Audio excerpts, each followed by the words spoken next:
Hello, Voices of Wrestling Podcasting Network listeners. I am Jeff Hawkins, co-host of Shake Them Ropes, with a very special announcement. If it's been a while or you've never listened to us before, the original gang is back. Myself and Rob McCarran, back talking wrestling. We have no idea where this show's going to go, where we're going to keep any of the old bits or any of the old things in there. It's going to be a process. It's going to be a journey, and we'd like for you to come along with us.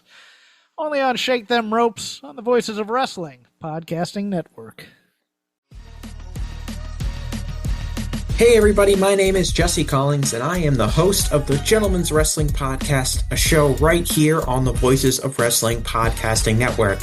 On the Gentleman's Wrestling Podcast, we take a deep look at individual issues and stories that are going on in the wrestling world. Each episode is about a different topic, and we take a thorough and educated look at things ranging from current booking trends to breakdowns on individual performers and angles to investigations into different fan cultures across the industry.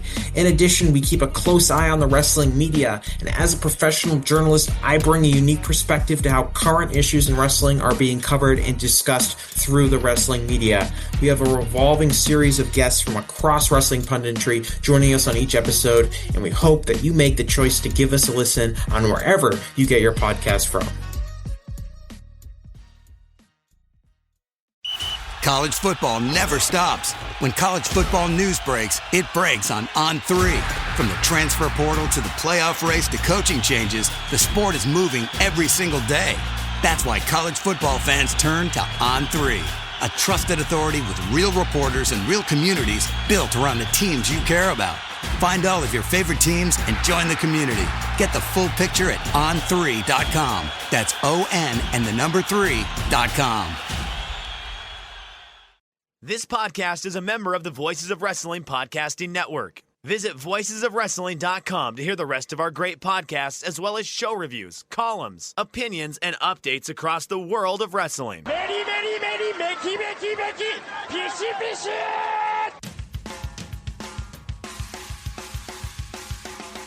You are listening to the Flagship Podcast with your hosts, Joe Lanza. I'm on fire, Rich! You were on fire before, and I'm on fire now! And Rich Crage. Wonderful Christmas Time? Yes, it was on earlier today when I was driving home from work. It's the worst Christmas song that's ever been recorded. It might be the worst song ever recorded. Rhythmically, it's terrible. The lyrics are awful. It's just everything about that song. Legitimately the dirt. I mean, it might be the worst song ever created. And we are not live. No, we are very much recorded this week. No Joe Lanza. I am Rich, though. We are here. Special edition of the Flagship. Special solo edition of the Flagship. Well, solo-ish, because we are going to have a guest. It's going to come help us preview the Wrestle Kingdom week coming up here in just a little bit. But yeah, this is a busy week for both Joe and I, and I'm sure many of you, of course, with the Christmas holiday coming up on Thursday, our usual live night for the Flagship, so that wasn't an option.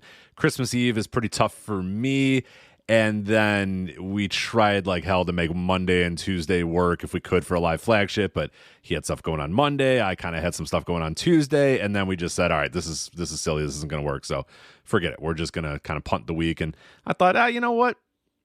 Maybe we don't have to fully punt the week, because I was planning on doing a Patreon show with Wrestling Omakase's John Carroll previewing Wrestle Kingdom week, but then I thought, hold on a minute, why don't I jump and put John up in the big chair? So John is going to do a segment later on in the show. We're going to do some news hits at the beginning here. I'm going to answer some of your Christmas questions. I asked you guys on flagshippatreon.com some Christmas questions. A few of you asked me wrestling questions. I don't really want to answer wrestling questions right now. I'll answer you guys in the Patreon in text form, but for the purposes of this, I just wanted to have kind of jack around for a little bit, and I didn't really want to think about professional wrestling too much. So we're going to do that. We'll do the news hits, we'll do your questions, and then we have about a 3-hour segment. Yes, Wrestling Omakase's John Carroll and I previewing everything. And when I mean everything, I mean everything going on Wrestle Kingdom week. And it's not just Wrestle Kingdom. There's a lot of stuff. And it's not just Noah, and it's not just All Japan, and it's not just Stardom, even though it is all those bringing their biggest shows.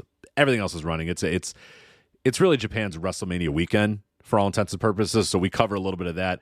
John is going this year, so a little bit about John's journey in Japan this year, a little bit about traveling to Japan, what Japan's like around the Christmas season. So we have a lot of fun. So we bring John on and talk about that. So that is going to be later on in the show. Let's start with this, though, right out of the gates. Wrestle Kingdom 20. Speaking of Wrestle Kingdom week, Wrestle Kingdom 20, we got a little bit of an update to the card. We now know everyone that's going to be in the Rambo. We now know a pre-show match, and I think, well, obviously we know one of the TBAs for the United Empire, and it's a pretty big name and a pretty interesting name because it's going to kind of lead into our second news hit as well. So this is your updated Wrestle Kingdom 20 card. So there is now a pre-show match. El Phantasmo defending the New Japan World TV title against DDT's Chris Brooks. So El Phantasmo versus Chris Brooks is your pre-show match. The Rambo for the Never Openweight 6-man tag team titles. We talked about that a little bit on the Flagship. We're going to talk about it a little bit during the Wrestle Kingdom week preview later in the show, but we know all the names now. It is going to be Toru Yano and Spirit Tech. I guess I didn't know that they were called Spirit Tech. But Master Wato and Yo, those are your Never Openweight 6-man tag team champions. And they're going to be defending those titles in a gauntlet Rambo-style match. Your other teams are Tiger Mask, Togi Makabe, and Ryusuke Taguchi. That'll be Tiger Mask 4, obviously, his final Tokyo Dome, final Wrestle Kingdom. Bolton Oleg and Bishiman. Not Team Rocks, right there. Bolton Oleg and Hiroki Goto and Yoshihashi. Tomohiro Ishii and Team 100, Taichi and Satoshi Kojima. Team Rocks too. This team does not rock. The House of Torture, Ren Narita, Sonata, and Yoshinobu Kanemaru. Sonata was, in the main event of this thing, 2 years ago, and now it's fine. That's where he belongs. TMDK, Zack Sabre Jr., Rohei Oiwa, and Hartley Jackson.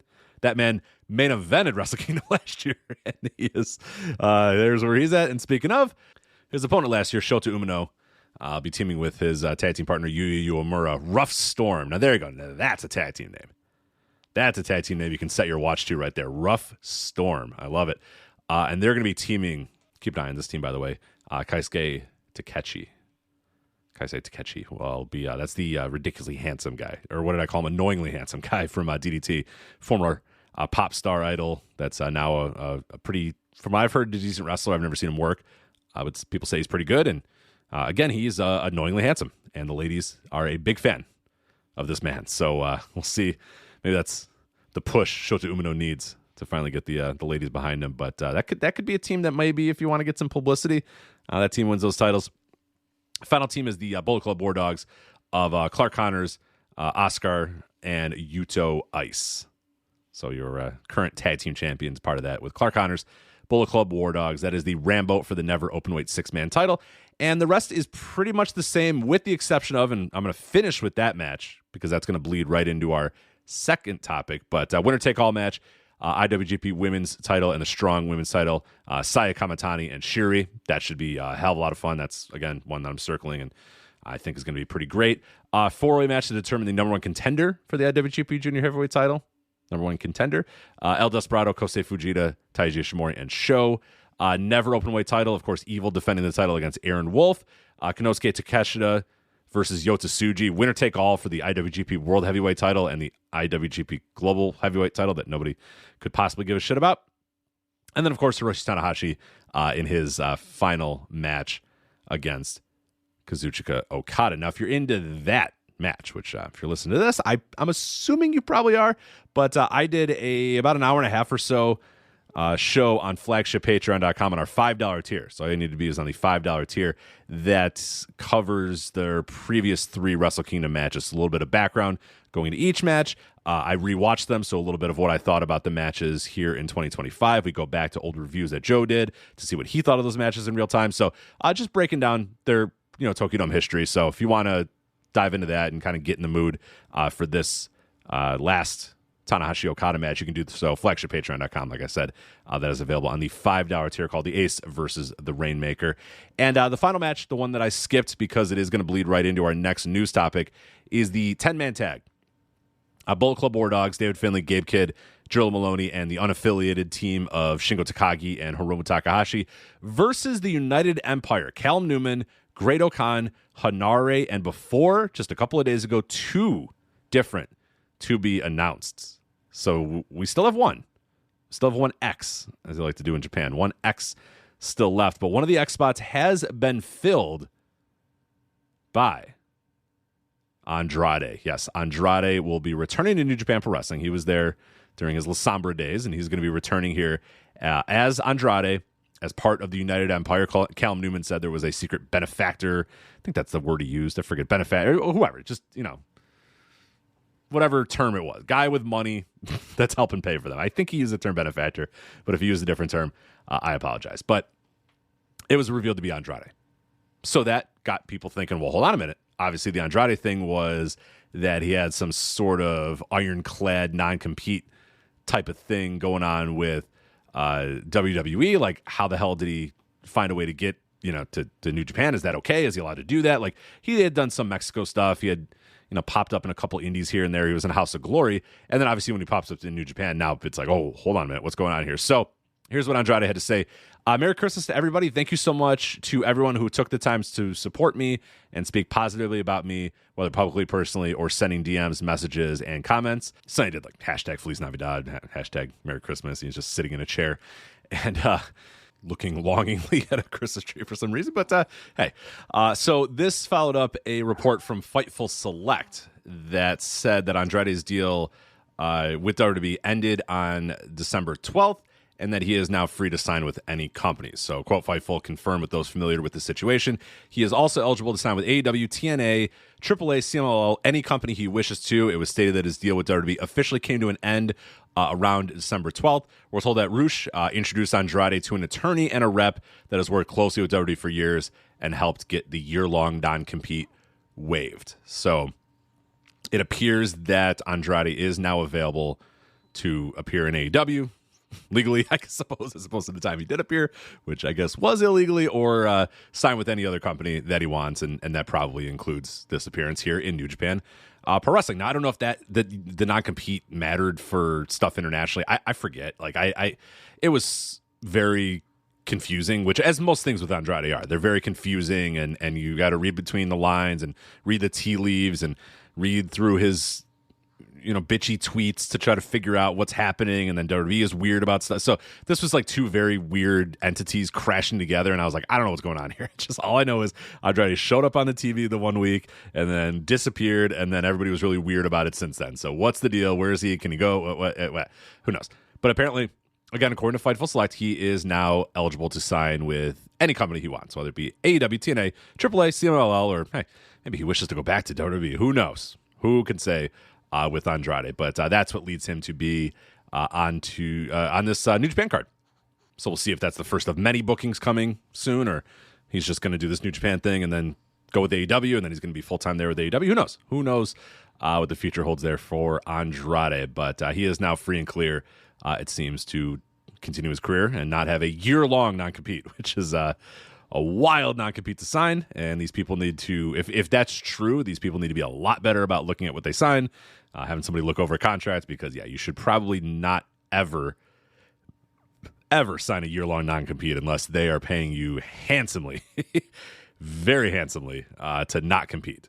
But if they're not paying you handsomely enough, then that is, do not do that. It's a ridiculous thing to sign. But anyway, that's Andrade. So he has been added to the Wrestle Kingdom card, but we still have one TBA. So that United Empire, there's still one more member of United Empire that's a mystery. So, I don't know. Maybe we'll find out. I guess we're going to find out the night of. They don't really have a couple shows. I think there's, I don't know. I tend to think we're probably just going to find out night of, but I don't know. Maybe they have a trick up their sleeve and they want to promote it a little bit more and get people to check it out. But as I said, Andrade, he's not a stranger to New Japan Pro Wrestling. Stranger to the current New Japan Pro Wrestling. It has been a while, obviously, since he's been there, but he was frequently there. Best of the Super Juniors in 2010. He was in the Super J Tag League in 2010 as well. Did a bunch of Fantastica Manias, of course. Was in a G1 2011 as a part of the B Block. He was in the New Japan Cup. Made it all the way to the second round in 2012. Went for the IWGP IC title against Nakamura. Then, the World Tag League. I forgot he was in that World Tag League in 2013 as well. La Sombra and Tetsuya Naito. Yeah, World Tag League 2013. I forgot he actually won the IC title, too. He defeated Nakamura in Mexico and then lost to Nakamura at Kizuna Road 2013. So, yeah, geez, I forgot that he was a former IWGP Intercontinental Champion as well. I talked about that World Tag League, the World Tag League 2014 as well. So he did 2 World Tag Leagues. His final one, though, was he wrapped up January 19th of 2015. He did Fantastica Mania against Mascara Dorada and beat him, and then that was it for him in New Japan Pro Wrestling. So he has not been there in 10 years, so it's not a stranger, but the New Japan that he once... it's definitely a different New Japan than the one he was once with, because, his second to last match, it was La Sombra, Ryusuke Taguchi, and Tetsuya Naito. Obviously, Naito no longer around. And they defeated the team of Captain New Japan, not around, and don't ever talk about him and say the name. He just disappeared one day to never be seen again. Mascara Don, which is, for those who do not know, Manabu Nakanishi. And then Mascara Dorada, but not that Mascara Dorada, not the one that's currently in CMLL. This is Grand Metalik, the one who went to WWE, Grand Metalik. Now he's Metalik, and he popped up a couple places, and now he's just kind of floating around the Mexico indie scene at this point. Apparently a very tough guy to work with these days. So, a lot of people, they were given a little bit of run on ROH and AEW, and then they're like, and then now, like I said, he's just doing Mexico indies or whatever. So, a very different New Japan Pro Wrestling that he's going to be coming back to. But, it's interesting. Oh, man, look at this one. December 5th, 2014, final World Tag League match for La Sombra, losing to the team of Jack Stane and Rob Conway. La Sombra and Tetsuya Naito losing to Jack Stane and Rob Conway in the World Tag League 2014 A block. But there you go. So Andrade back in New Japan Pro Wrestling and re-debuting on Wrestle Kingdom. So real quickly before I go and answer your guys' Christmas questions, here is what the week looks like for AEW. No spoilers. I'm not going to give any spoilers. I'm just going to simply tell you who is in all the matches. Okay? That's it. No spoilers. No results. You do not have to worry. You can your Christmas watching of AEW will not be affected. I promise. So both shows from the Hammerstein Ballroom. You have Dynamite. That's going to be tomorrow, airing on Christmas Eve. That's going to be AEW Dynamite on 34th Street. Continental Classic Blue League match, Orange Cassidy versus Konosuke Takeshita. Continental Classic Blue League match, Roderick Strong versus Mascara Dorada. Again, not the same. Different Mascara Dorada that's going to be here in AEW than the one that Andrade worked with 10 years ago. MJF versus Dustin Waller.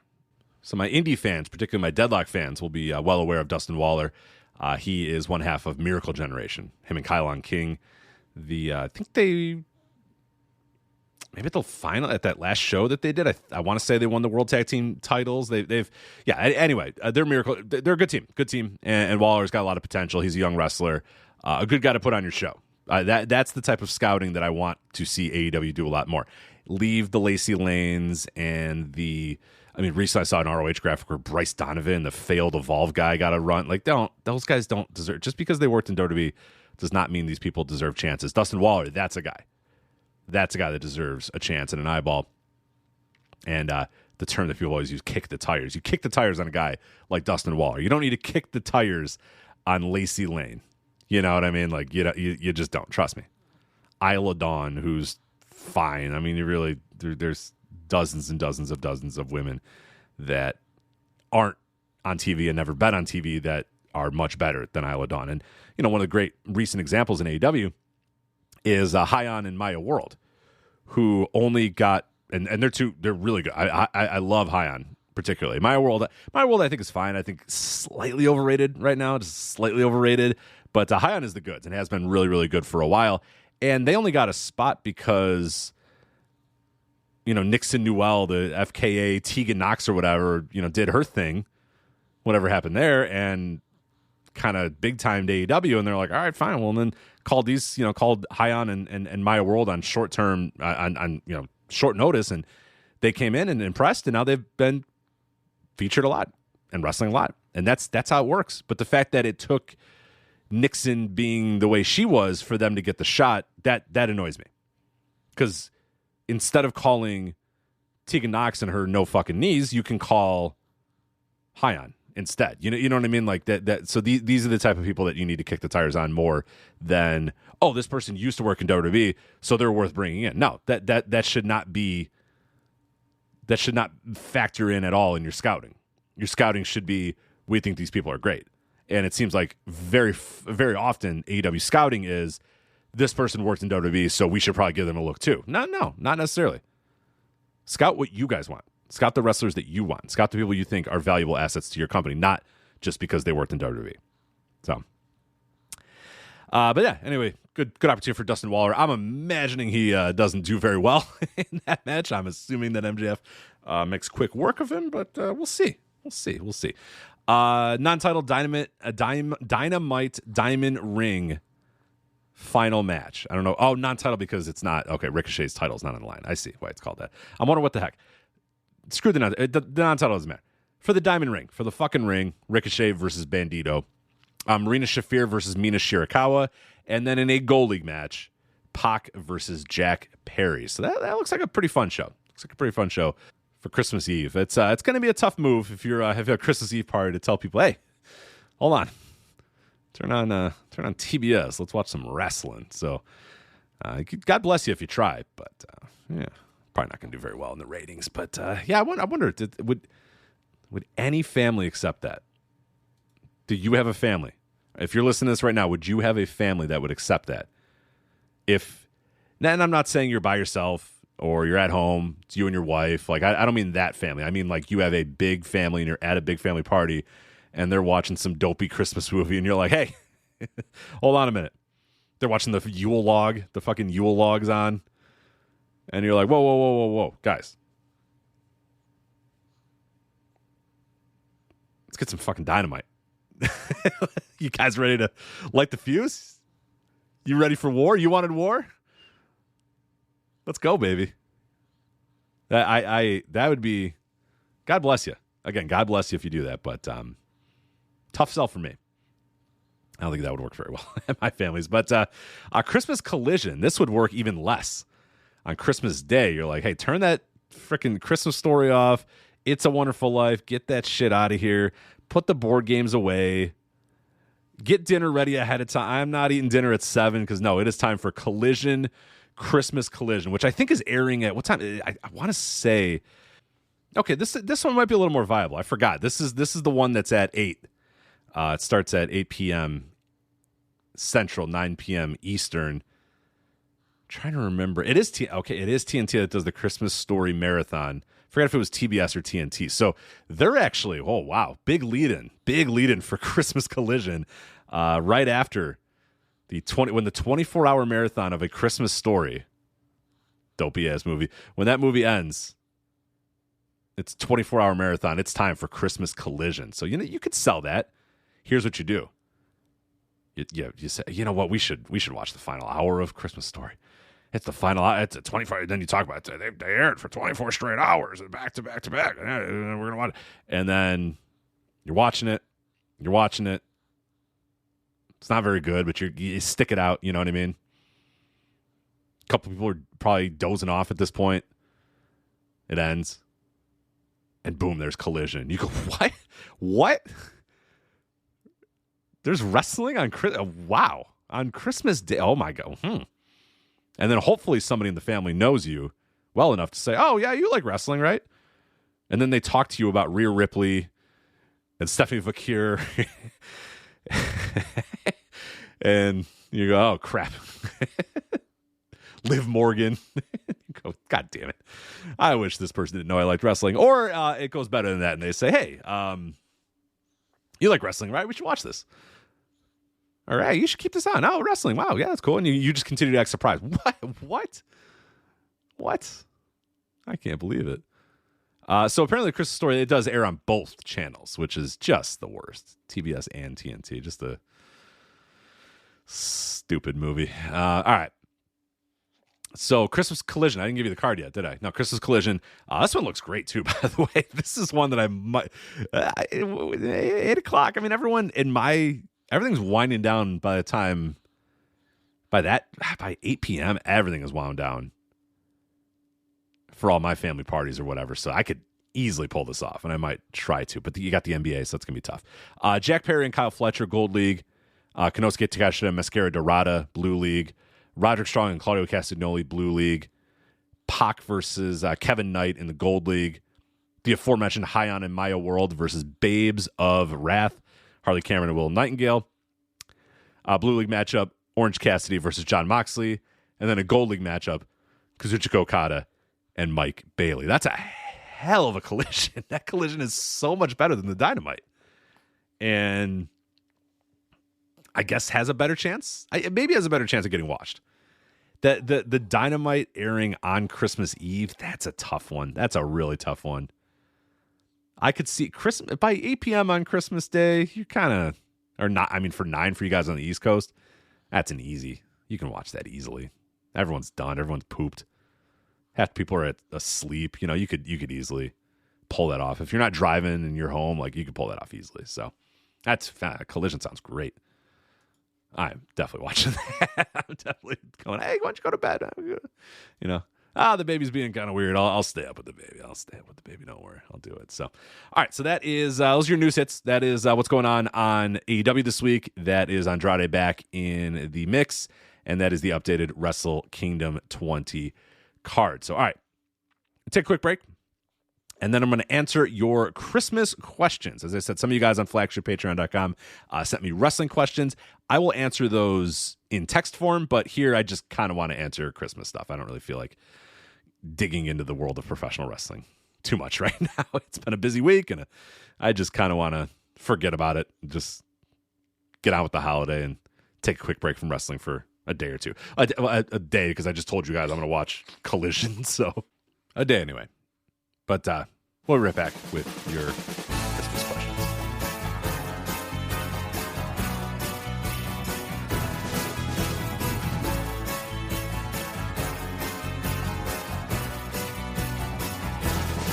Well, it's Christmas time again. Decorations are on by the fire. All right. Time for our questions. And these came from flagshippatreon.com. If you're a member, either a $5 or $10 tier, you get pretty... We used to do them a little bit more regularly, but possibly keep an eye on this for 2026. Maybe a little bit more regularly in 2026. But it's Q&A, so anytime we ask for Q&As or call for questions, our patrons can jump in and ask us questions. And it's exactly what I did. I said you guys had an hour.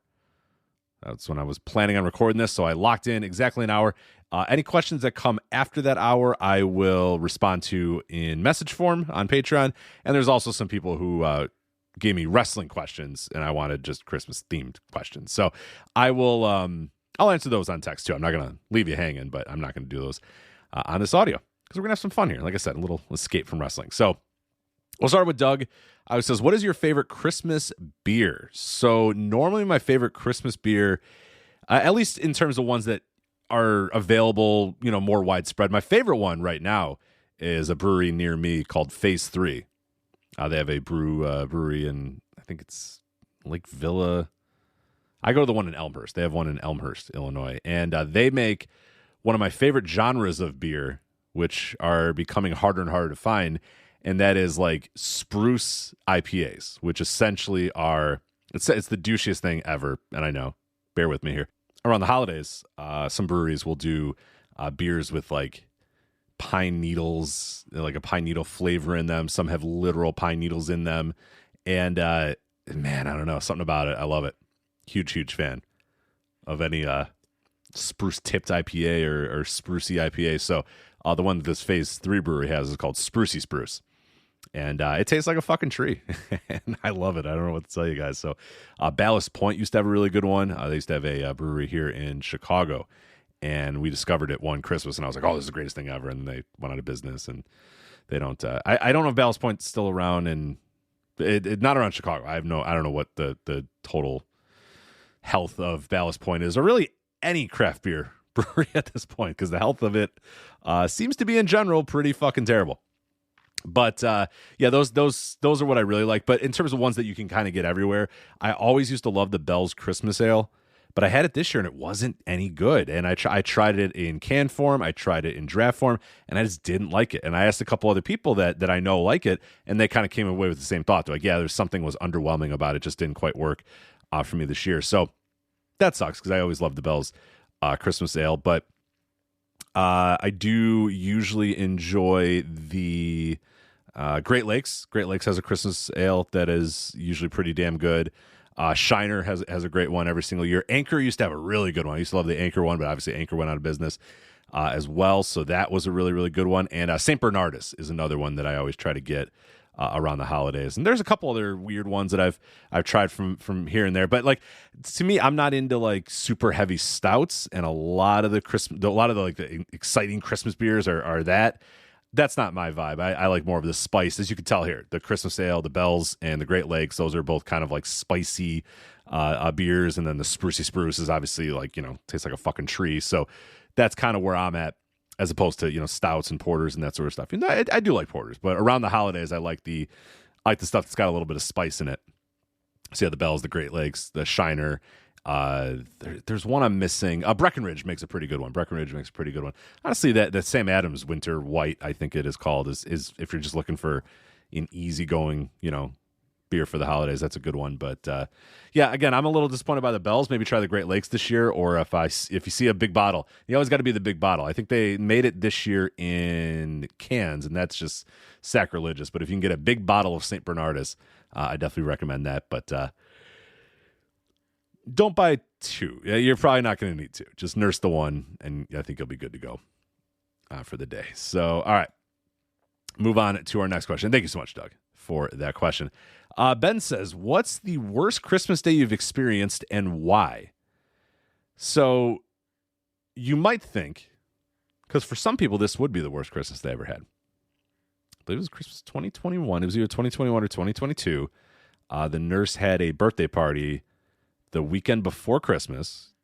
Her birthday is a couple days after Christmas, so nobody ever wants it. It's a couple days after Christmas and a couple days before New Year's. Nobody gives a fuck. Nobody cares about your birthday when it's a couple days after Christmas and a couple days before New Year's. So we had it, we've traditionally had it, celebrations or parties or whatever, the week before.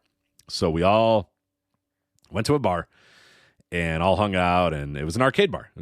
So we all, we all met there and all hung out. Me and my friends, me and her friends, everybody's at this bar. Everyone's fine.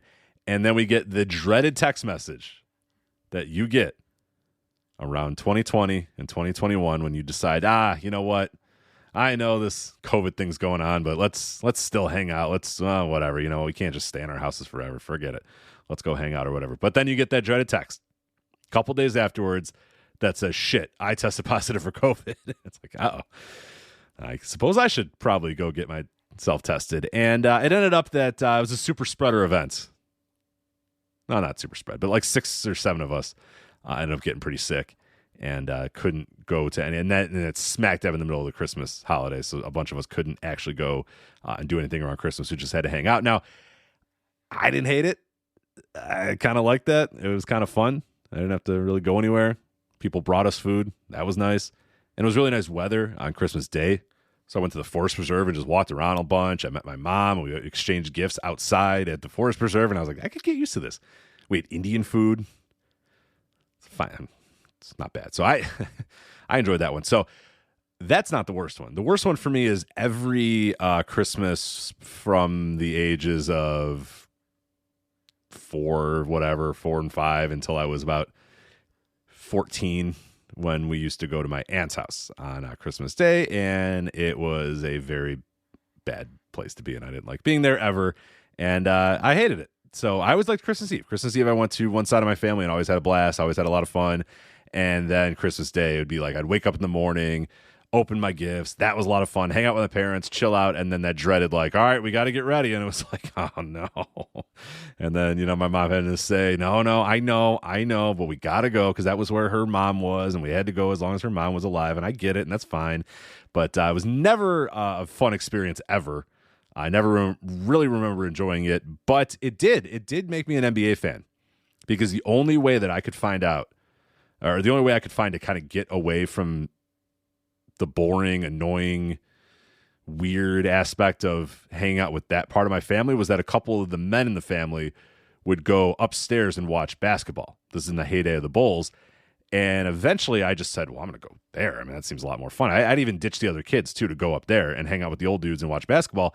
And half of them had fallen asleep, and a bunch of them were just drunk on bourbon or whatever. And I was like, you know what? I'm going to watch some hoops. And I did.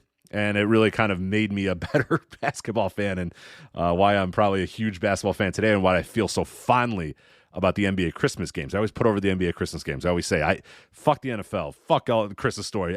No, NBA is on all day because that was my only solace on those horrible, horrible days. Going to my aunt's basement, dark, dingy ass basement. The only solace I had was the NBA. So those are my worst Christmas days I ever experienced. Every Christmas day for that time period. But ever since then, it's been quite great. Quite great. Tyler says, if you were to book your own Christmas show in any promotion and era, what would your main event be and why? So now this is a bit of a cop-out answer, but I think there's probably no better Christmas match that you could put on than Ric Flair versus Kerry Von Erich. I truly believe that. That is perfect. The Von Erichs were synonymous with Christmas Day wrestling. Ric Flair is just the perfect, I'm just an asshole, rich guy, punk ass, coming to your town on Christmas Day, and he's going to beat your guy, your hometown hero. Fuck that. No. Not on our watch. So honestly, that's probably it. I was trying to rack my brain to think of a better one, but it would just be like Ric Flair versus a Von Erich.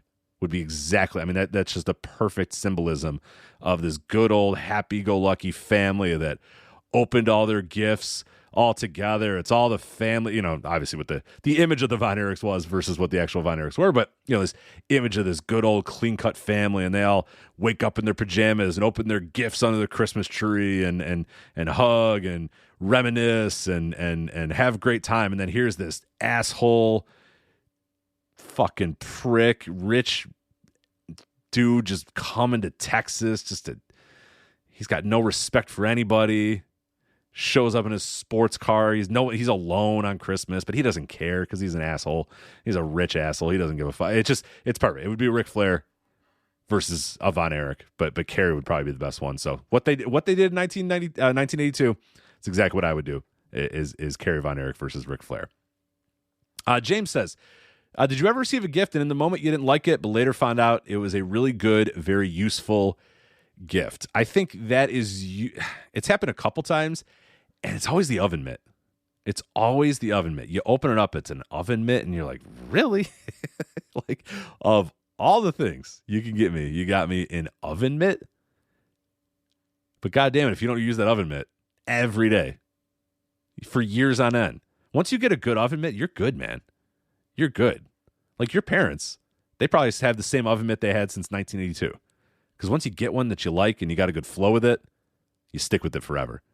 So that's the one. You unwrap it and you're like, come on. I'm supposed to be excited about an oven mitt? Like, this is ridiculous. But then, in March, when you use that oven mitt, get a lasagna out of the oven, you grab that mitt and you go, it's a goddamn good mitt. I got to admit. Pun not intended.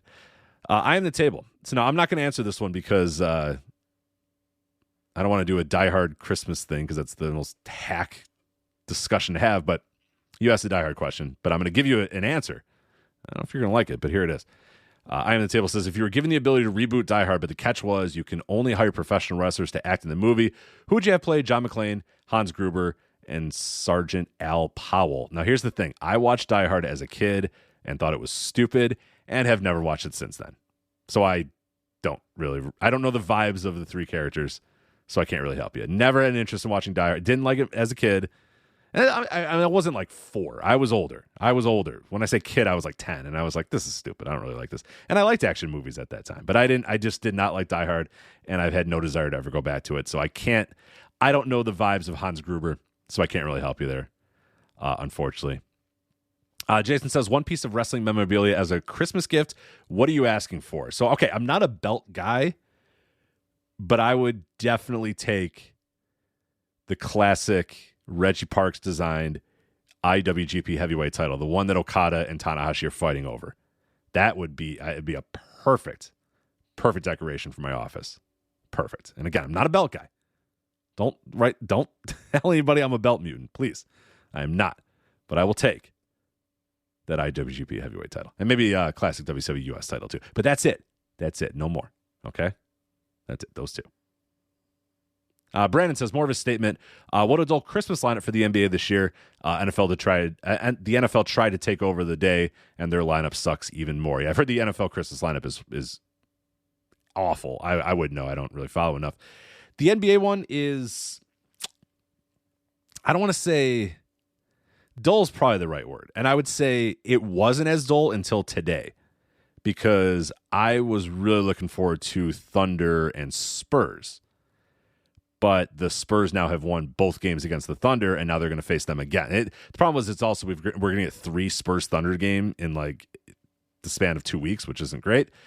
But yeah, I was going to be more excited about that game. But the Spurs, just as of this recording, just a few minutes ago, the game went final, and the Spurs won by like 20 over the Thunder. So that kind of takes a little bit of the intrigue out, because it was like, if it was going to be 1-1, Spurs beat them in the NBA Cup, and now the Thunder came back and got revenge over the Spurs. What are they going to do on Christmas? Here we go. And we're not getting that. The other problem, too, is a lot of the other teams that they picked, like the Cavs, stink. That's not going to be any good. The Warriors are kind of, it's hard to get excited about the Warriors right now. The Rockets are kind of struggling right now, too. The Lakers, and I'm just not that interested in watching the Lakers on Christmas Day. I'm kind of with you. Dull's probably the right way to put it. I'm excited because the Mavericks are going to be playing, and they're going against the Warriors, which should be an interesting game, even if the Warriors aren't very fun right now, because Cooper Flag on Christmas Day, that's nice. Wemby on Christmas Day, that's great. OKC on Christmas Day, that's great. The Knicks on Christmas Day, as usual, that's fine, too. It's just, a few of the teams they picked. Like, Knicks-Cavs should rock. It should, at the beginning of the year, if you pick that game, that's a hell of a game. That's 2 of the top teams in the East battling out at 11 a.m. on Christmas morning or whatever. But nah, it's going to be back. The Cavs are just a mess, so that's not going to work. And Spurs just beat the Thunder back-to-back times, so that kind of loses a little bit of intrigue. And the Warriors are kind of so-so, and the Mavericks are kind of so-so. And yeah, you got Cooper Flag, that's really cool. But yeah, Rockets, Lakers. The Rockets are kind of middling right now, and the Lakers are, I don't know. I still like watching Lakers. LeBron, Luka, obviously but I'm kind of bored of watching that team on Christmas Day. And then what's the I don't even know the nightcap game. That's the one that I'm always like, all right, yeah, I'm going to, and then I never watch it. I never watch it. Or if I watch it, I just fall asleep watching it. I'm like, all right, 5th game of the night, let's do it. And then within a couple of minutes, I've fallen asleep, and I'm not watching it. What the heck is the? Let's see here. Nuggets Wolves. Then that's a hell. Okay, now that is a game worth staying up for. Now the Nuggets did just lose to the Mavericks earlier tonight, which isn't ideal, but no, that's your game right there. That's a hell of a game. So. You didn't ask a question, and I gave you about longer an answer than I gave most of the people that ask questions. I'm sorry.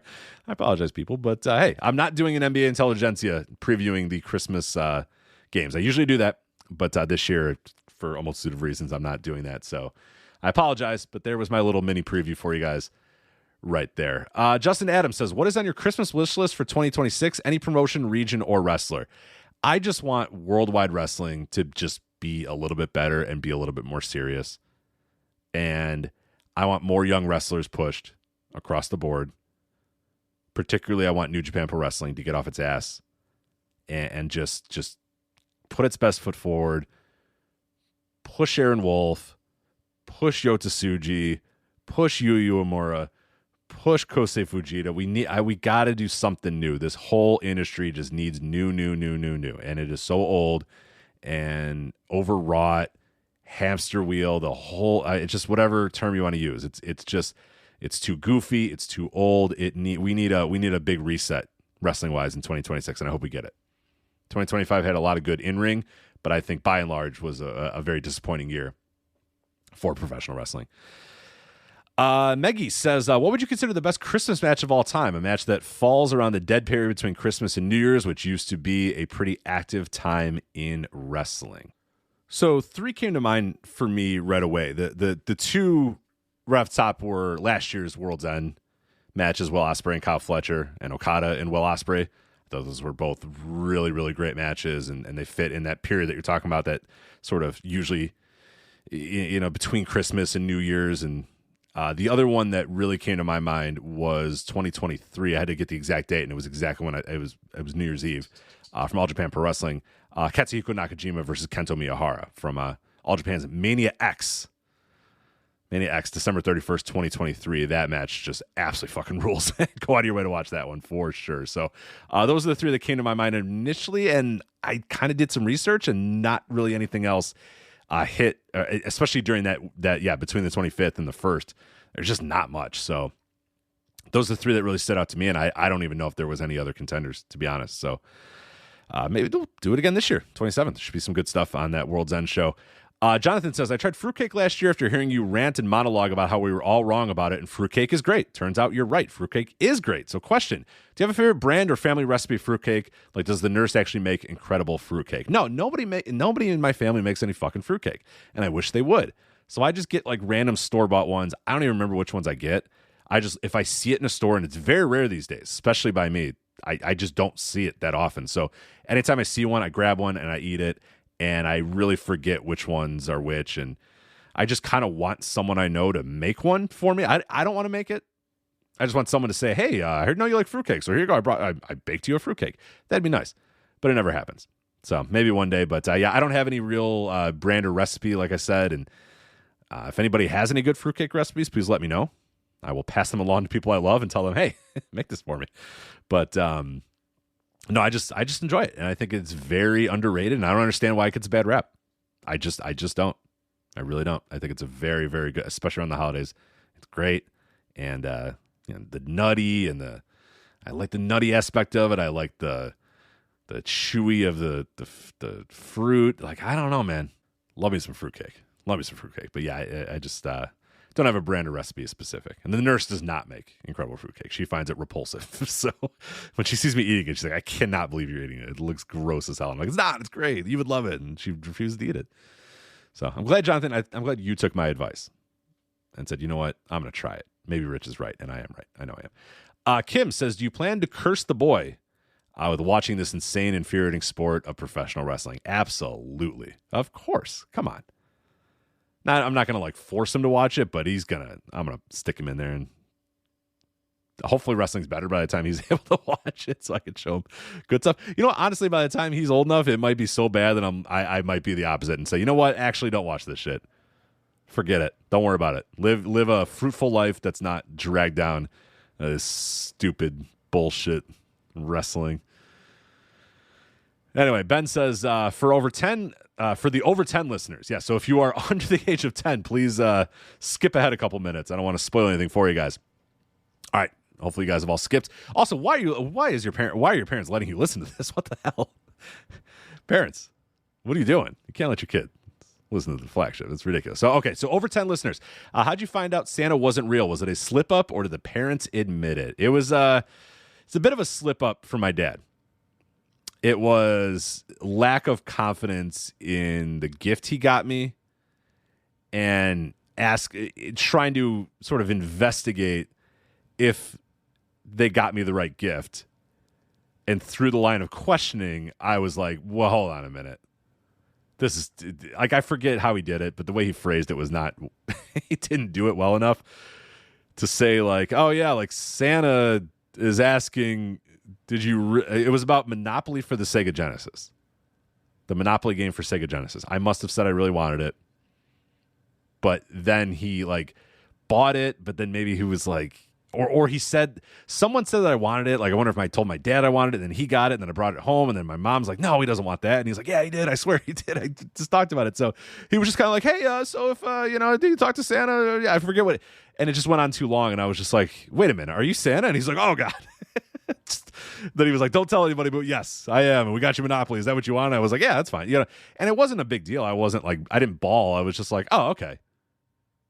I guess that makes sense. And then I was just like, well, can you clarify, what I'm getting? And he's like, you're getting Monopoly for Sega. Do you want that? And I was like, yes, that's fine. But then the problem was from that year forward, he would just tell me what I got. And I was like, okay, I do want the element of surprise sometimes.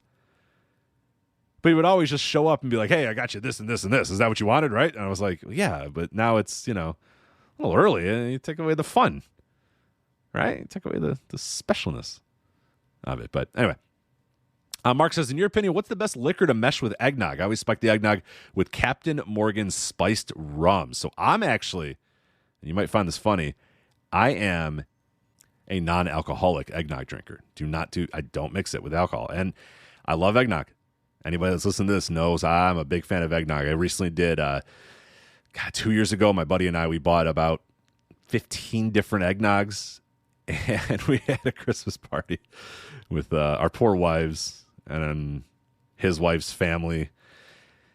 And him and I, we got a bunch of glasses out, and we poured all 15 of these different eggnogs and did a blind taste test and graded them. And if you're wondering, yes, this is the same person that him and I did the Baja Blast. For anybody that listens to I think that was Rich Drinks. I think the most recent Rich Drinks, I talked about doing a Baja Blast taste test on the 4th of July. Yes, the same friend. Yes, the same wives. Their fault. They shouldn't have married us. We've been this way forever. So we tried all these different eggnogs, graded them, talked about them, and reviewed them. And it ultimately came down to 2 that were the leaders. And interestingly enough, one of those is the Southern Comfort eggnog, which comes non-alcoholic, but obviously the implication is that you should add some SoCo to it. But I just drink the Southern Comfort one, sans SoCo, and I really do enjoy it. But that was the number 2. Our number 1 was Kemp's. I don't know if Kemp's is, I think Kemp's is like a local, I don't know if everybody can get Kemp's, but Kemp's was the number 1 eggnog in our rating system. But several others did okay. But the Southern Comfort and the Kemp's, and a little bit of bias too, because him and I have been drinking eggnog and talking about it for a while. We're really cool, as you can tell. We've been talking about it for a while, so we know that taste, and it was like, okay. I mean, I know I'm supposed to not know what this one is, but I know what this one is. But yeah, Southern Comfort is the elite one in my mind. It's Southern Comfort and Kemp's. But again, if you're outside of, I don't know where Kemp's is available, but you can definitely get the Southern Comfort one, and I highly recommend getting that one. Jeremy says, what wrestling book should I ask Santa for this year? You should ask Santa for Death of the Territories. Death of the Territories by Tim Hornbaker. It will enlighten you very much into WWF's destruction of the territories and what was going on with the territorial system at the time, and you'll get more respect for the American wrestling scene, and you'll understand just how destructive and awful for it Vince McMahon and the WWE has been. So Death of the Territories by Tim Hornbaker is my recommendation to you. Caesar says, are you a Christmas lights decoration household? If so, does a hint of competition creep in when the neighbors put up their displays to outdo them and show who's the real draw in the territory? So yes, I am a Christmas light decoration guy. This year was not as good as usual just because of the kid, but usually I do go pretty.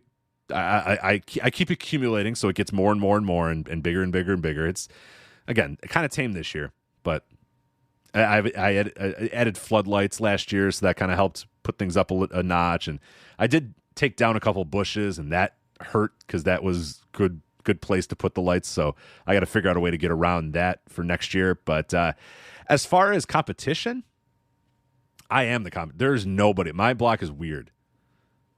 Just zero other. I am the only person in like a 15 house radius or so that has any lights up. I don't know. It's strange. And these people, they have like Christmas trees and stuff. They just don't do. A lot of older people, a lot of people with very young kids, like I do, like I have. I'm just an idiot, and I was like, I'll just get out there, and I just did it all in an hour or whatever. But yeah, maybe I can step the game up. What the problem should be, or the thing should be, is people should be looking at me and saying, I can't let my house look the way it does when that guy is doing that. I gotta step my game up, and nobody does. So I'm just gonna keep ramping it up, though. What the competition does creep up. And I keep telling the missus, this is going to happen. They have like the annual like town judge the houses or whatever. And I'm nowhere close to these guys just yet. But I'm going to fucking get there, all right? I'm going to be on that list. And I might not win, but I want some votes at the very least. I just want to get on the list. So it's going to happen soon. Especially once this guy's a little older. I'm going to really go all out and make sure he enjoys it. So Doug says, what was the best NBA game performance or storyline that you've ever witnessed on Christmas? I want to say the one that I always remember, and let me make sure I have it right. It was Tracy McGrady on what time was this? 2003, I want to say. Yes, okay. So it was LeBron versus Tracy McGrady, 2003. I got it right. Yeah, Tracy McGrady had 41 and LeBron had 34. That I'll always remember that as like an all-time great battle between those two guys of rookie LeBron and Tracy McGrady in his prime just battling. Yeah, that is, and I remember that was with all the drunken uncles up in that living room, escaping however I could, and none of them cared about the NBA anymore. All of them were like, the NBA is stupid, and Jordan's not around anymore, this guy's not around anymore, but not me. I was still all in on the NBA, and I was trying to school these old guys about the current state of the NBA and tell them, because I at this point, I'm a huge NBA fan at this point, so I'm trying to school these old folks about the game. But yeah, that's one I'll always remember, that Tracy McGrady in 2003. Tim Dog says, as we all know, you love your coffee black, but are there any Christmas themed coffee flavors you do enjoy? Personally, I'm a huge fan of the seasonal stuff on the Starbucks menu. So I like the Christmas blend from Starbucks. Now I think they I haven't went to Starbucks because I think they're doing some pretty shitty anti-union stuff right now. But when I have gone to Starbucks, the Christmas blend is pretty solid. The normal, I still get that black, but I do like the Christmas blend. And then of course the peppermint mocha is pretty fucking great. I mean, that's an elite drink. So destroys the pumpkin spice latte, by the way, too. The peppermint mocha, whatever. I forget the whole peppermint mocha latte. Is that all it is? Peppermint mocha latte. That one's great. That's a great drink. It's like 8,000 calories, but it's a very good drink.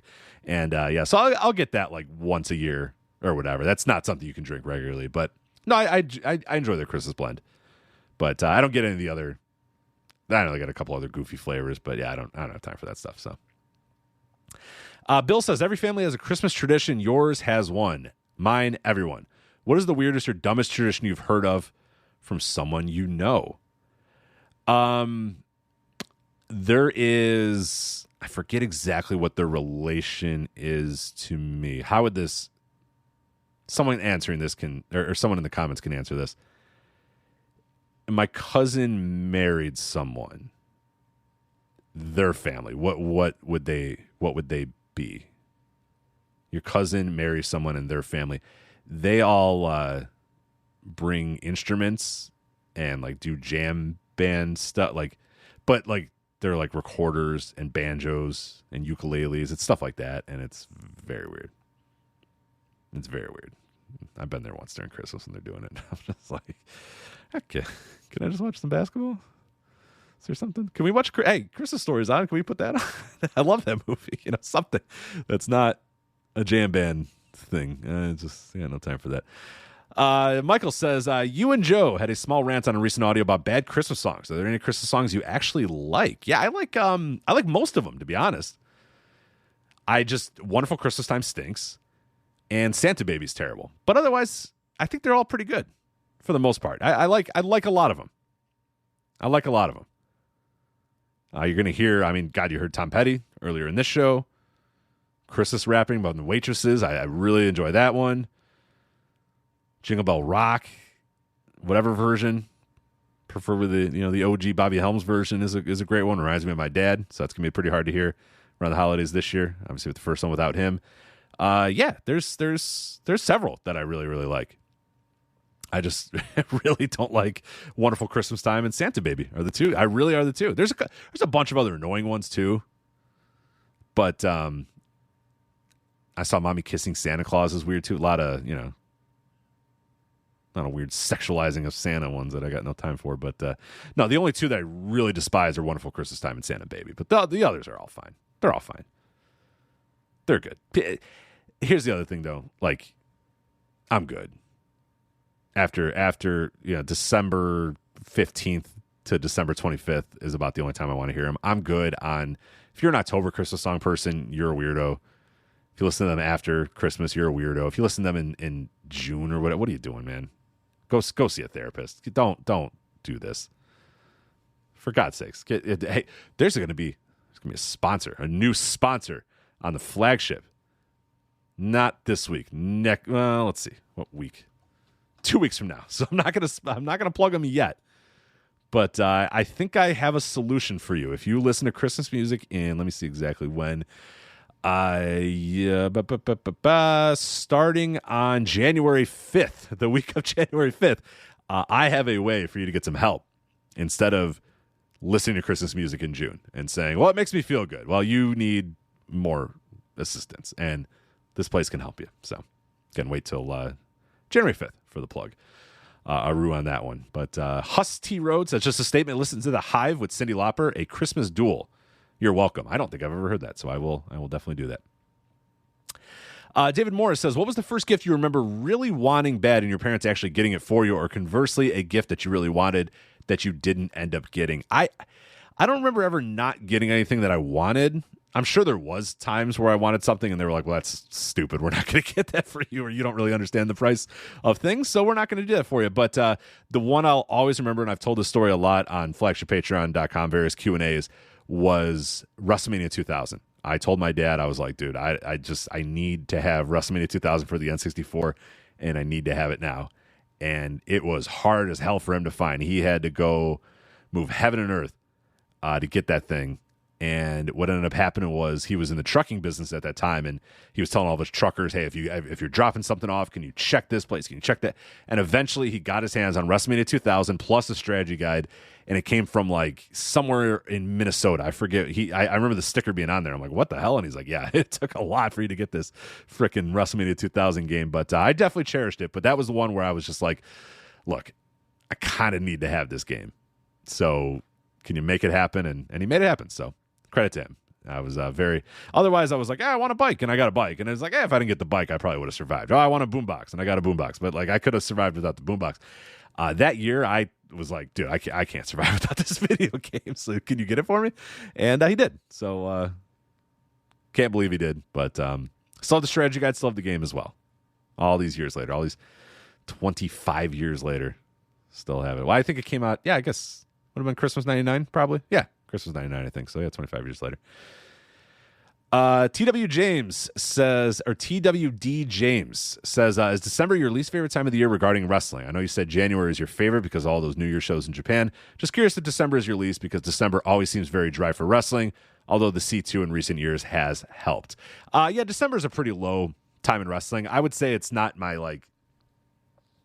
least favorite, mostly because I can get a break from it for a little bit, for whatever that's worth. It's kind of nice to just take a breath and be like, oh, good. I don't have to watch 1,000 shows every week or whatever. So part of me, and now that this podcast takes up a lot of time, and part of me likes having a week or so where I'm like, oh, dude, there's really not much wrestling to watch. This is good. I don't have to spend all of my free time watching wrestling between things, especially this year, taking care of the baby as well. But no, it's usually the worst month of the year. I mean, every other month has something to sink your teeth into, and December very rarely does. The C2 and World's End definitely help in that regard, and have definitely added some new things to watch and new excitement to the month. So, the C2's definitely helps, for sure. But it's usually the worst, for sure. Dan Griesman says, Nog or no Nog? Of course, I'm a Nog guy. Love the Nog. Philson Willips says, I've been with my partner for over 4 years now, and I do plan on getting her a ring and proposing at some point. But she said all she wants for Christmas is a ring. How, even if I was to propose soon, is that not super tacky to get a engagement ring for Christmas? Sure, a necklace or earrings are acceptable, but am I wrong in thinking a ring for Christmas is tacky? I would find it tacky, but if she's putting hints down that's what she wants, man, you gotta kind of do what she wants. And I'm telling you, brother, if you are walking up with a necklace or an earring, put those things away. You cannot give her. I know you were talking about a necklace or earring being acceptable as a Christmas gift, and I know you're not saying you're getting her one of those, but even if you're thinking of it, or you actually are giving her a necklace or an earring this year, do not. You are going to be in deep shit. If she said, I want a ring, and you're like, here's a necklace anyway. Sorry. Here's a necklace. That's not going to go well. I would say, I would never propose on Christmas, but if that's what she's saying she wants, you might want to take the hint, is all I'll say. It's a little late, though. I think you might have missed your window. But good luck to you. Good luck to you, Filson. I wish you the best. Grant Akuma says, first and foremost, congrats on the addition of the baby to your family. Thank you so much, sir. I'm curious how you're going to go into the holiday after this world-changing event. Christmas is a very different, much cooler experience when there's a kid in the mix. I'm so excited for you and the nurse to get to experience this. Yeah, it's going to be, I mean, the thing is, I think next year is the one where I'm really going to feel it. This year, he's just kind of he's here. I'm holding him right now. He just kind of shits and eats and screams, and there's really not, I mean, we're starting to get a little personality, we're starting to get a little smile in here and there, but for the most part, it's just like keeping him alive. So this year, yeah, I mean, it's going to be interesting, and we're going to take some fun photos and have, but it's going to be next year where I'm really going to feel it, because that's when it's like, oh, okay, you know kind of what's going on. You know what it's like to get gifts. You see the light. I mean, there's a lot that's going to really come up that I think are going to, a lot of things that are going to really start hitting next year. This year is going to be fun to just kind of be there and hold them in front of a Christmas tree and remember that, oh my God, it's our first Christmas with our new baby or whatever. But yeah, next year is the one that's going to really, really hit big for me, I think. Jeff says, what's the plan with the kid and Santa? You going to let him figure out it's a work on his own when the time comes, or is there an age when you think you would tell him? I think I would like for them to work it out on its own.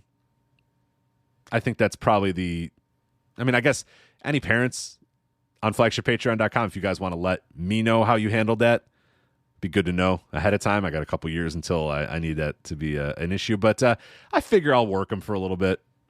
Why not? Leave the magic alive. Work them for a little bit, and I'm sure there'll come a time. I'm sure there'll come a time where it's a little obvious. I was talking to a buddy earlier today, and he said like his 11-year-old's already like, yeah, no, I'm good. I know the score, we're good. And his 8-year-old is like, I think I know the score, but I'm just going to play along anyway because I want the toys. So and that's kind of where we all get to. And I think at one point, you just know, it's the time to just say, yeah, or you just drop the facade and the kids know, and you don't even have to have the talk. You don't have to do the reveal. Everyone just knows with a wink and a nod. Okay. You know what's going on here, right? But, yeah, I'd rather let him figure it out on its own versus be like, all right, kid, sit down. Santa's not real. Like, that feels harsh. Peter says, if you had 3 hours to yourself on Christmas Day to watch any wrestling card, past or present, what would you put on and why? I'm putting on Wrestle Kingdom 9, man. I just went through that card for this Tanahashi Okada thing, and yeah, dude, I'm going back and watching Wrestle Kingdom 9, and people leave me alone, and I'm just going to fucking enjoy some classic New Japan and then cry. Because I don't think Wrestle Kingdom 20 is going to be anywhere near as good. But, yeah, I'll watch Wrestle Kingdom 9 by myself. Leave me alone. Philip says, what's a Christmas-themed match type that surprisingly has never happened? You know what? I was thinking about this. I don't think... Has anybody ever stuffed someone into a giant present and put the top on? Like a giant box, like a giant wrapped box, and put the top on? Like a casket match style match, but it's a big Christmas present. We've had box-like structures, of course, but I don't know if we've actually had a Christmas box and then someone get packaged in there and then the top put on casket match style. I don't think we have. So free idea for anybody who wants to take that one. Matt says, worst Christmas memory, bad toy, bad time. Things of that nature. Like I mentioned, I think just every year that I had to go to my aunt's that I hated would be the worst. Otherwise, yeah, I mean, gift-wise, who cares? Bad toys, whatever.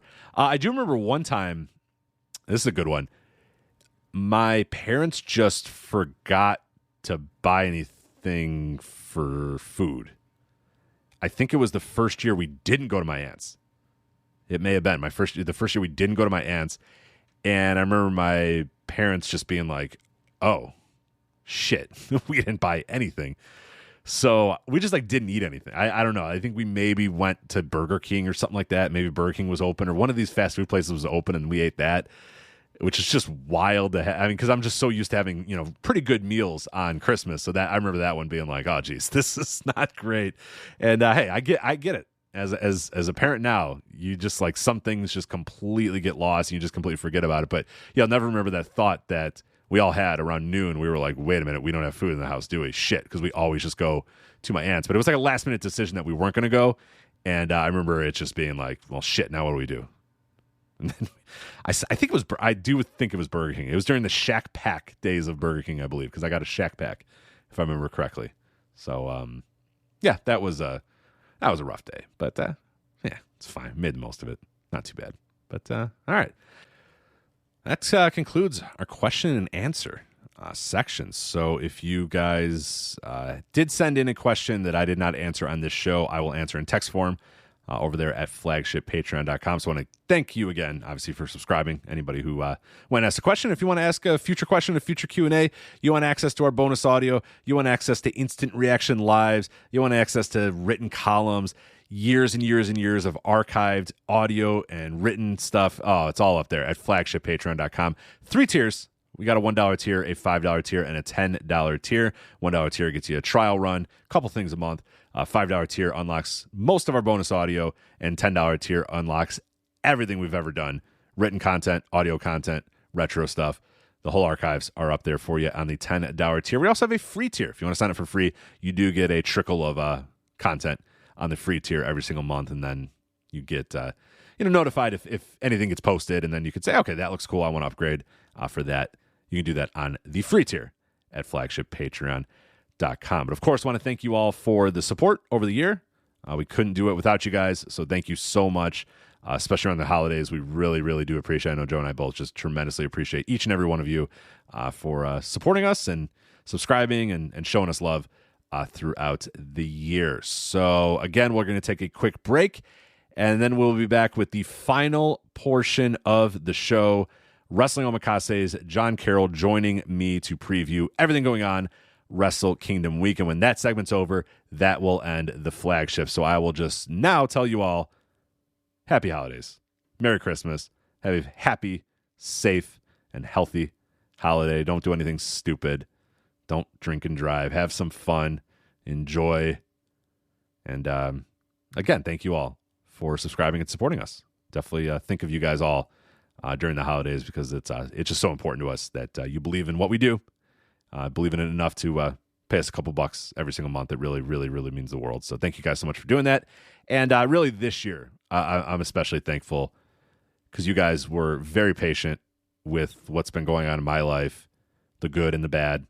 And it means a lot. It really, really, really means a lot to have this community here that supported me when my father passed away, supported me when my puppy passed away, little Hans passed away, and then, supported me for the birth of my child too. So hasn't been the cleanest year in terms of our schedule and being consistent or whatever, but you guys have been cool with it, and really, really, really, really do appreciate that. So, all right. That's, take a quick break here, and then we'll come back with Wrestling Omakase. I'm sorry, getting a little emotional here. Anyway, we'll back with Wrestling Omakase's John Carroll to preview Wrestle Kingdom week. Just stand by. College football never stops. When college football news breaks, it breaks on On3. From the transfer portal to the playoff race to coaching changes, the sport is moving every single day. That's why college football fans turn to On3, a trusted authority with real reporters and real communities built around the teams you care about. Find all of your favorite teams and join the community. Get the full picture at on3.com. That's ON and the number 3.com.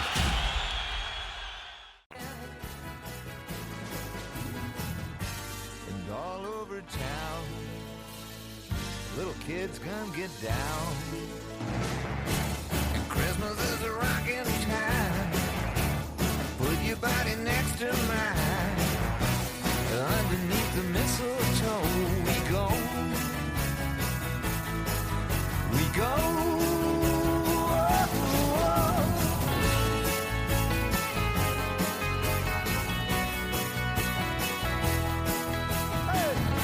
All right, and on a very special segment here on the flagship Christmas special, whatever the heck we're going to call this flagship episode this week, we are welcoming on Wrestling Omakase's John Carroll to the show. John, how's it going? Pretty good. Finally making my flagship debut. Is this the debut? Yeah. I believe. I can't remember being on. I don't even think I've been on the Patreon before. Well, you were about to be on, yeah. So to peel back the curtain a little bit, this was going to be a Patreon show, but then John and I were talking about when we could maybe do this, scheduling, all that sort of stuff, and it just so happened that we kind of figured out maybe an hour or so before we were going to try to record that the flagship was going to be a little bit wonky this year. So I was like, you know what? You got the big chair. You're up. You're up as a guest segment here on the flagship. What we're going to do is going to be a lot of fun.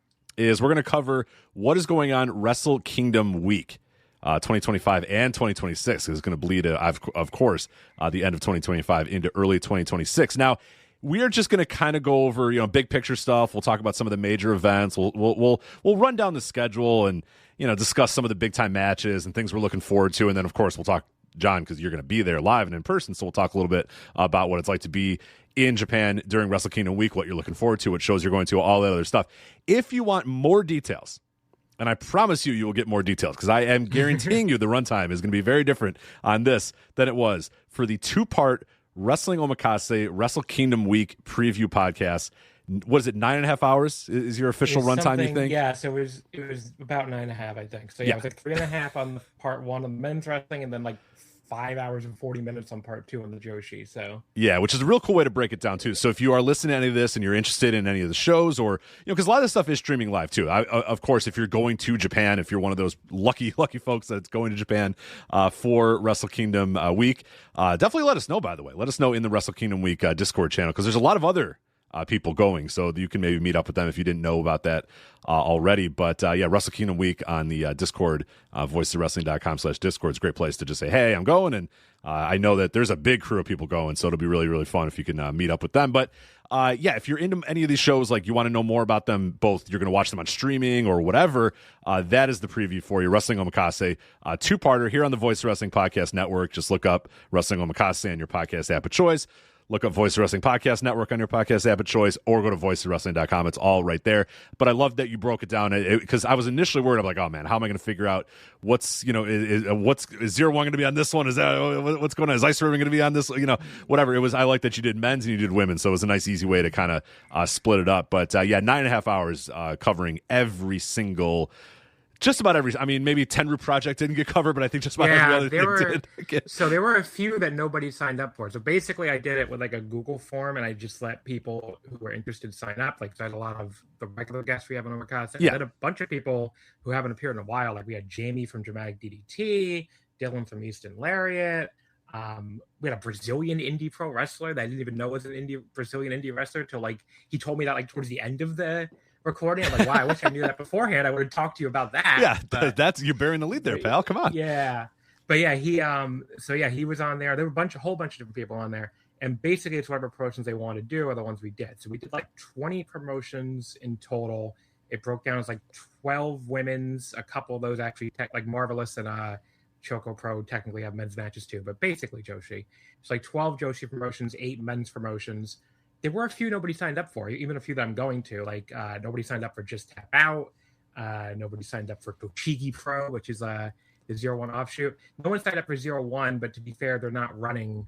They're running, I think, the 20th. They're concluding their tag tournament on the 20th, so they don't. They're tough. Yeah, and that same with Tenru Project too. It's like they're running the 20th, and that's a little early for some people. Yeah, we'll record this on the 21st, so those have already happened. I don't even know what happened in those, but guess we're not. Yeah, the earliest people I know are getting there, besides people who who live there, have been there for like a month. Most of them are landing, I want to say like the 23rd, because they want to go to the Stardom Korakuen on the 24th, the Christmas Eve Korakuen. I'm landing on the 27th. So I leave like 12:30 a.m. on the 26th. So like technically like Christmas night, basically. And I land at 5 a.m. on the 27th. And then I just hit the ground running with my first show, Mari Gold at Korakuen at 11:30. There you go. Get right into Rossi Ogawa as God intended. Right to the waiting hands of Rossi Ogawa. But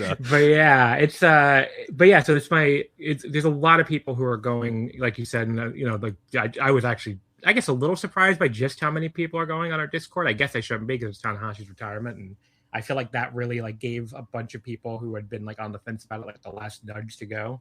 So, but yeah, a lot of first time people on this trip, which has been cool. I mean, I've that channel again. I've been in there answering questions because for people who don't know me or don't listen to my show, this is going to be my 6th trip to Japan. since 2016, and my second time doing a Wrestle Kingdom week, I also did it 2 years ago. So I did the 2023 into 24 one. So yeah, we'll get into a little bit of what that's all like, traveling to Japan for Wrestle Kingdom week, traveling to Japan for wrestling. As particularly this week is tough, and I do want to touch on that too, of like how to pick which shows. Kind of has a WrestleMania weekend sort of vibe about it, and that's why I wanted to do a show with you at some point. We're going to do it on the Patreon, but this works even better to do it here on the Flagship. We've also started doing it on voicesofwrestling.com. We have a schedule and map of where all the shows are going to be happening. Most of the cards that have been readily available or easily translated. Like some of the shows, they do either very hard to find the card or the translation's a little wonky. So it's like, I don't know if I necessarily want to put like bad Google Translate cards up there. But everybody that I was able to kind of get a card for, or anybody who had a very easy to find card, and all the major shows, we all have that up there at voicesofwrestling.com. I should note too that if you want to buy tickets, all the details there. If you're going to Japan and you haven't bought your tickets yet, which I don't know if that's a very good idea. I think you should probably have that buttoned up by now. But we do have ticket links as well, and then the audio preview. If you see that at and I'll have a link in the show notes, of course, for where you guys can go to get that schedule and map. But you can also just look up Wrestle Kingdom week schedule on Google, and I think it's the first result for most people, probably the second result maybe. But you'll see a link for audio preview, and that's going to link to the Wrestling Omakase for that particular. So if you look at the Marigold, you click audio preview, that's going to get to the Joshi section of the Wrestling Omakase preview Wrestle Kingdom week. So we have you covered, and like I said, we did it on the Discord. We wanted to have a lot more people, just a dedicated channel for people that were going that week, and just I think it's also going to be important too. And I really want to stress this, that a lot of this stuff is going to be airing live, and a lot of it's going to be airing, a little bit after, a little on demand for some of them. But I think a lot more is airing live than people think, and I think that for those of us that are looking at a week and staring down a pretty light week in terms of major wrestling here in America, it is pretty cool that you're able to watch a lot of stuff and high level stuff, because this is, and now we'll kind of, you can speak to this a little bit better. This is a huge week for Japanese wrestling, right? Like for people on the ground there in Japan, this is just like, is it akin to a WrestleMania weekend for us in America? Oh, yeah. So, I mean, there's basically only one promotion that I would consider major league. I guess two this year, if you want to count Sendai Girls. Pretty much the only two promotions that are hard to, you cannot see in Tokyo around Wrestle Kingdom week are Dragon Gate and Sendai Girls this year. Dragon Gate is almost every year they do that. I don't even really know why. I guess it's probably just a case of like somebody has to run other parts of Japan. Yeah, right. Someone's got to go to Osaka, so it's going to be them. Yeah, so they're the one, and since they're very Kansai based anyway, based out in Kobe, I guess they just raise their hand and be like, well, I'll serve the few wrestling fans in Kansai that don't want to take the 2.5 hour Shinkansen ride to Tokyo for this week. So that's what they do. And then Sendai goes, I really don't know why they're not running, because they usually do run like a January 5th or 6th Shinjuku Face show. And they're like easily the biggest Joshi promotion that's not running. So I don't really know why they're not running this year, but they're not. But yeah, Dragon Gate usually almost always doesn't run in Tokyo. I'm gonna see them, but I'm gonna go see them in Kobe when I go out west, like on January 9th, I think.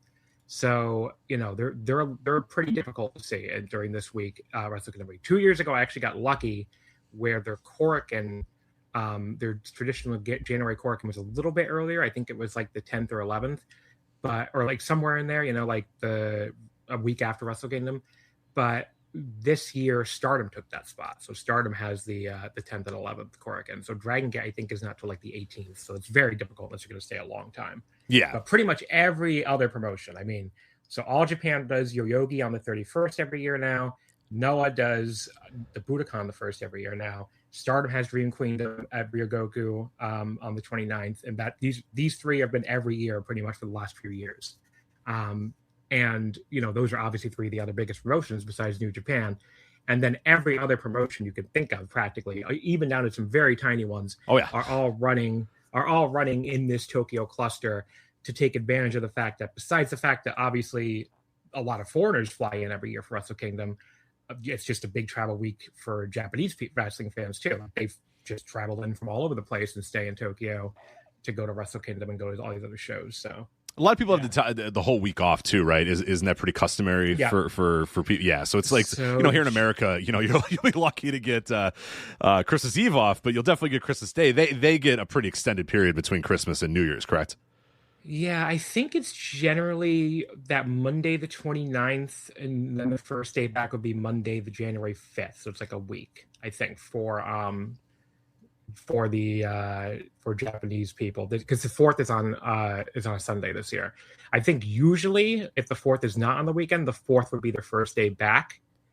But yeah, that's usually how it works. So if you go on, when you go through as a tourist, like looking at stuff that's closed, a lot of stuff is closed through the 1st, 2nd, 3rd, from about the 28th, 29th, 30th. It obviously varies depending on where you go, but that's just, a lot of like touristy stuff is closed during those days, and different restaurants will be closed and stuff like that, and except for stuff that really caters to foreign tourists, like any hotel, like a fancy Western style hotel with the restaurants in there will be open. But yeah, otherwise, like a lot of stuff in Japan closes around then. So what's the vibe like that week? Because obviously it's a holiday week here in America. It's obviously Christmas and New Year's and all that stuff going on here in America. What's it like when you travel there? Because my only frame of reference of Christmas in Japan is the 1999 Shenmue Dreamcast classic Shenmue. Which I'm half joking about that, by the way. But there's a lot of guys. There's a Santa that comes up, but then there's also a bunch of Yakuza members you got to kick the asses of. So. Is that what happens for you when you go there? Okay. No. It's a lot. They put up Christmas lights everywhere. I mean, there's a lot of really nice outdoor like light displays that are up through about like the 1st or 2nd, or I think even later than that actually. So yeah, the lights are really nice everywhere in Tokyo. It depends on what neighborhood you're in. I mean, like in the touristy neighborhoods, you won't really see. You'll see a lot of people out and about. You'll see a lot of foreigners now, and also a lot of Japanese people enjoying the season. If you go to like a more business district, it's going to be pretty dead.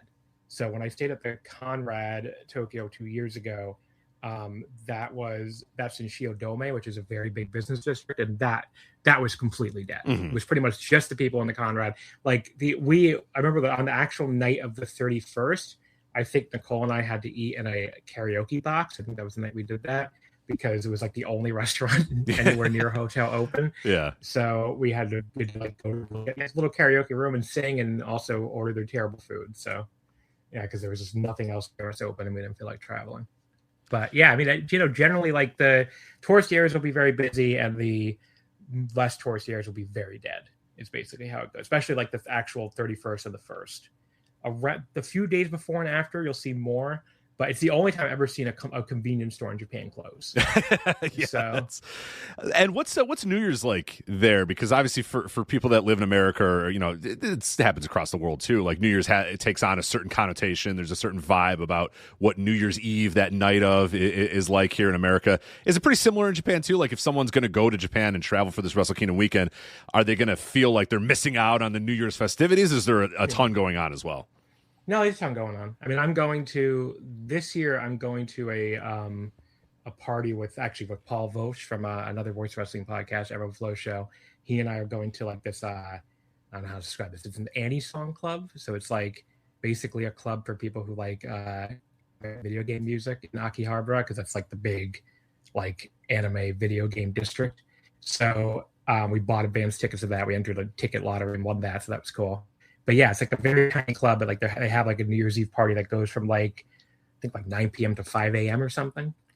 And it's also the only time, I think it's the only night of the year where the trains actually run all night in Japan. They stop around 1 a.m. But because people stay out so late on New Year's Eve, they run all through the night, at least on the JR lines, the main train lines.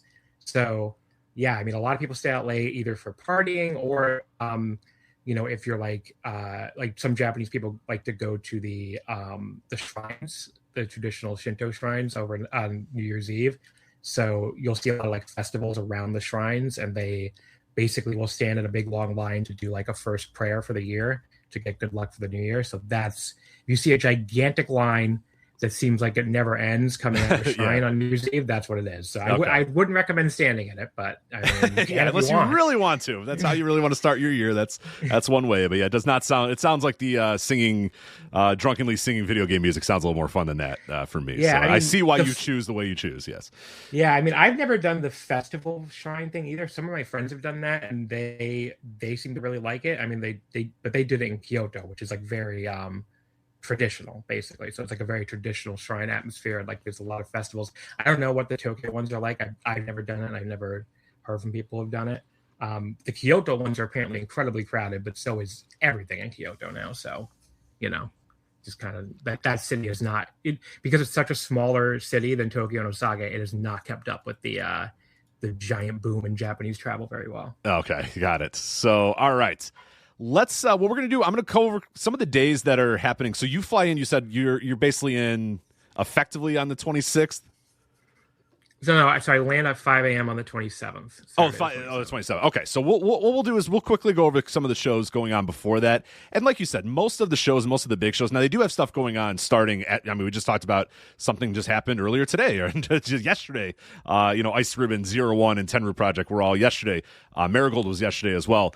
This morning, DDT had a show, Ring Finale 2025. So what I'm going to do is I'm going to go over some of these shows, and then once we start getting into the actual dates, that you're going to be there, we'll talk a little bit about, how you picked the shows you picked, which shows you're going to, that sort of stuff. So real quickly, starting right now, you can, I believe this is available to watch on demand right now.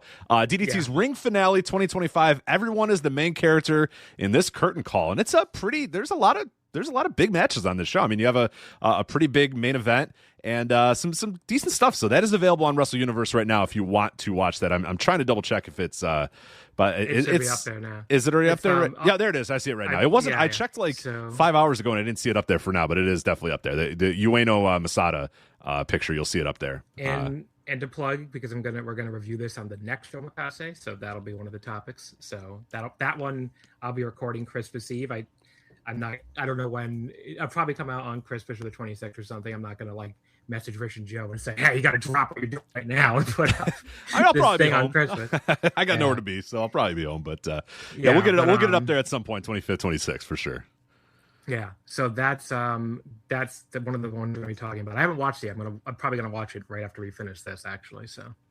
Yeah. So then also Sendai Girls, that also aired, and I believe, is that up yet on Archive? It is. Look at Wrestle Universe getting up there as quick as possible.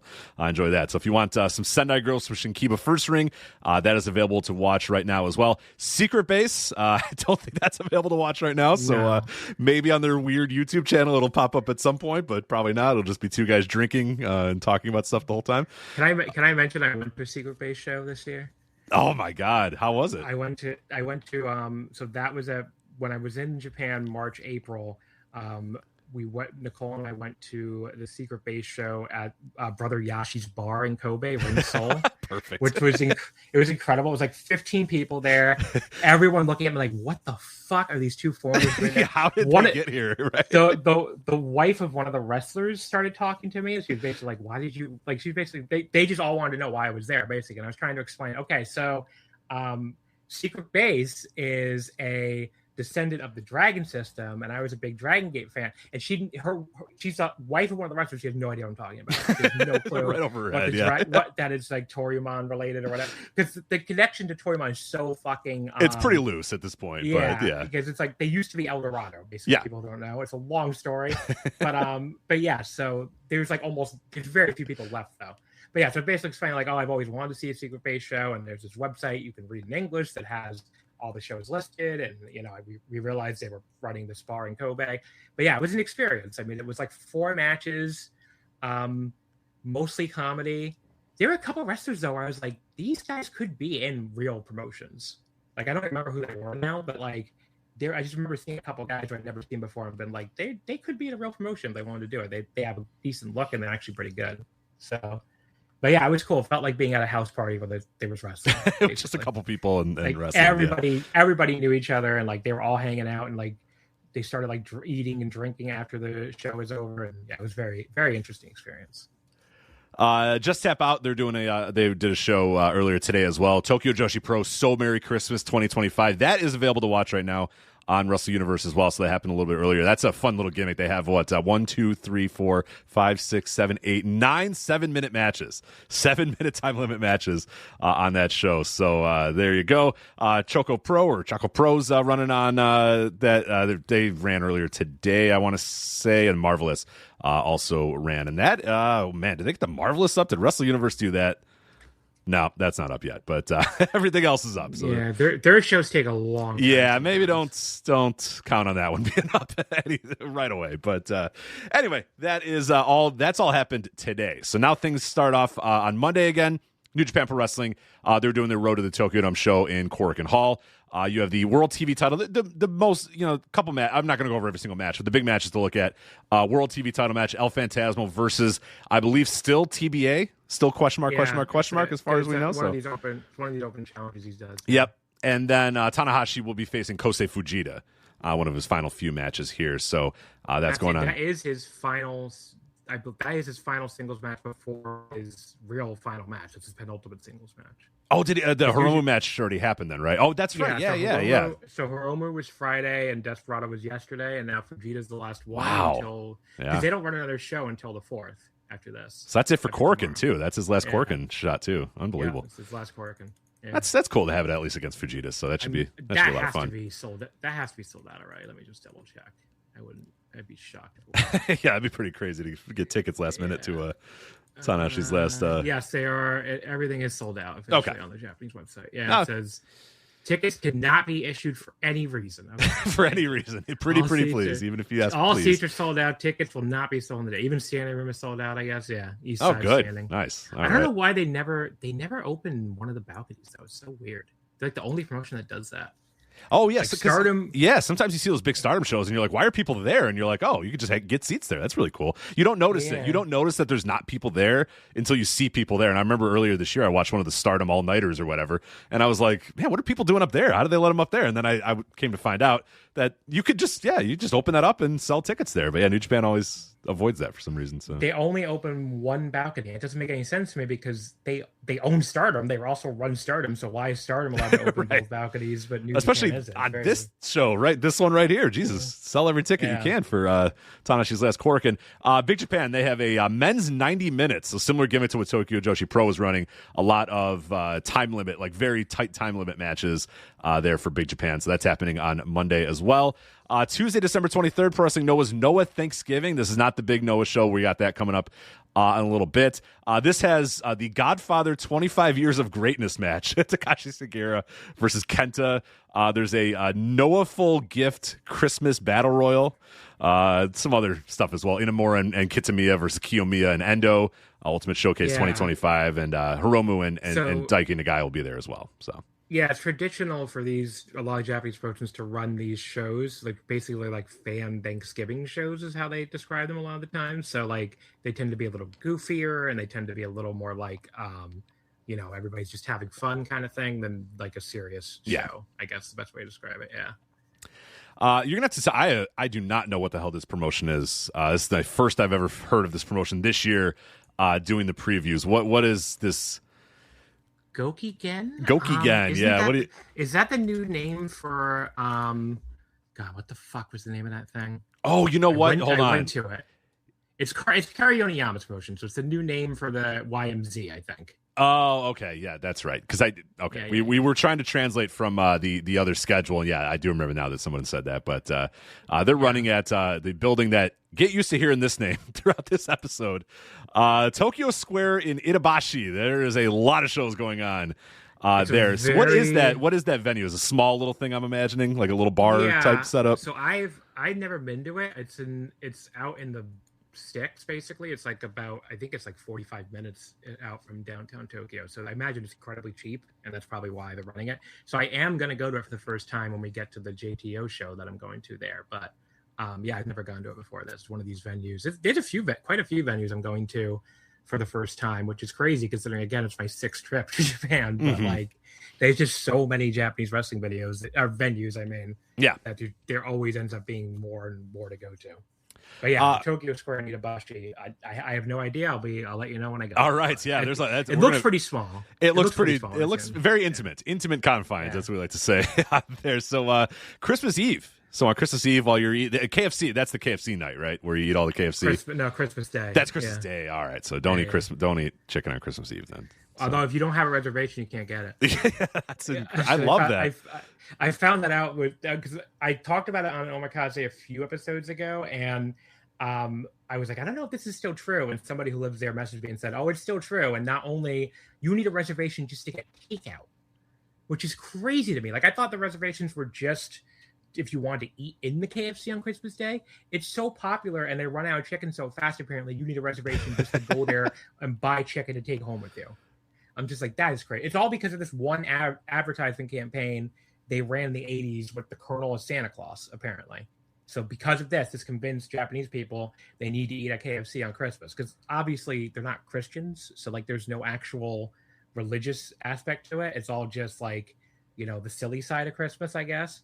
But yeah, they eat like, there's also this, they eat this Christmas cake every year, apparently, which is, I don't think that's really a thing here. I've never heard of Christmas cake. Not really. No, I mean, you got the traditional fruit cake or whatever. That's a little different. Yeah, we don't have like what's weird about I would say in America is, and listen up, marketing executives, like there's not really a thing. Like everybody kind of does their own, you know, sometimes I guess it's sort of ham, but some people do turkey. Some people do, you know, some roast or whatever. Some people just get like, you know, some people get fried chicken and stuff. Like I've had Christmas Eves and Christmas Days where they just got catering or whatever. They just got tacos or something like that. There's not really a traditional, you have to eat, like it's not like Thanksgiving where you have to eat this on Christmas. Like you can kind of do whatever the hell you want on Christmas. But I can't believe that it's, one marketing campaign has gotten it to the point where KFCs need reservations. You got to, if you're an American marketing executive, you got to work day and night to make sure you can make your thing, the KFC on Christmas Day in Japan, because you're in the money. Yeah, that's incredible. You can't even, like, to me, that's unfathomable that you can't just like walk into a KFC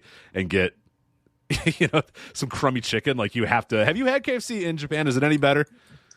I've never had it in Japan. Yeah, it's not high on my list of things. No, there's so many other foods. I figured. Yeah, I would not do that either, because that's that's one of the things that I've always when I go to like other countries, I always walk by like American institutions and I'm like, I should try that and see what it's like there. And then I'm like, why would I do that? Like, that's so dumb. Like, go eat. Like, we were in Rome and there was like some food and I was like, I should see what the Romans think of like da-da-da. And I was like, wait, why would I do that? I'm just going to eat more Italian food. This is stupid. So yeah, the only thing I've ever done is I tried the McDonald's fries once on my very first trip because somebody told me they tasted different, and they did. They tasted like less greasy. But that was like just a snack, you know, that wasn't like a whole meal. I got dragged once. I can't remember if it was the first trip or the second trip, but the people I was with, and I won't name any names, decided they wanted to go to the TGI Fridays that's next to Corrigan. Oh, the famous Gaijin hangout. Yeah, TGI Fridays. I was so fucking pissed. I'm like, why am I wasting one of my I basically didn't eat. I just was like, I'm just going to sit here and I'll go eat actual Japanese food after, because I'm not, like, I was annoyed that I was getting dragged to TGI Fridays in Japan. But yeah, I go to Japan to eat Japanese food, not to eat.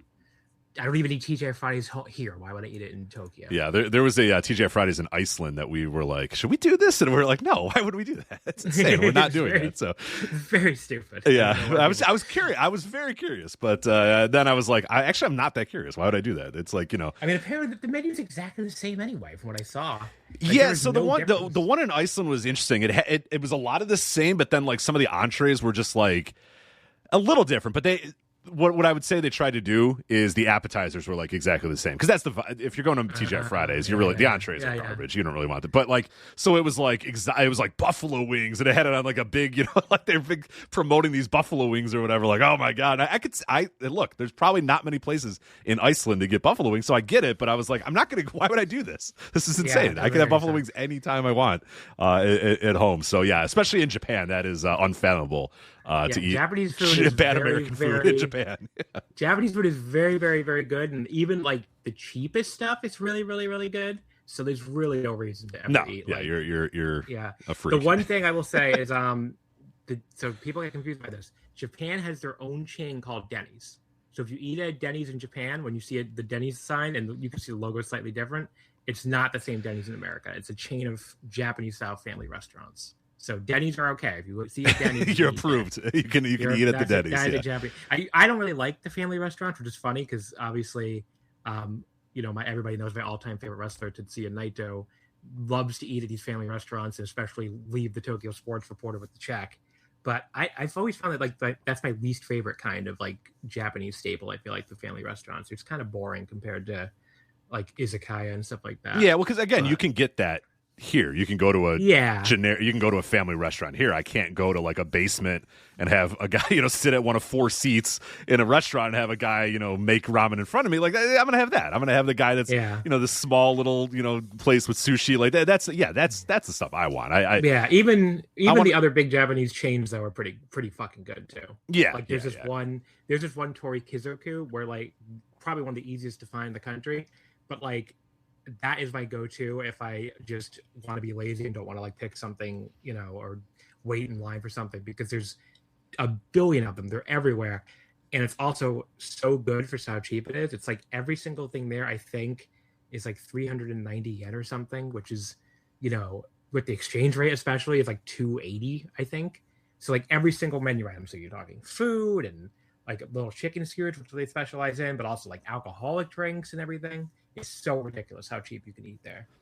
But yeah, it's really, really good for how cheap it is. I'm just like, why is even their cheapest shit this good? I had a friend that recently came back from Japan. He just kept sending me pictures of what he was eating, and everything looked phenomenal. He just kept being like, this was only $5. This was $3. This was $4. Like you live in New York, I live in Chicago. So the idea of getting anything edible for like under $10 is pretty rare. So when he's sending me these exotic dishes, then he was like, this is $4. Can you believe it? I was like, what the hell? This is unbelievable. What am I doing here? Well, because the exchange rate is so good right now. It's actually even gotten better. So it's like, I think it's up to like $1, like 150. Yeah, USA. Yeah. Well, it's even better for Europeans actually. They're the euros have it at like 170 or 180. I think. Oh wow, so. Yeah. I mean, they're living like kings. They're living like kings. Yeah. All right, Christmas Eve, Stardom year-end Xmas Night 2025. That'll be available to watch. You also have the preview there for you at Wrestling Omakase. DDT's Holy Fight Night 2025 also on that night. That'll be streaming on Wrestle Universe, so if you want to watch that again on Christmas Eve. So if you want to say, hey, look, turn Christmas vacation off, we're watching DDT Holy Fight Night. No, it'll be at like 2 a.m, so I don't think you're going to be watching that live. 5 a.m. Yeah. 5 a.m. You know what? You might. Yeah, probably unlikely. But what you can do, and this is, I think, the new tradition that everybody should do on Christmas Day. I wish they would stream this live, and I understand it's impossible, probably. Logistics aren't there. But on Christmas Day, Pro Wrestling Freedom's Blood Xmas, the annual tradition, Blood Xmas. Gato and Shingo Takagi and Jun Kasai and Toru Sugiura. That's pretty cool, actually. Yeah. And but yeah, the I just want to say, for the Stardom show, is again one of the. It's a little less goofy than some of these other Stardom Christmas, like these other promotion Christmas shows, because it's like the last show before their humongous Dream Kingdom show. Yeah, and it'll be a Korakuen too. Yeah, so like that has the high speed title match with May, Sierra, and Yuna Mizumori. They've been building up for like 6 months, and May is probably going to finally lose this thing that she's had since August 2024. So that is a pretty big match for the Korakuen. I'm kind of sad I'm missing that one live. But yeah, so there's that match, and then the main event is like a big 8-woman tag with like all the major matches of Dream Kingdom. So yeah, you have like the Hate Team, Saya Konami, and BMI 2000, and then there are 3 challengers: Syuri Ano, the red belt challenger; Saya Ida, the white belt challenger; and Aya Sakura and Saika Kura are the tag title challengers. And there was an awesome match yesterday, a very, very good match, like 3 3/4, on yesterday's show from Osaka, which with Syuri and Ida against Saya and Konami, if people didn't see that. So yeah, some good like last build stuff here for the enormous Dream Kingdom show. Yeah, and then we're gonna talk about that here in a minute. So Blood Xmas, as I said, that is, if you're into deathmatch stuff, that does eventually make its way out into the wild, but it usually takes a bit. So I don't know when you got it's gonna that. Air on Samurai, I think. Yeah, it's usually like a week or 2 afterwards. It starts popping up everywhere. Yeah, I think it'll air on Samurai early January, if I remember correctly. You get a King of Freedom title match, Valento Jack versus Masashi Takeda, and then a barefoot toy block death match. So those toy blocks, man, those are no joke, especially if you got to wrestle in it barefoot. But there you go. If you're into the death match, you got Freedoms.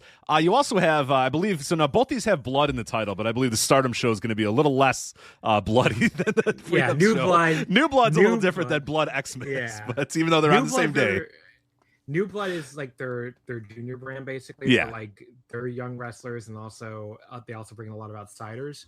I don't think we have a full card for this yet. When I checked earlier today, I didn't see anything there. But yeah, New Sometimes Blood it's in 27 the- Xmas Night is Stardom's Christmas night show. But again, very different Blood Xmas than And it yeah. does stream, for people to know, it Yep. streams these New Blood shows stream for free on YouTube. So anyone can watch these without needing a Stardom World subscription, unlike most of their other shows.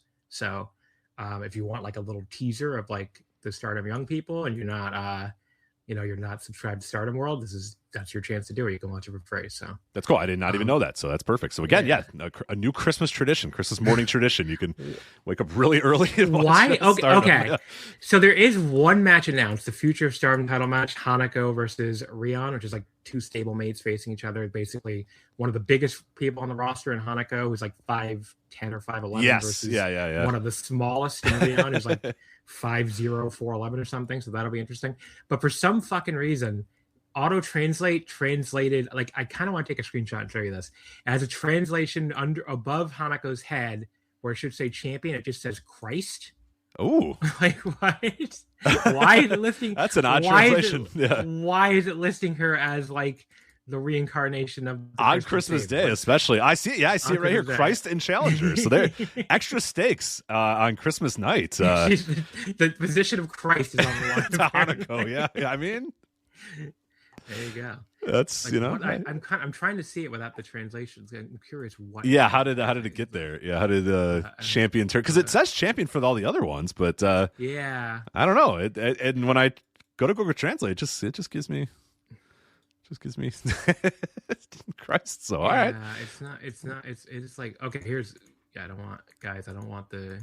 I don't know. It's not letting me untranslate it. Yeah, that me either. So, all right, Christ. So, playing the role of Jesus Christ on his birthday. His birthday is Hanako. So there you go. Yeah. Extra stakes, big stakes at hand big on New Blood 27. So, all right, now things start post Christmas, December 26th. Some seedling 2025 final round.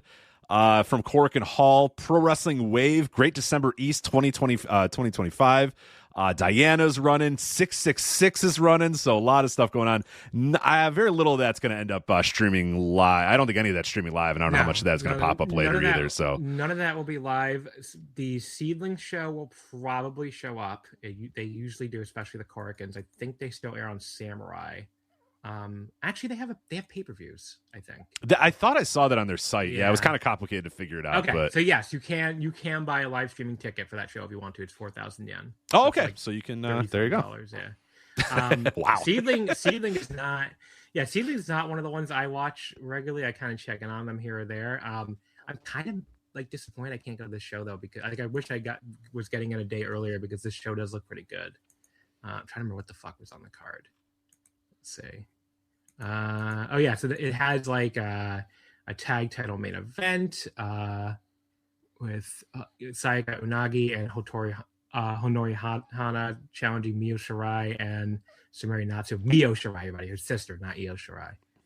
That'd be a bigger story. That would be a much bigger story. Yeah. But yeah, and there's Mariah's facing Salim Misora, who's like one of their young wrestlers. Seedling, we talked about this on the show. They're in a weird spot where like their original reason for existing was because Nanai Takahashi left Stardom over the whole fallout with the that horrible thing that happened to Aki Akazawa, where she basically got beat up by what the hell was her name, by Yoshiko. Oh, that's right. Yeah, of course. So that was the whole reason for existing. But now Yoshiko has been on like a long-term injury absence. She did say she's coming back soon, but nobody seemed that. She said like 6 months ago, so I don't know what soon means to her.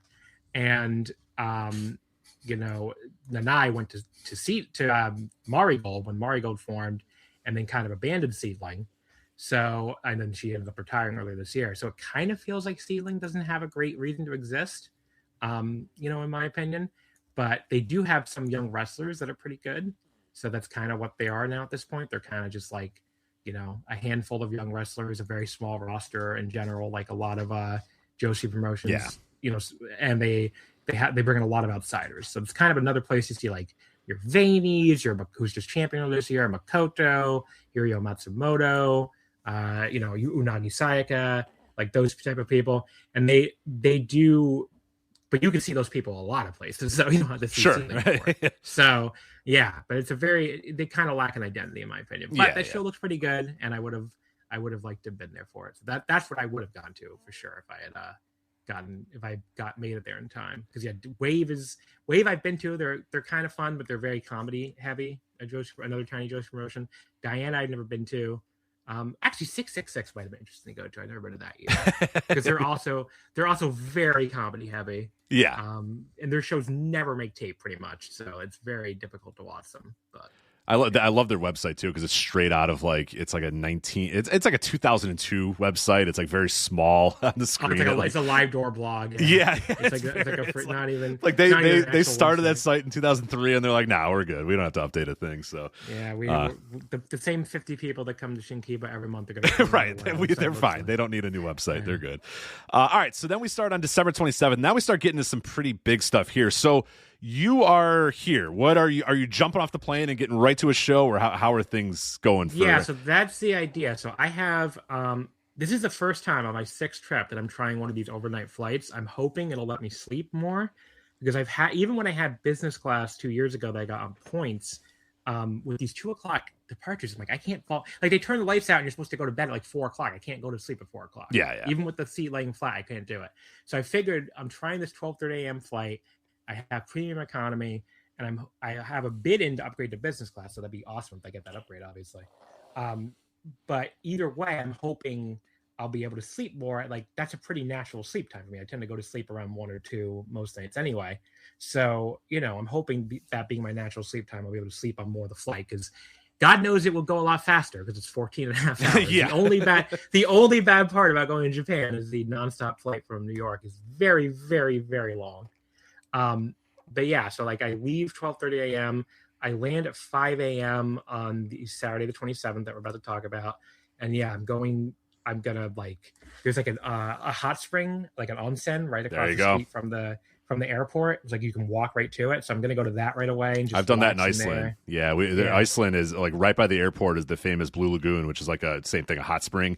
And a couple times we did an overnight flight, didn't sleep at all. Next time we did just a normal ass flight, and both times we got off and we're like, yeah, we're just gonna go there right away. And I'm glad I did. It got me ready for the rest of the day, even though some people go and they sleep right away, or some people go and they're like, I'm jet lagged, so I'm just gonna hang out. I'm a proponent of hit that hot spring, get a nice shower, and just go off the adrenaline, and you work your way through the rest of the day. And it looks like that's what you're going to do. It's a good plan. I think it's going to work. It's going to be the onsen first, and then I'm going to go to this 24-hour arcade and play some rhythm games and enjoy myself. And then 11:30 a.m. I'm going to go to Marigold. So that was what I chose of these shows. I guess I'll let you run them down. I'll say there's 2 shows I want to go to. The other one Marigold I bought. I've purchased 16 shows ahead of time for my 2-week trip, and I have 4 more that I consider definites I haven't purchased for various reasons. They're just, I don't need to, basically. Because I would say for most of these shows, I would say buying ahead of time is very smart, because some of these venues are just so tiny. Like if you decide you want to go to Choco Pro, for instance, I believe one of the 3 or one of the 4 shows in the Ichigaya, the one I'm going to on January 2nd, is already sold out. And you wouldn't think of Choco Pro like I have to get a ticket, but it's like there's only room in that place for like 80 people probably. Yeah. So it does sell out. And so like anything at the smaller venues, Shinjuku Face, which only holds a few hundred, Shinkiba, which only holds a few hundred, you're gonna want to buy, because those will be sellout risks, especially this time of year. Cork and Hall, it depends on the promotion. Some of them will never be sellout risks, like like one of the ones I didn't buy ahead of time is Ice Ribbon, because there's probably going to be 500 people there. Yeah, I think you'll be okay. So, Tochigi Pro, same thing. There'll probably be like 600 people there if they're lucky. But like, anything else, like Tokyo Joshi, the same day of Wrestle Kingdom, if you haven't bought that, I think it's already sold out. The Stardom Corkins are going to be threats to sell out on the 10th and 11th. And I don't know if the 24th one has already. It wouldn't surprise me if it has. So yeah, there's got the DDT one on January 3rd, because they've been drawing so well with the Takeshi, the idol. That is either like a threat to sell out or is already sold out. So there's definitely a bunch of them you're going to want to buy ahead of time. Wrestle Kingdom itself is sold out, which fucking still blows my mind. I still never thought that would happen. I know. I went to their site the other day when I was doing a write-up on Flagship Patreon about the main event, and it just said there are no tickets for sale. Like, I forget exactly what it said. It was so stern. It was like, nope, you're good. Like, there's no more. I thought they would try to, no matter what, if you have money, they're going to find a way to stuff you somewhere in that venue. But they said, nope, we're good. You can't go anywhere else. So I don't know how they're going to beat Josh Barnett's 95,000 or whatever the hell he said he put in the building. But it's like they already stopped selling. I don't know how we're going to be able to top 80,000 or what. I think he says 80,000 for that show. But it makes you. I'm now questioning, John. It's kind of weird. I'm questioning some of those old Wrestle Kingdom attendance totals, but they may have been less than accurate. Those Tokyo Dome. Well, I refuse to believe that. So I'm just going to go with it. Unless you think by removing the baseball field and adding seats, you can double the capacity of the Tokyo Dome for baseball games, then otherwise I don't think those numbers are very a lot of floor seats. A lot of floor seats. A lot of floor seats. Yeah. But on December 27th, it starts off in earnest. Year-end party, Tokyo Joshi Pro. That will, from Shinjuku Face, that will also stream on Wrestle Universe. So if you want to watch that one. Marigold, like you said, True Victory 2025. That is at 11:30 from Korakuen Hall. Again, that will be able to watch, I believe. I don't know if that's live or on demand. I'm pretty sure it's live. Let me just double check. Yeah, because sometimes the great thing about these shows, and yes, it is live. Oh, live. The great thing about the morning shows, obviously, is they're, especially when you have the extra hour, they're very watchable from home in America. I mean, you're talking about 11 a.m., 11:30. You're talking about 9:30 Eastern. Yeah, not bad at all. 8. Yeah, so those are the ones I watch live the most at home. So. But yeah, then you have Ice Ribbon at noon. That will not be streaming anywhere. No, Ice Ribbon from the Ice Ribbon Dojo. Ice Ribbon 1463 will not be streaming, nor will false. I think it might be.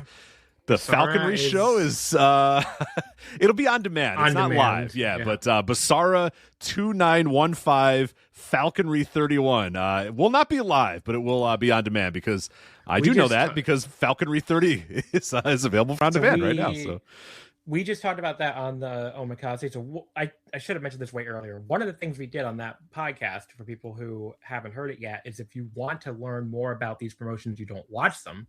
We kind of gave an overview.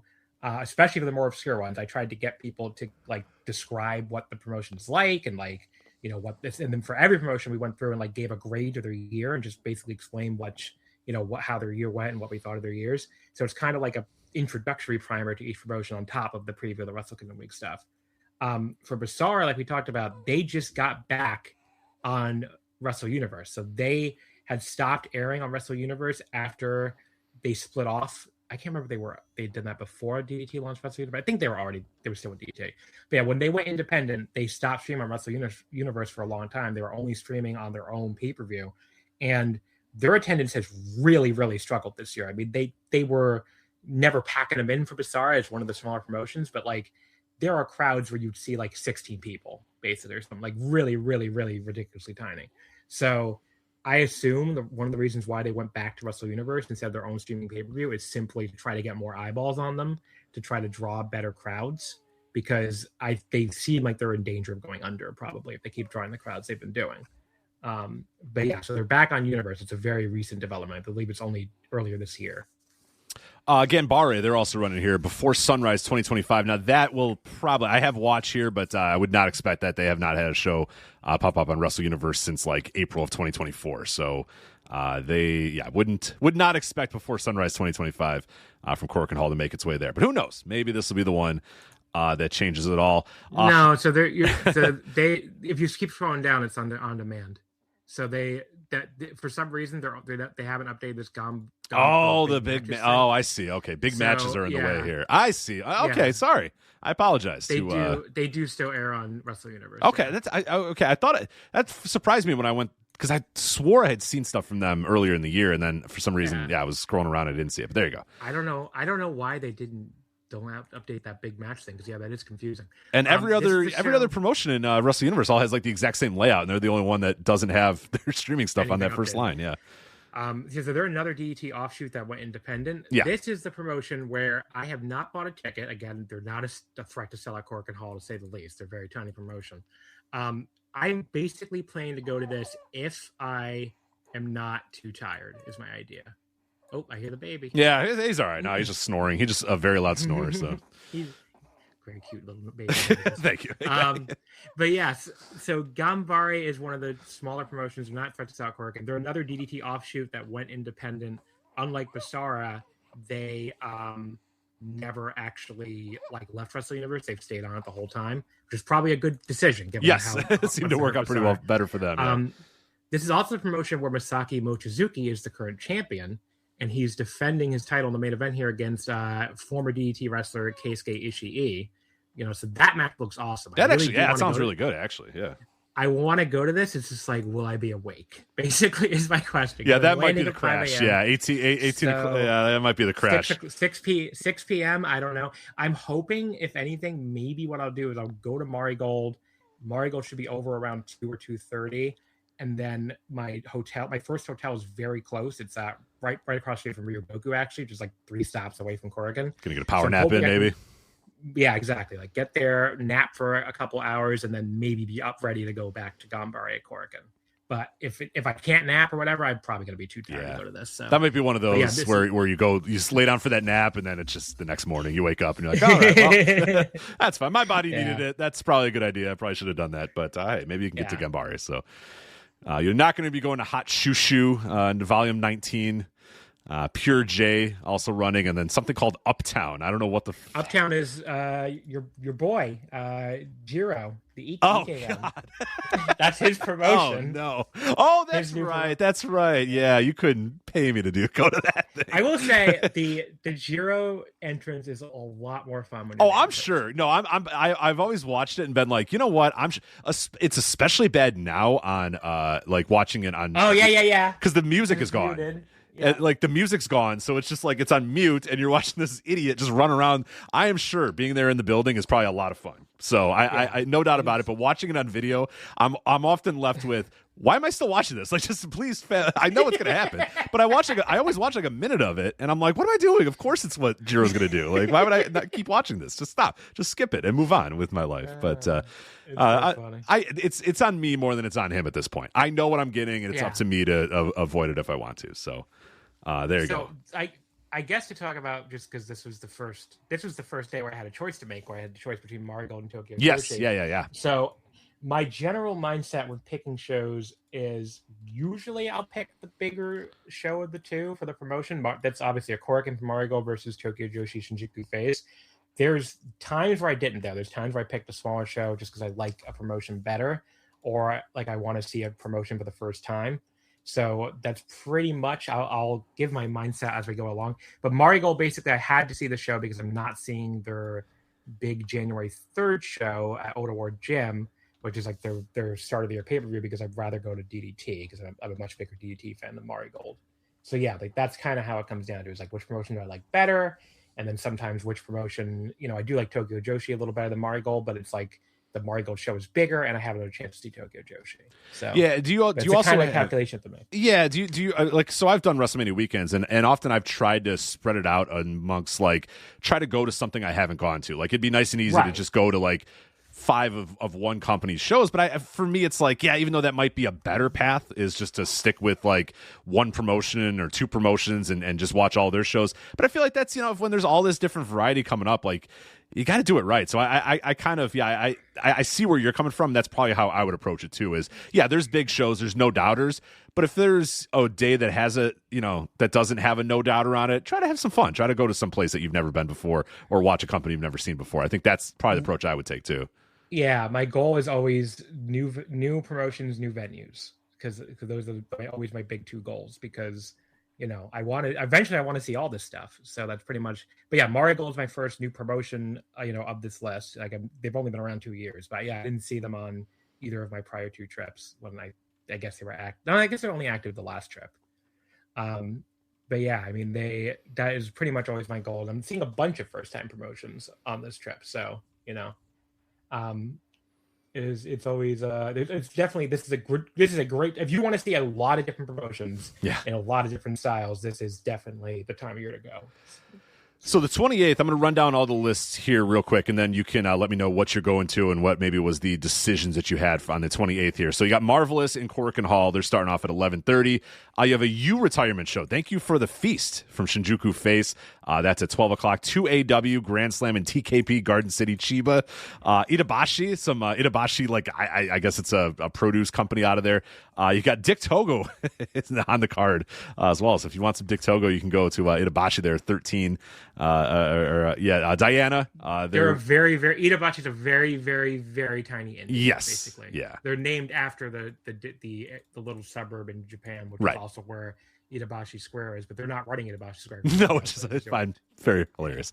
Diana, Just Tap Out, final match of the year for Just Tap Out. Heat Up. I already know you're going to heat up, so don't worry, at the Heat Up Dojo. And the Basara 296 Banquet at Shinkiba First Ring, and then Uptown running yet again at Shinjuku Face. So what were the decisions, and where'd you end up with on the 28th? Because that's a lot of variety there on the 28th. Yeah, so it was a tough call for me. Now, some of these promotions are ones I don't really care about. Like, I've never been to 2AW, but like they never make tape. They're the former Kaientai Dojo, if people don't know, and there's really nothing that exciting about them to me. So they were not really in there. Itabashi's Diana, just not really heat up. Flagship listeners will remember 2AW. They led us through the early days of the pandemic because they were the only one that was like, we have to run or else we'll die. So we're just going to keep running. And we're like, all right, we'll just keep watching them because there's nothing else to watch. So, but they're not very good. It came down to three for me: the Marvelous, the U Retirement, and JTO. This was one of the hardest decisions, honestly, because the U Retirement is sort of a Sendai Girls show, I guess. So it's the closest thing you can get to a Sendai Girls show on this trip, and I do like Sendai Girls a lot. I don't really like you very much, though. Like, I think she's kind of not very good. It's like, I don't know how much you've seen, but you've seen. But yeah, I mean, she's just kind of like, she's Chihiro Hashimoto's partner as Team 200 Kilogram, and I always liked Chihiro better by herself than in that team. Yeah, for sure. And you has that dopey fucking log roll spot. I cannot fucking stand that spot. You know what spot I'm talking about? I don't think I know it, but it sounds the way you're describing it sounds annoying to me. But okay, so basically Chihiro will hold two wrestlers on the floor. So the bitch will hold them in place against the ring apron, and you will like drop to her onto the mat because she's a very big lady. People have never seen you. She's an enormous woman, and she will roll like a log slowly into them on the outside. It never looks impressive. It never looks cool. It looks stupid every time. It always looks like the opposing wrestlers could easily avoid this if they wanted to. Like, I understand, an Irish whip, blah blah blah, but this is like, and we all have our limits. We all have our limits in wrestling. Yeah. Like, this one is fucking stupid looking. And it's kind of too goofy too for like if this is a comedy promotion or something, it'd be more, but like they usually do serious wrestling at Sendai Girls. So it's very, very strange to me that they do that spot in otherwise serious matches, in other words. But yeah, I hate that spot. So this was like easily third place of the three, even though I like Sendai Girls. I just don't really like you that much. So it really came down to Marvelous or JTO. And the Marvelous show, Marvelous is a promotion I'd never been to before. The card looks really good. I mean, you have that one match highlight on there, which is Senka Akatsuki against Sari Yamaoka, which is like two of the greatest young Japanese wrestlers on the scene right now. Yeah, Senka was the one who WrestleMania weekend had the great match with Aja Khan that was getting a lot of buzz. So that's her. So if you haven't heard that name since WrestleMania weekend, that's her. And yeah, she's got incredible buzz and amazing potential too. So there's lots to like there. Yamaoka's Mari Gold's super rookie, and she had some really awesome matches this year with like Nai and teaming with the Nai, and she's been really good. So yeah, and this is a match they've been building to forever. They were supposed to do it during Mari Gold's Dream Star Grand Prix, but Senka got sick and had to get replaced. So basically, it's a rescheduled match from a few months ago. So yeah, that match does make me regret missing this. But the one I went with was JTO, and it's because, first of all, I actually watch JTO and I don't watch Marvelous. So JTO, they air for free on YouTube. Their shows are really, really far behind a lot of the time. This is Taka Michinoku's promotion. Yes. And they air on YouTube. It's usually very sporadic and like you can never predict when these shows are going to go up. Like sometimes they go up like a week after, sometimes they go up like 3 months after. It's really ridiculous how slowly already get their shows up sometimes. But yeah, I watched a show there's not that long ago, maybe a month or two ago, and I thought I was watching something like new, and I looked, and it was from like August or whatever, and I'm like, what the hell? But it said it just got uploaded like 8 hours ago, and I was like, oh, all right, cool. And then I went through the entire show until I found out it was in August or whatever, because I was trying to look up results, and I couldn't figure out what the hell match I was watching. I'm like, what the hell is this show? And then I looked up, I'm like, oh, from but they're one of the only. They're one of the only true mixed gender Japanese promotions. First of all, they have women and men. And the women's roster is really, really good. I mean, Azusa Inaba and Tomoka Inaba are, they wrestle in Stardom as well, but this is where they get to like really do a lot of stuff because they're both like the top stars in JTO versus like being mid card people in Stardom. And Aoi is really, really awesome too. And she's the one who wrestled El Desperado on the Takataichi produced show that was a pay-per-view on New Japan World earlier this year. But she has a very unique look too. Like she's quite tall for Joshi, like 5'7", but she's like very skinny and like almost has like a very. I always feel like she was inspired by the Hardy Boys or something because she called herself like the Suicide Queen, which you could see how that would be like. Yeah, for sure. Sort of like Hardy Boys inspired, and that just has that kind of look. But yeah, there's other ones too, but those are like the main three. And there was a really awesome match that's available for free on YouTube, but people missed it for the JTO Girls title. With Azusa Inaba against Aoi. That was November 9th in front of like 80 people in Yamaguchi, like way out west in Japan. But that was like a 4.25 star match, like one of my favorite matches of the entire month of November. So if people, because I could see how people would miss that one. So definitely go back and check that out if you didn't see it. But yeah, so I ended up picking JTO just because of the promotion I actually watch. And I feel like I got rewarded because Mirai, who I mentioned earlier, she had just left Marigold. She had jumped from Stardom to Marigold when that split happened. She left Marigold about a month or two ago. She joined Michidoku Pro, actually, which people listening are probably like, isn't that a men's promotion? The answer is yes. So she joined Michidoku Pro, even though it's not a women's promotion. And she's basically been, this Michidoku Pro affiliated freelancer ever since. Yeah, she's everywhere this weekend, or this week, I should say. Everywhere. And she's challenging Azusa Inaba for the JTO Girls title on this show, which that match is like, one of my sleeper matches of the entire trip. I mean, that match could be really, really awesome. Besides that, there's Taka Michinoku in a singles match, which he's facing one of his students, which I'm like, when else are you going to see a Taka Michinoku singles match in 2025? And there's also Thunder Masami, who's the king of JTO, their male champion, against Ibuki, which is two of their bigger young wrestlers. And Masami especially is one of these guys who, just looks he looks very promising, basically, is what I would say. Like he looks like he would not be a guy who I'd be surprised to see pop up somewhere else in Japan at some point. Like a few other, like Tanan went from JTO to DDT, and Rena Yabe went from JTO to All Japan. It wouldn't surprise me if he's one of the next ones to go in the next couple of years. So he's one to keep your eye on. But yeah, to the JTO show. And on top of that too, it's also, this is the show I'm going to go see in Tokyo Square in Itabashi. So yes, very intimate venue. Yeah. And it's first time venue. So yeah, that's what I picked. I don't regret my decision, but that I am sad I'm going to miss that Senka versus Sari match. Yeah, and you're going to miss Heat Up, but that's okay. Well, you can still go to Heat Up. Maybe. I don't know. I actually don't know how far Itabashi is from wherever the Heat Up dojo is, but don't go. Don't I have go to no Heat clue Up. what Heat Up dojo. Yeah, it's fine. Yeah, you probably. So I have so many days. I have so many days where I'm going to like 2 shows in the same day. There's one day we'll get to. I might go to 3.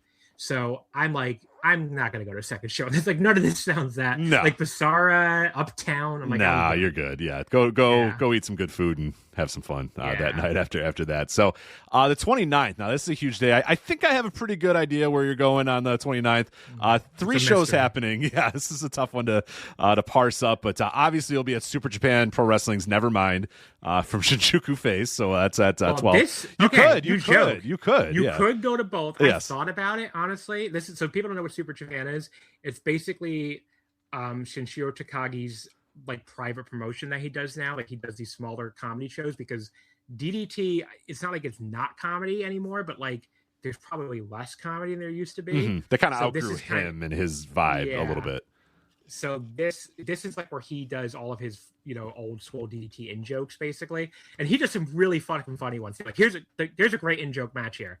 Taiji Ishimori, Brahmin Show, Brahmin K against Shuji Kondo, Ken Oka, and the former Matsuhita, the one who used to like hump everybody dressed as Ronald McDonald. But do you get the joke here? There's really two jokes. Don't. Here. Yeah, I don't know if I do off the top of my head. Joke number one: we're finally getting a Sailor Boys reunion after all this time.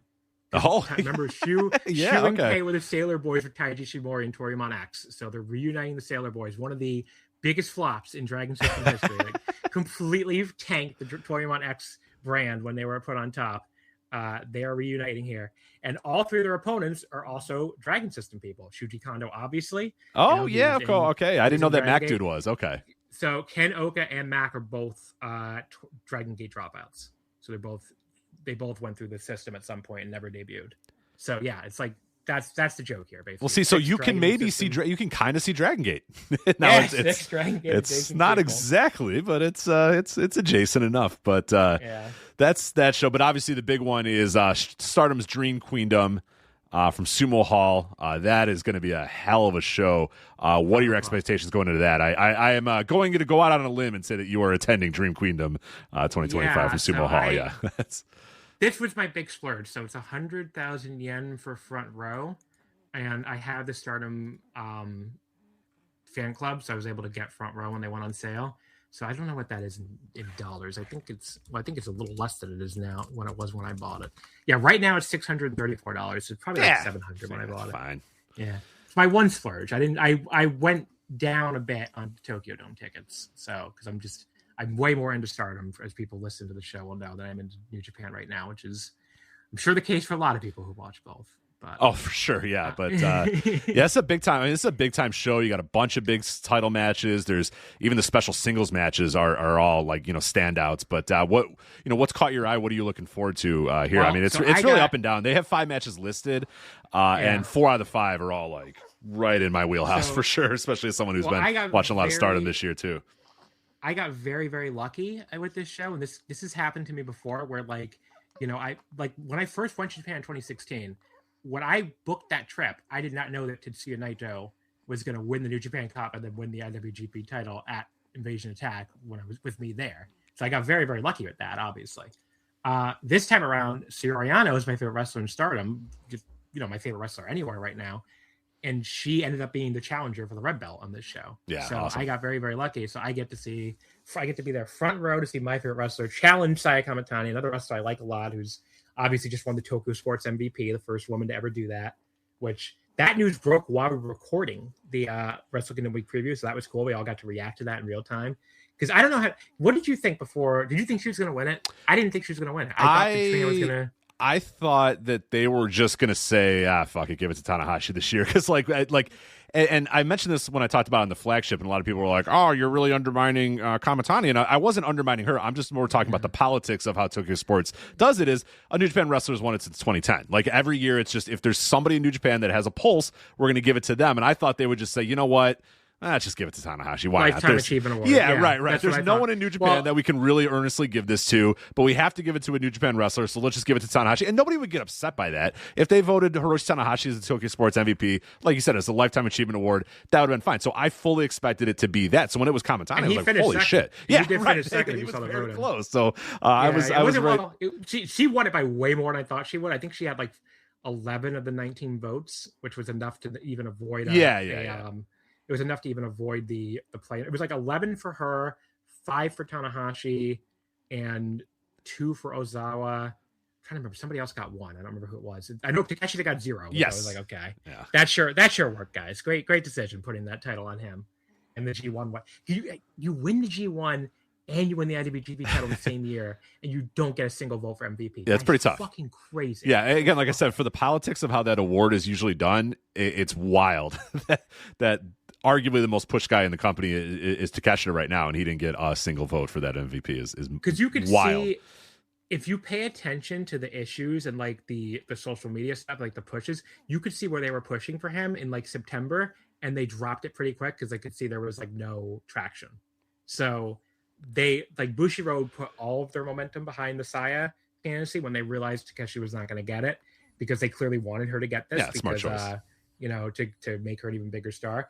But I guess I thought the forces of sexism would win out. I just really was I don't know if I'm just the politics and sexism jaded. Would win. No, I mean, I thought that it's unprecedented and it's cool. I mean, it's well deserved.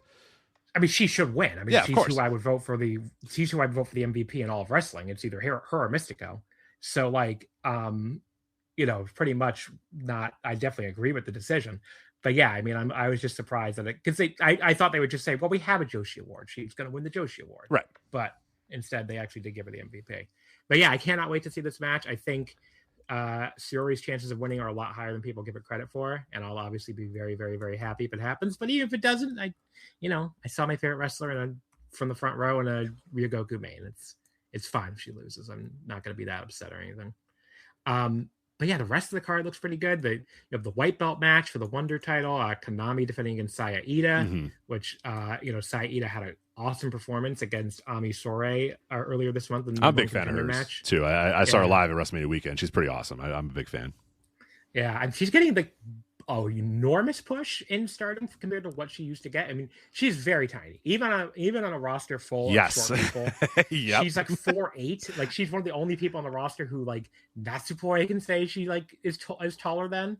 So it's a fun build because she's like strong and has wide shoulders, she's got a wide body, but yeah, she is literally one of the smallest human beings I've ever seen in my life. Like she was walking next to me and we were standing up at the show, and I was just like, you come to like my low chest. Like, this is insane. You were so small, but she's wide as hell. She looks like she'll kick your ass. So it doesn't matter. Yeah. But it's a good, I like her vibe a lot. Rossi Ogawa had a thing for pushing tall people and still does if you watch Mari Gold. So she never really got a push under him. Oh, well, hey, that's working out great for him. So since the Stardom changeover, you've seen a lot of the shorter wrestlers get bigger pushes, including her, obviously Starlight. Yeah, Starlight who's tiny, who's underrated tiny. Azumi's very tiny too. You wouldn't. I mean, they're all. It's Joshi, so it's not like there's really hulking monsters. You just earlier said there was someone who's 5'9", so she's tall by Joshi standards. But until you really see these women like in the flat, you don't really realize how short a lot of them are. So it's. But once they get in the ring, who cares? Yeah, it's fine. Doesn't matter. Yeah. I mean, and they're all short too, so who cares? Anyway. It's all based off. It's all relative. Like, or you get Brazilla, which is funny too. So 5'6" Saya Kamatani looks like she's the friggin' Jolly Green Giant. You think you're like, wow, those legs. It's a massive woman there. It's like 5'6". Like the same height as my girlfriend Nicole. I'm like, Nicole, you would tower over these people. Yes, but Kamatani looks like this wide, lanky, long-legged, long-limbed woman when she's in the ring there with these women. But it's like no, and it makes someone when you get someone like a Bozilla or whatever, it's awesome because Bozilla's like what 5'8", 5'9" or whatever. No, she's 5'11". Is she actually shoot 5'11"? Okay, so that's but she looks like she's literally like 7'5". Yeah, she looks like the Big Show. Right. Yeah. Big Show or almost in the ring there with these women. So speaking of points, she's going to be in there against Sari. That should be fucking awesome too. Yeah. The ceiling on that match is that's going to be loud. That's why you got to be in the front row for that, for the Sari kicks to the back. You have Poi who had one of my favorite matches the entire year on last year's Dream Kingdom against Starlight Kid. And Sari, who is my pick for most outstanding this year. I don't even really think it's close. No. So yeah, the ceiling on this match is match of the year. I mean, doesn't mean they'll get there, but that is the ceiling on this match. So I'm very, very excited. This is going to be, I'm sure there'll be a lot of other great matches in the show. I mean, I'm sure the main will be really good and the white belt matches will be really good. And even the tag title match, they just had a final that was really good. But if you're going to tell me which match on the show is going to be the best match, it's probably going to be this one. Probably going to be Point and Sari. And then they're going to beat the shit out of each other. Yeah, it's going to be awesome. Tough sell for this other show that's going on this night too. Act Res Girls is running about an hour and 15. Can I mention one more? Sorry, go ahead. Yeah, of course. So the tag title match I mentioned, that's a little bit. That's Tora and Raka against Aya Sakura and Sakakura. I really want to highlight the Fuwa-chan re-debut match against Hazuki because I feel like that is an underplayed story on a lot of Western outlets. I don't know if people know about this. So Fuwa-chan is a really, really popular YouTuber. She has probably, I think it's like 1.5 million followers or something. It's like a ridiculous amount of followers. And she was a huge mainstream star in Japan. She appeared on TV a lot. She got in trouble last August for telling another comedian to kill herself on Twitter. Yeah. Now, I will say in her defense, maybe the other woman, as Velty Braga on our show, maybe the other woman just had bad vibes because it turned out a few months later that this other woman had her own controversy for apparently being abusive towards subordinates when she was in the Japanese Self-Defense Force or something. So in hindsight, I don't know. Fujian might have had a point, but I don't know. I mean, it's kind of a is it that bad if you tell a bad person to kill themselves? I guess is the question. Yeah, I'm not going to answer that, but you can ponder that today on your own if you'd like. Funny. I will not answer that. But Fujian got full on canceled. She lost all her sponsorship. She completely vanished from the public eye for over a year until she just popped back up at Stardom about a month ago and announced that she was transitioning full-time to pro wrestling. She had done like 3 or 4 matches, like as a part-time wrestler in 2022, 23. And so this is a big deal. I mean, this is a enormous star. All of her like social media posts since she came back have still gotten tons and tons of coverage. It's gotten mainstream news coverage in Japan. So this is a mainstream celebrity who's going full-time to pro wrestling because of her cancellation. People were comparing her to Koji Katao, like on Japanese social media. I thought was funny. Who transitioned to pro wrestling after he got kicked out of his sumo stable for beating up his trainer or something. So yeah, people were like joking, basically saying, "Oh, pro wrestling is always where you go, I guess, when you get canceled in Japan." Well, hopefully it goes better for her than it did for Koji Katao, who had to leave in shame also from wrestling. Well, he did give us Masaki Mochizuki. That's true. And he gave us some fun moments too along the way. Yeah. But not. I'd have to work with him, so I guess that's a little different. I just had to watch him. But this is a big deal. It would not surprise me if they build to like a Fuwa-chan versus Sai Kamitani match, like even as soon as like April or something. Just to go off the buzz, yeah, like the two, like their biggest mainstream celebrity against an even bigger mainstream celebrity. Yeah, that could be the kind of match you run. So yeah, that is a big deal. The Fuwa-chan thing is a big deal for people, and she looked pretty good in the ring when she was around. Like especially for someone only taking a handful of matches, like she took some really gnarly bumps. So she is almost like the Stardom Aaron Wolf, basically. Not quite as big of a mainstream celebrity as Aaron Wolf, but the same kind of vibes where this is like a big celebrity who's now going to be doing pro wrestling. So it's cool that Bushiroad has one on each, the men's and the women's side now. So. And then, as I mentioned, tough draw here, an hour and 15 minutes after the Stardom show starts. Actress Girls from Korakuen Hall. Why the fuck are they running this show then? It's so weird. Yeah, I was asking everybody that's in town that loves Joshi wrestling is probably going to find something they enjoy on that Stardom show. It's weird. Yeah, it would make sense if you ran it like a couple hours after, a couple hours before. Running it an hour and 15 minutes after that show starts. I mean, it'd be midway through the Stardom show. It's a weird. Well, the Stardom show is going to be really long, too. Yeah, exactly. Yeah. So it's like no one's going to be able to go to both. Yeah. So, like, the other thing I forgot to mention, too, is they just announced Starlight Kid's returning at Dream Kingdom because she's been out for about 2 months. Oh, okay. Cool. Nice. That was just announced yesterday. We don't know the match yet, but yeah, Starlight Kid's returning. Actress Girls, I wanted to go to them. I mean, this is one of the Joshi promotions I wanted to see that I've never seen before. I mean, the people, as you'll hear if you listen to our Omakase episode, the people who love Actress Girls really love Actress Girls. I mean, they're a little hard to watch. You have to like buy pay-per-view streams for them too, I think. But like they really do a good job of training. Like half of the people in Joshi and bigger promotions now started in Actress Girls. I mean, they are a big training promotion for everybody else. I mean, Soriano, who we just talked about, is headlining this Dream Kingdom show. She came from Actress Girls 10 years ago. She was in the first class. Natsupoi came from Actress Girls. Also, like half the roster in Marigold just came from Actress Girls when Marigold started. So there's a lot of people all over Joshi come from Actress Girls. So it's kind of like seeing the people you'll probably see in bigger promotions in a few years later. But yeah, they're running head-to-head against Dream Kingdom. What the fuck can I do? Last year, they apparently ran this before Dream Kingdom, which made a lot more fucking sense. I don't know why they didn't do that this year, but it's not possible to go to it, unfortunately. But yeah, it's an interesting one, and we'll see. I'll have to see them on another trip, I guess. But that is disappointing. Tuesday, December 30th is an interesting day. I kind of now understand why. I think I know where you're going on this day, and I now understand why you're probably going the way you're going. So you have Oz Academy starting at the prompt time of 11:20. I enjoy that. Not 11, not 11:30, 11:20. Oz Academy from Korakuen Hall. They do that. Because most Korakuens do the early show at 11:30. I don't know why they start 10 minutes early. I love it. It's like the old TBS, 6:05. Yeah. So I don't know. Yeah, I can't imagine a reason. Big Japan at 18:30 from Korakuen Hall. So obviously, if you're going to watch some deathmatch, you can go there, or you can go to GLEAT or GLEAT. So I'm going to always call him GLEAT though. Version 21, 2025 final from Shinjuku Face at 18:30. 25 final. Might this be is where you're final going. in general. Yeah, I was gonna say. Do you see their YouTube is shutting down? I did see that. Yeah, so you might see there's a non-zero chance you might, and I believe this is the show you're going to, right? Yeah, so I Oz Academy I'm going to because you know that Oz Academy is like such a vibe. Like it's such a weird promotion. It's like imagine if like the biggest interference heels in New Japan or whatever just had their own promotion. The referees are just like, well, what can we do? Mayumi Ozaki runs the promotion. I can't do anything. She signs she our owns checks. this. Yeah. So it's very, but the crowd there fucking you've never seen a crowd that loves interference more than these people go to Oz Academy. Like that's what they're like. We pay to see people run and hit people with chains, and Oz Academy, by God, gives it to them. So it's a very interesting show to go to. You have to know what you're getting into, though. You're the type of person who never wants to see interference in the wrestling at all. Do not go to Oz Academy. Yeah, I don't think I would go to Oz Academy. I mean, it's like the crowd brawling is a lot more fun when you're there than just to watch. I'm sure. Yeah. So it is interesting. I would recommend going to it, but like, yeah. So I'm going to that 11:20 a.m.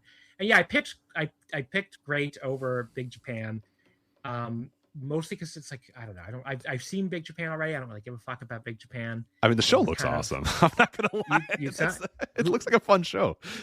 Well, I'm trying to remember who's on this. Well, they're running, the other thing is they're running so many fucking shows during this trip. Yeah, they're an interesting company. So no, ironically, the main event of El Lindemann and TJP.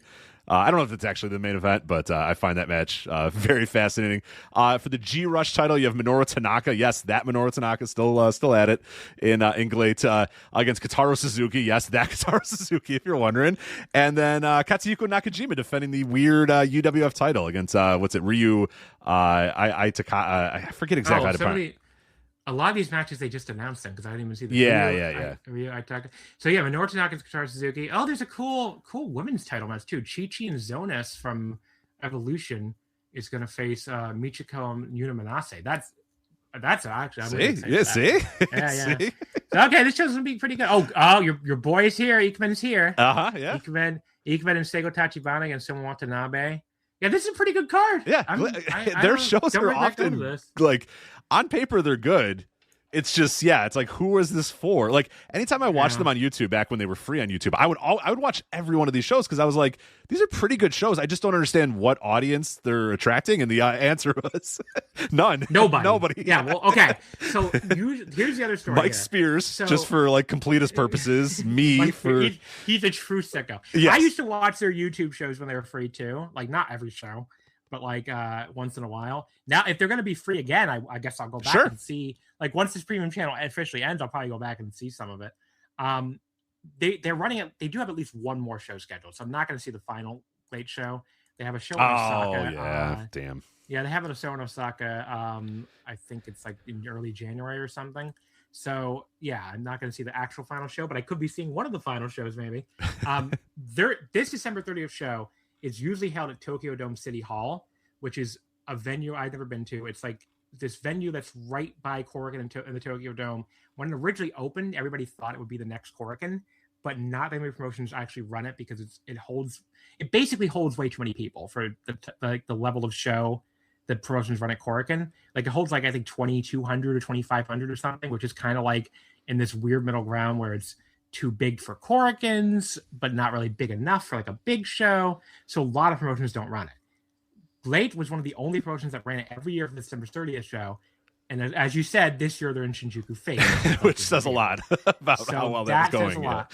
I am still excited though. I mean, Shinjuku Fate is an awesome venue. Like, it looks really cool. Yeah, it looks really cool. It's like this concert venue on like the 6th floor, like above an arcade, which is cool. Like you can go downstairs and play some fucking Street Fighter or something if you want before the show. But yeah, it's like, and it's like a concert venue, so it's like a very like concert hall atmosphere. It's the only wrestling venue I've ever been to that has a drink minimum. You have to buy a drink ticket when you enter. But yeah, it's cool, and it's I have a counter seat which I've never been able to get before. It's like those elevated seats you can see on the broadcast. Oh yeah. Okay. Counter for your that's where you're at. Oh, nice. I've never been able to buy those seats before because they usually sell out like fan club free sales or stuff, but for that to happen, you have to have fans. So, so perfect. You know? GLEAT is a perfect example, perfect way to do it. Yeah. So I bought that. This is actually the very first show I bought too, which is funny. Like I bought this back in July or something, because most of the Japanese promotions don't put their tickets on sale that early. But yeah, so I paid 12,000 yen for a counter seat to GLEAT because I'm out of my mind apparently. No, I think that's a hell of a. I mean, you get to watch Katsuhiko Nakajima stiff some guy and look upset in front of with you and your very close personal 50 to 80 people, and you get a counter seat for it. No, that sounds awesome. Paul is going too. Paul's going to the show, everybody should go to GLEAT. He'll be front row. But yeah, it's this was not a hard decision, man. Like I was like, I gotta go see GLEAT. Yeah. I saw Wrestle 1, which is sort of the proto GLEAT before Yes. Wrestle 1 went under. I would feel bad if I didn't see GLEAT before it went under. Potentially before it goes under any minute or any day now. All right, so then we go to New Year's Eve, and there's a lot of stuff going on at New Year's Eve. Ice Ribbon Mania 2025. That's at 11:30 in Korakuen Hall. Big one for a lot of people. Yeah, that's Ribbon Mania. Obviously, you could probably tell from the title. That's a big one. Yeah, so they have a lot of returning people on the show. Apparently, I'm not really a regular Ice Ribbon viewer. We had I'm not Ice either. Ribbon. Believe it or not, yeah, it might shock you, John. I am not a big Ice Ribbon guy. Boy, if you want to hear about Ice Ribbon, the Omakase we did, I had people who really love talking about Ice Ribbon. So you want to hear like 45 minutes on Ice Ribbon, you can hear it on the Omakase part 2, the Joshi part. But yeah, I mean, there's apparently a lot of returning talent on the show. People who hadn't, because Ice Ribbon's another one that like has a lot of wrestlers that have gone elsewhere. So, Maya Yukihi's returning on the show. Risa Serra, right before she's going to retire, and a couple weeks later is going to be on the show. So, Kari Oniyama, a bunch of different people. I think she's here a lot, but yeah, a bunch of different people are going to be on the show. And I'm, this is what I'm going to, because basically the hard thing, as you're going to talk about in a second, there's a really big All Japan show at 2:00. Going to this and going to All Japan and making on time for All Japan was impossible. I basically decided I'd rather go to Ice Ribbon and see an Ice Ribbon show for the first time than be on time for All Japan, because I haven't really liked All Japan. No, I haven't either. And there's a lot of junk. There's a lot of junk in the undercard of the All Japan. So if you can get there in time for the business end of the show, I think you'll be more than okay. And I think. I think you will. And yeah, so as far as that business end, I mean, the business end, the match that you'll definitely be able to see, and you got to make sure you see. And I think you bought your ticket before you even knew this match was happening, right? Yeah. Kento Miyahara, Yuma Anzai for the Triple Crown. That's fuck, man. So it's at Yoyogi Second Gym, 2:00. So I'll probably get there around 2:45 or 3, based on how long it takes. These are not that close together, Korakuen and Yoyogi. But yeah, I'll probably miss like the first hour, basically. So I should be there. It's just junk. Plenty of time to see the big stuff, including obviously that Kento versus Yuma Anzai match, which I'm very, very, very happy they went with that instead of another Kento Jun Saito match. Yes, you got lucky. I'll say that for sure. There's also an all Asia tag title match with 2 Dragon Gate wrestlers. So you can see 2 Dragon Gate guys on the show. Yep. Kato and Ishin. Yeah, they're challenging Musashi and Seiki Yoshioka. That should be pretty good. But yeah, and Jun Saito versus Go Shiozaki, I don't know. Could be good. It could be good. And then the rest of the card's kind of just whatever. The rest of the card's kind of skippable to me. So yeah, I think you'll be all right. I think you'll be all right. If you can get in an hour late, you'll be fine. But yeah, you'll be able to watch those top 2. Sound really good. And that main event, of course, Kento Miyahara, Yuma Anzai. That sounds awesome, and that will of course be streaming live too. So if you want to watch it here in the West, you'll have more than enough options to watch that live. So that'll be a midnight Eastern start, so also kind of doable, I guess, depending on your schedule. But yeah, if you want to kick everybody away on New Year's Eve and go, I got something to. It'll be the 30th. It'll be the 30th. Oh, that's right. Yeah. Okay, you could. That makes more sense. So you don't have to kick anybody out there. You don't have to kick anyone away. But yeah, what I was going to say is the All Japan undercard, it doesn't look very good. No, that looks garbage. See the debut of a possible sexual assaulter in the opener, Karama, which is the former. He's a former Noah guy. What the fuck was his name in Noah? He was the one who got in trouble along with Kinya Okada, and Kinya Okada retired, and this guy went to Mexico, and now he's coming. All Japan's trying to bring him back. Interesting. Yasu Takayano. Oh, that's okay. Now this is interesting because normally Japanese fans don't give a fuck about this kind of thing. You don't really like. They brought in Odyssey Jones, who had his own controversy that got him fired from WWE, and I never saw a single tweet about it. And I don't know if they just don't know about it or what. This one actually has gotten a lot of backlash on Japanese social media. Like they are asking. If you look at because really they just had that controversy happen with Yuma Aoyagi, right?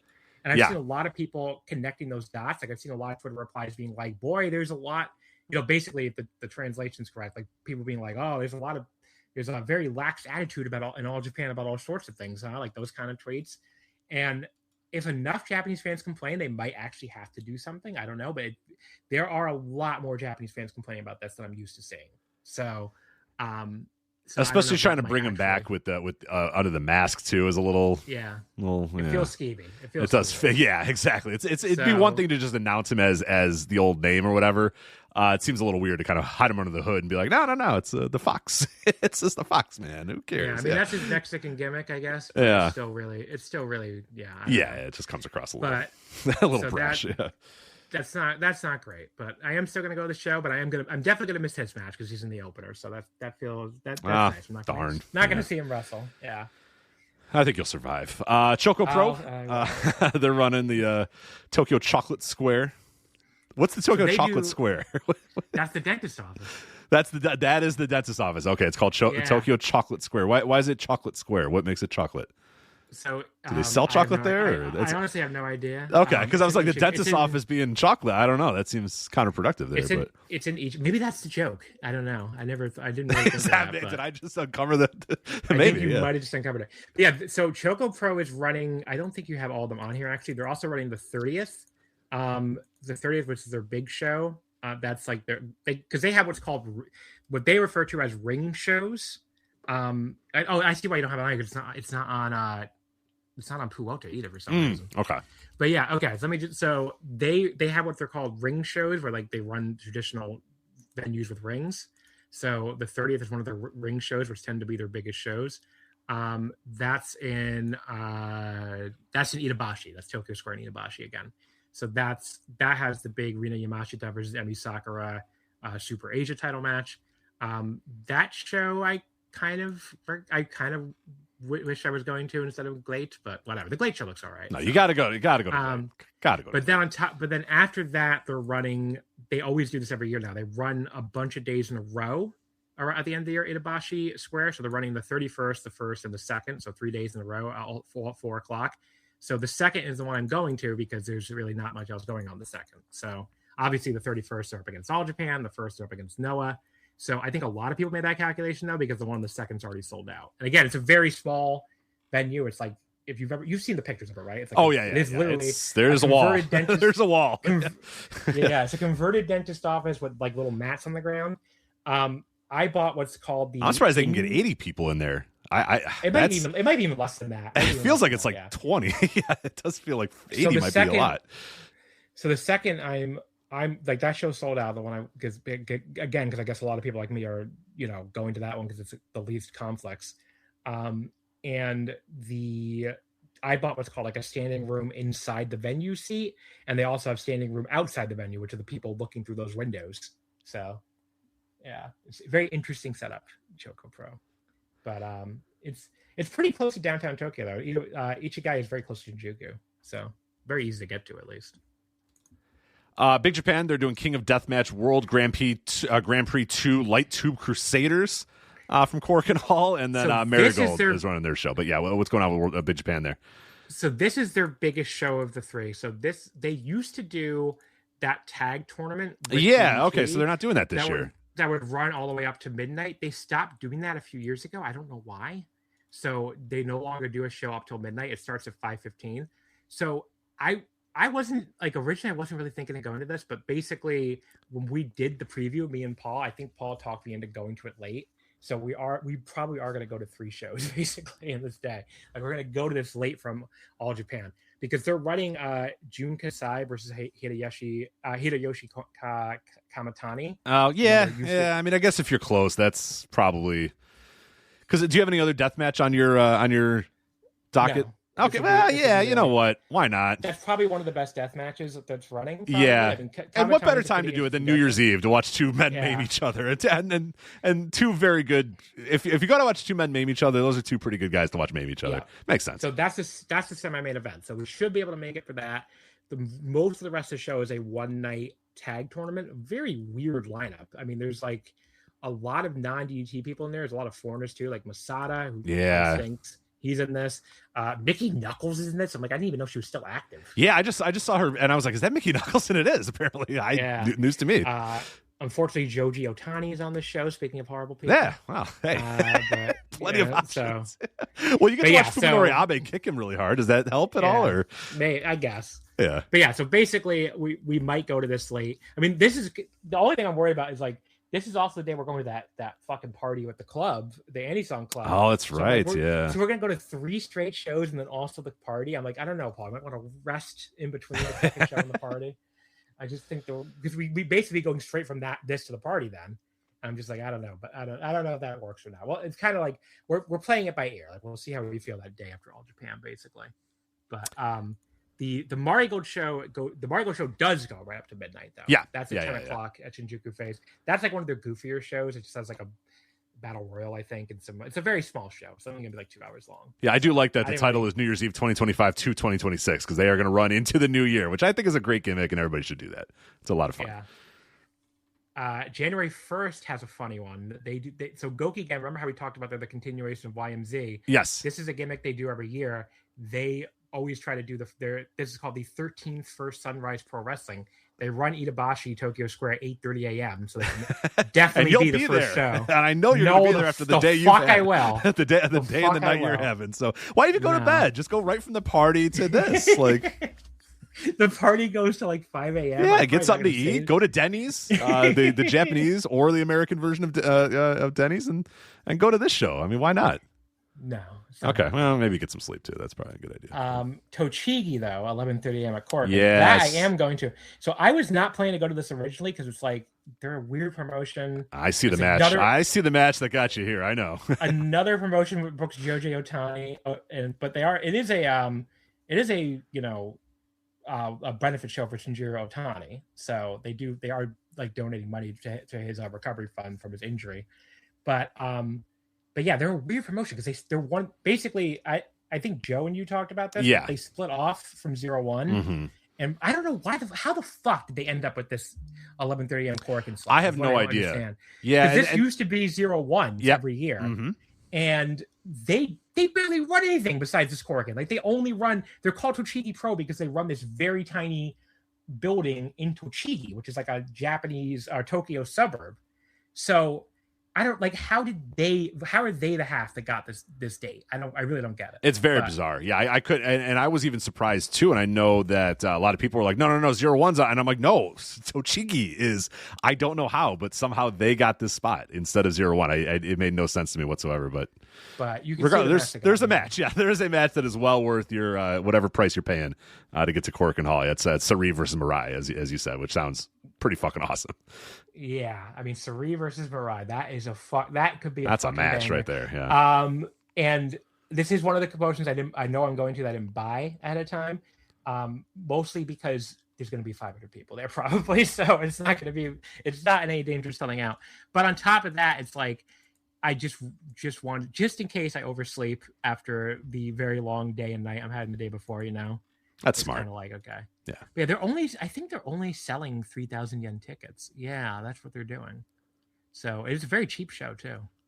And I guess after that you can also donate more is how they're doing it. Okay. So you pay 3,000 yen to get in. Idea. And you can donate more to Otani's recovery fund. Yeah. Okay. But yeah, so it's not going to sell out though. I think you're okay. I think you're okay, especially on New Year's Day. That Goki Gen is running again. New Year's Pro Wrestling at 13. So they're running again a couple hours later. 666 is running. Pro Wrestling Noah though, that's the big one from Budokan. Noah's the new year. That'll obviously stream live on Wrestle Universe. New Year's Day. Yeah. So that's 3 a.m. Eastern. 3 o'clock. It'll be 1 a.m. Eastern. 1 a.m. Eastern. Okay. So yeah, if you're staying up all night after New Year's Eve, you can watch why not? Yeah, why not? Yeah. And it's a pretty fun show for Noah. If you're into Noah this year, it's an interesting show. So obviously you got the heavyweight title match, Yoshiniki and Imura defending against Ozawa. Yes, Ozawa is back after his broken ankle I forget exactly what the injury was. I think it was broken ankle. He worked everybody because so when that injury happened in September, he was saying he had like a fucking one of those really hardcore ligament tears. football players out for like 18 months, and that some people never come back from. So he was supposed to be out like a year to year and a half, but he was working everybody, as it turned out. Yeah, so classic. he probably just had a fucking, I don't know what's a foot injury that keeps you out like 3 months. Well, honestly, you know what's kind of funny is, you can have like if you a badly turned ankle can do it, but I've always said too, if you break your ankle or break your leg, as long as you don't tear a ligament or the ligaments get destroyed, it's really not that long of a recovery. Now it looks awful because that's when your leg's dangling and whatever, but if it's just a bone breaks are easy. Your bones will fuse back together. Ligaments don't. Yeah. Ligaments need surgery. He was hopping up and down in that cast like a month and a half later. Yeah. So that I was a little dubious on exactly what the injury was. I bet the injury was I rolled my ankle really badly and I need some time off. Is probably what happened. So. Yeah. Because they did a whole funny angle with him where he was pretending he turned face, which I did. I like that. I think it probably was a little too goofy for some people, for Noah, but I thought it was pretty fun. Also on the show, Hiromu Takahashi against Amakusa for the junior heavyweight title. Hiromu defending it against Amakusa. This match, oh my God, I cannot wait for this one. GHC national title. Dragon Bane versus Alpha Wolf, man. Two of my favorite wrestlers in the world now. That does sound really good. And the Hiromu and Amakusa match, by the way, they're best friends going way back, so that's why that one's happening. Two of my least favorite wrestlers in the world will be in this match. Kaito Kiyomiya and Jack Morris, that's not the two, versus the Good Brothers of Carl Anderson and Doc Ellis. That's them, yep. No, thank you. I'd probably extended visit to the merch, concessions, whatever it might be. I do have no interest. I guess maybe the interest would be, will they take any bumps? I'm going to go explore the Budokan probably, because this is my first time in the Nippon Budokan. Oh wow, okay, yeah, plenty. Yeah, that's a great opportunity to see everything you need to see at Budokan Hall. 2 years ago when I went for Wrestle Kingdom, they were running Ariake Arena, which is a cool venue too. But it's doesn't have the history of the Budokan. So I'm very excited to finally go to the Nippon Budokan on my 6th trip.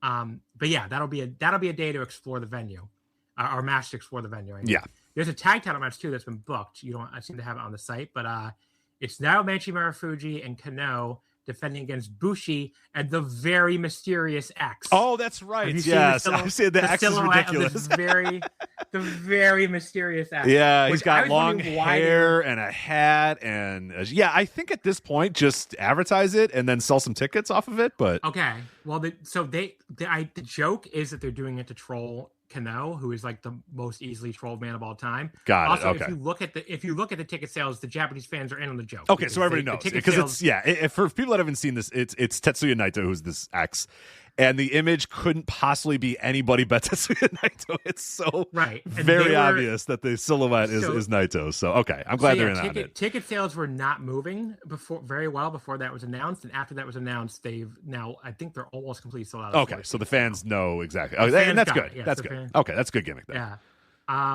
And there's this really hilarious photo of the two of them under those Los Ingobernables masks they wear, those metal masks, like at a family restaurant, and like the entire interview is hilarious too with the Tokyo Sports, where like Naito, they ask quote unquote not Naito. Yeah, the X to be decided.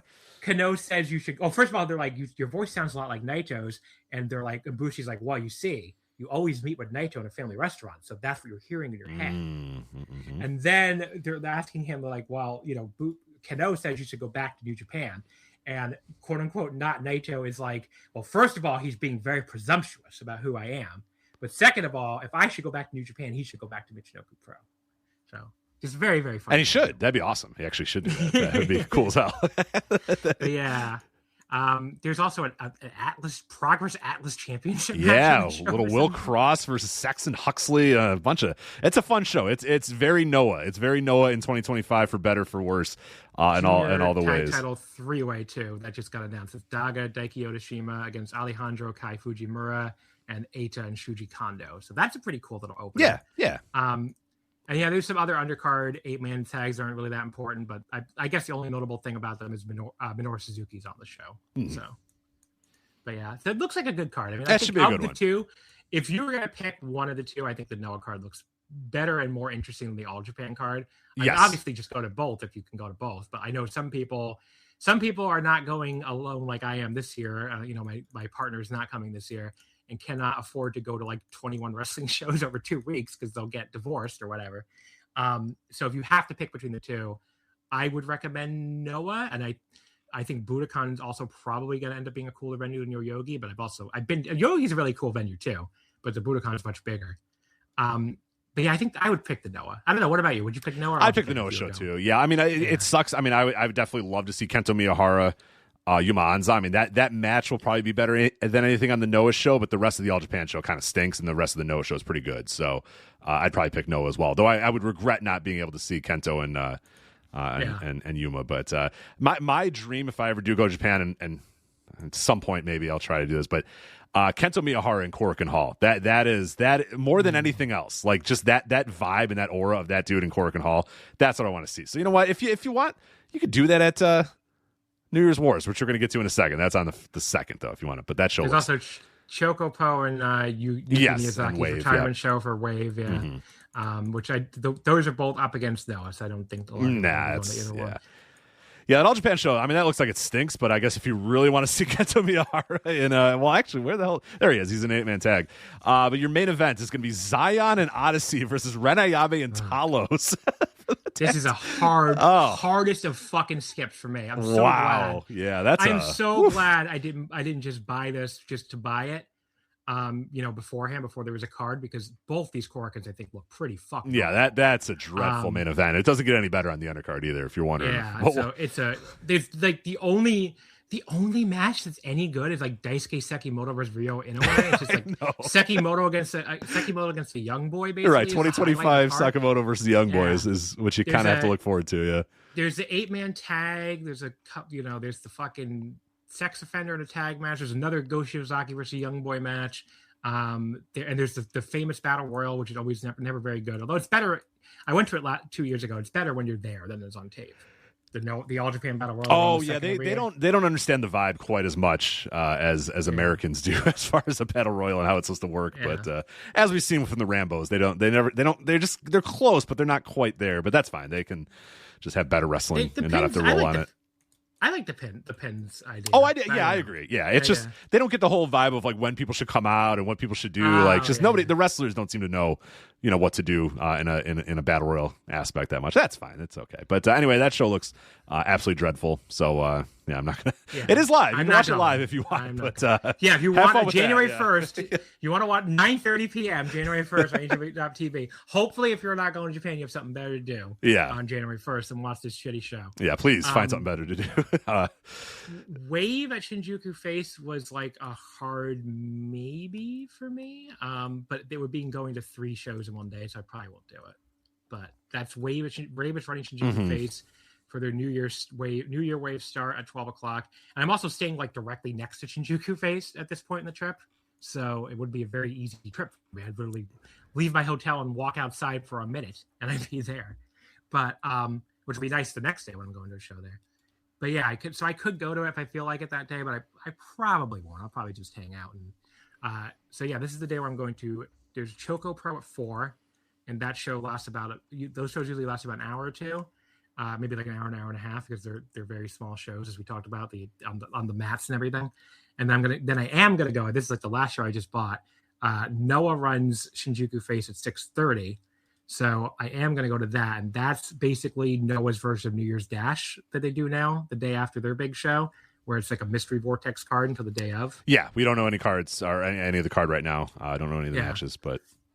And there's also a Big Japan Korakuen at 6:30. So it was easy for me to pick Noah over Big Japan again, because I don't know. I don't really care about Big Japan. So yeah, if I'm going to go to a few matches on New Year's Eve, and that's about it. So.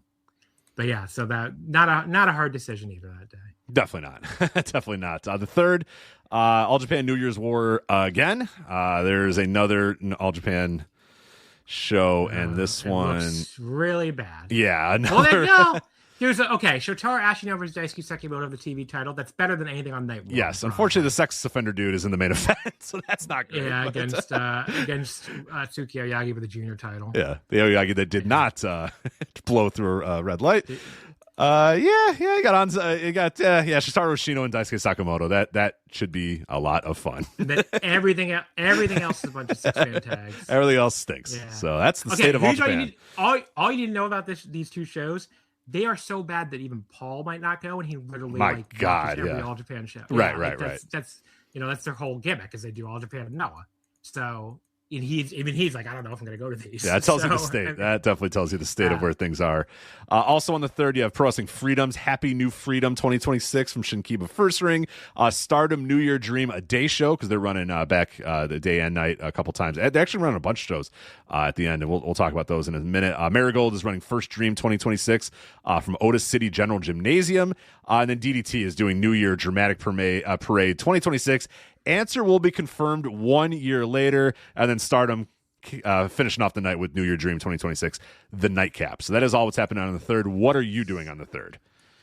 So Stardom is doing the Shinjuku Face doubleheader. It's interesting. They used to run, like last year they ran one bigger show on the 3rd, and this year they seem to have decided to just do 2 smaller ones. Because they ran at like some obscure venue. I think it's a brand new venue out in the Ariake area. I don't remember what it was called. Something Dream Theater, I think. But yeah, this time they decided to do these 2 Shinjuku Face shows instead, which is interesting. So basically, it's impossible to go to Marigold and DDT because Marigold starts at 2:30 and DDT starts at 6:30. But like their Ottawa gym, for people to know, is pretty fucking far out there. It's like I think like an hour or something outside of Tokyo. It's like in one of these suburbs, like Ota City, like a suburb of Tokyo. So that I decided to do DDT because I like DDT more than Marigold, and I entered the ticket lottery through Wrestle Universe and was able to get front row to DDT, which is cool. The DDT show is again a mystery vortex show except for one match. They did announce the KOD 6-man titles were on the line, so it's Yuki Ueno, Toy, and Kaisei Takeshi, the idol from the Japanese men's group who just won Rookie of the Year in Tokyo Sports. Who's a big man part I of described as annoyingly handsome, and he is. It's like, go to hell. Stop being so handsome. DDT, we were just talking about this on Omakase a bunch of times this year. They've kind of eaten Dragon Gate's lunch when it comes to the Pujoshi crowd. Because Dragon Gate still, they announced their 1150 every Korakuen. I'm kind of dubious about Dragon Gate announced attendances, to be honest. Like they never look like as big as. I mean, a lot of promotions exaggerate to some degree, but I feel like they exaggerate. Them and Marigold, I think, are 2 of the bigger exaggerators. But yeah, they, DDT, they kind of draw that old Dragon Gate audience with like the Pujoshis, like the young women who are there to see the very attractive male wrestlers. And yeah, the new Dragon Gate guys are kind of there's some good guys obviously, but they're none of them are like heartthrob-ish types. Your Ishins are like Tanaka kind of. Yeah. They seem to be a little bit more just like they're getting guys that are good workers as opposed to good workers and hot, which is was the old vibe. Yeah, Ryoya Tanaka is like the one who looks the most like he has those matinee looks. But like DDT has a lot of people like that though, not just Takeshi. Like a lot of their young wrestlers are very good-looking young men, and they draw a very female-heavy crowd. I saw a Shinshiro Takagi quote where he said like their Korakuen crowds where they've been doing a bunch of sellouts this year, a lot of them are like 75% women. So like they are drawing a lot of women to these shows. So it's very interesting. But yeah, it's Yuki Ueno, Toy, and Takeshi defending the 6-man titles against Mao, Cannon, and Kazuma Sumi, who's another one of these very young, very good-looking DDT wrestlers. But yeah, the rest of the show is a mystery vortex. We have a confirmed list of wrestlers on the show.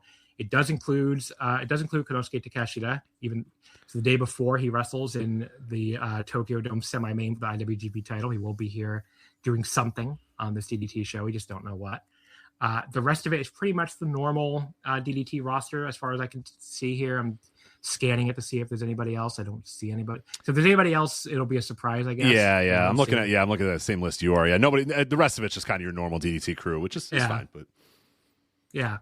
So yeah, I'm going with that. I'm the Marigold show looks pretty good. I mean, it's a big pay-per-view for them, so it has a bunch of big matches. I mean, you have a Miku Ano defending the red belt against Mai Sakurai, and Mai's been like one of their best wrestlers this year, especially the second half of the year, where she's like really leaned into being like this big bully. Because again, we've talked about before, being 5'5" and Joshi makes her pretty big. Yeah, right. And she's also just like a physically big woman in general. Yeah, so brick shit house type. Kind of leaned into that. So she's been really good since she's leaned into the bully role. And it has Takumi Aroha from Marvelous defending the GHC women's title against Maya Iwatani, which is a big match. I don't know if these two have ever wrestled before. I'm not in a singles match. Off the top of my head, I'm not sure they have. But either way, it'll be two Joshi veterans basically that from different promotions. So that'll be an interesting match. There's the rest of the card. Honestly, the undercard doesn't excite me that much. Like they picked a really weird challenger for the white belt for Victoria Yuzuki. They picked Siyoko, who's like, I don't know. There's a lot of young wrestlers on their roster I would have picked for a big spot like that over her. So, and Victoria Yuzuki is one of the best wrestlers on the roster, one of the best young wrestlers anywhere in Japan. And it would have been nice to see in a better showcase than that. But yeah, the top two does look pretty good. The top two looks really good, I should say. It's just mostly the undercard stuff is there's a lot, like a bunch of 6-woman tags and another megaton open comedy challenge.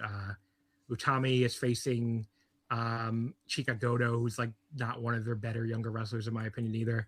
So it's kind of a weird undercard besides those two matches. So yeah, not that disappointed to be missing it, but it is the top two look good at least. Definitely. But yeah, I'm going to the Stardom. So basically the DDT in the evening, I'm going to the Stardom Day show, the 1:00 Shinjuku Face show. Just a chance. They don't have anything announced for that yet, but it's just a chance to see Stardom in a much smaller venue than they don't run Shinjuku Face for their main brand pretty much ever these days.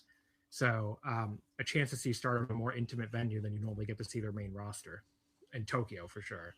So.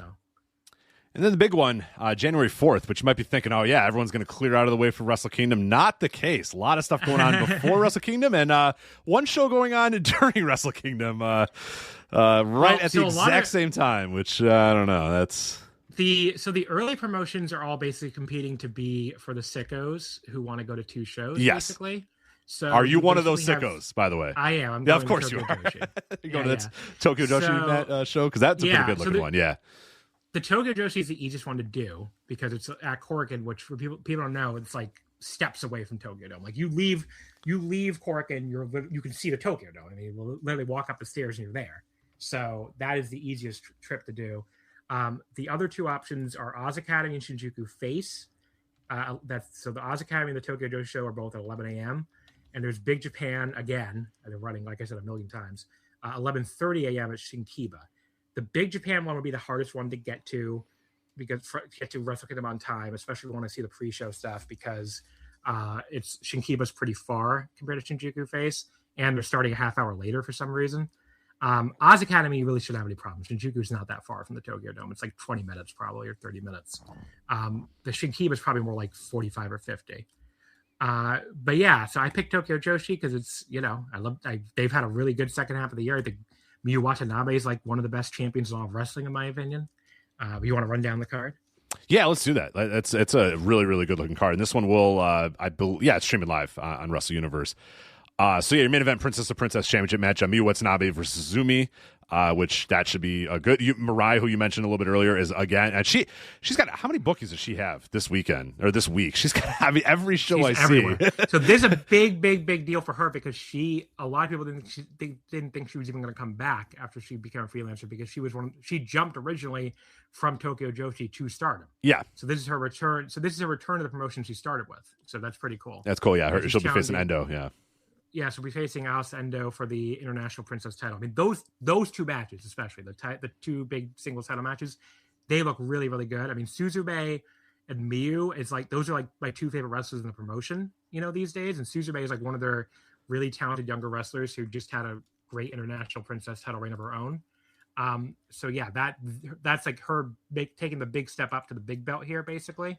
And yeah, then you get the Alice against Mirai, the child coming home basically to her original promotion, and I'm super interested to see if they do a title change there, because Alice just won the belt only a month or two ago, so you wouldn't think they would do the title change, but they're running Ryogoku for the first time in 2 years, a few months after this, I think either March or April. Okay, so maybe from a business standpoint, yeah.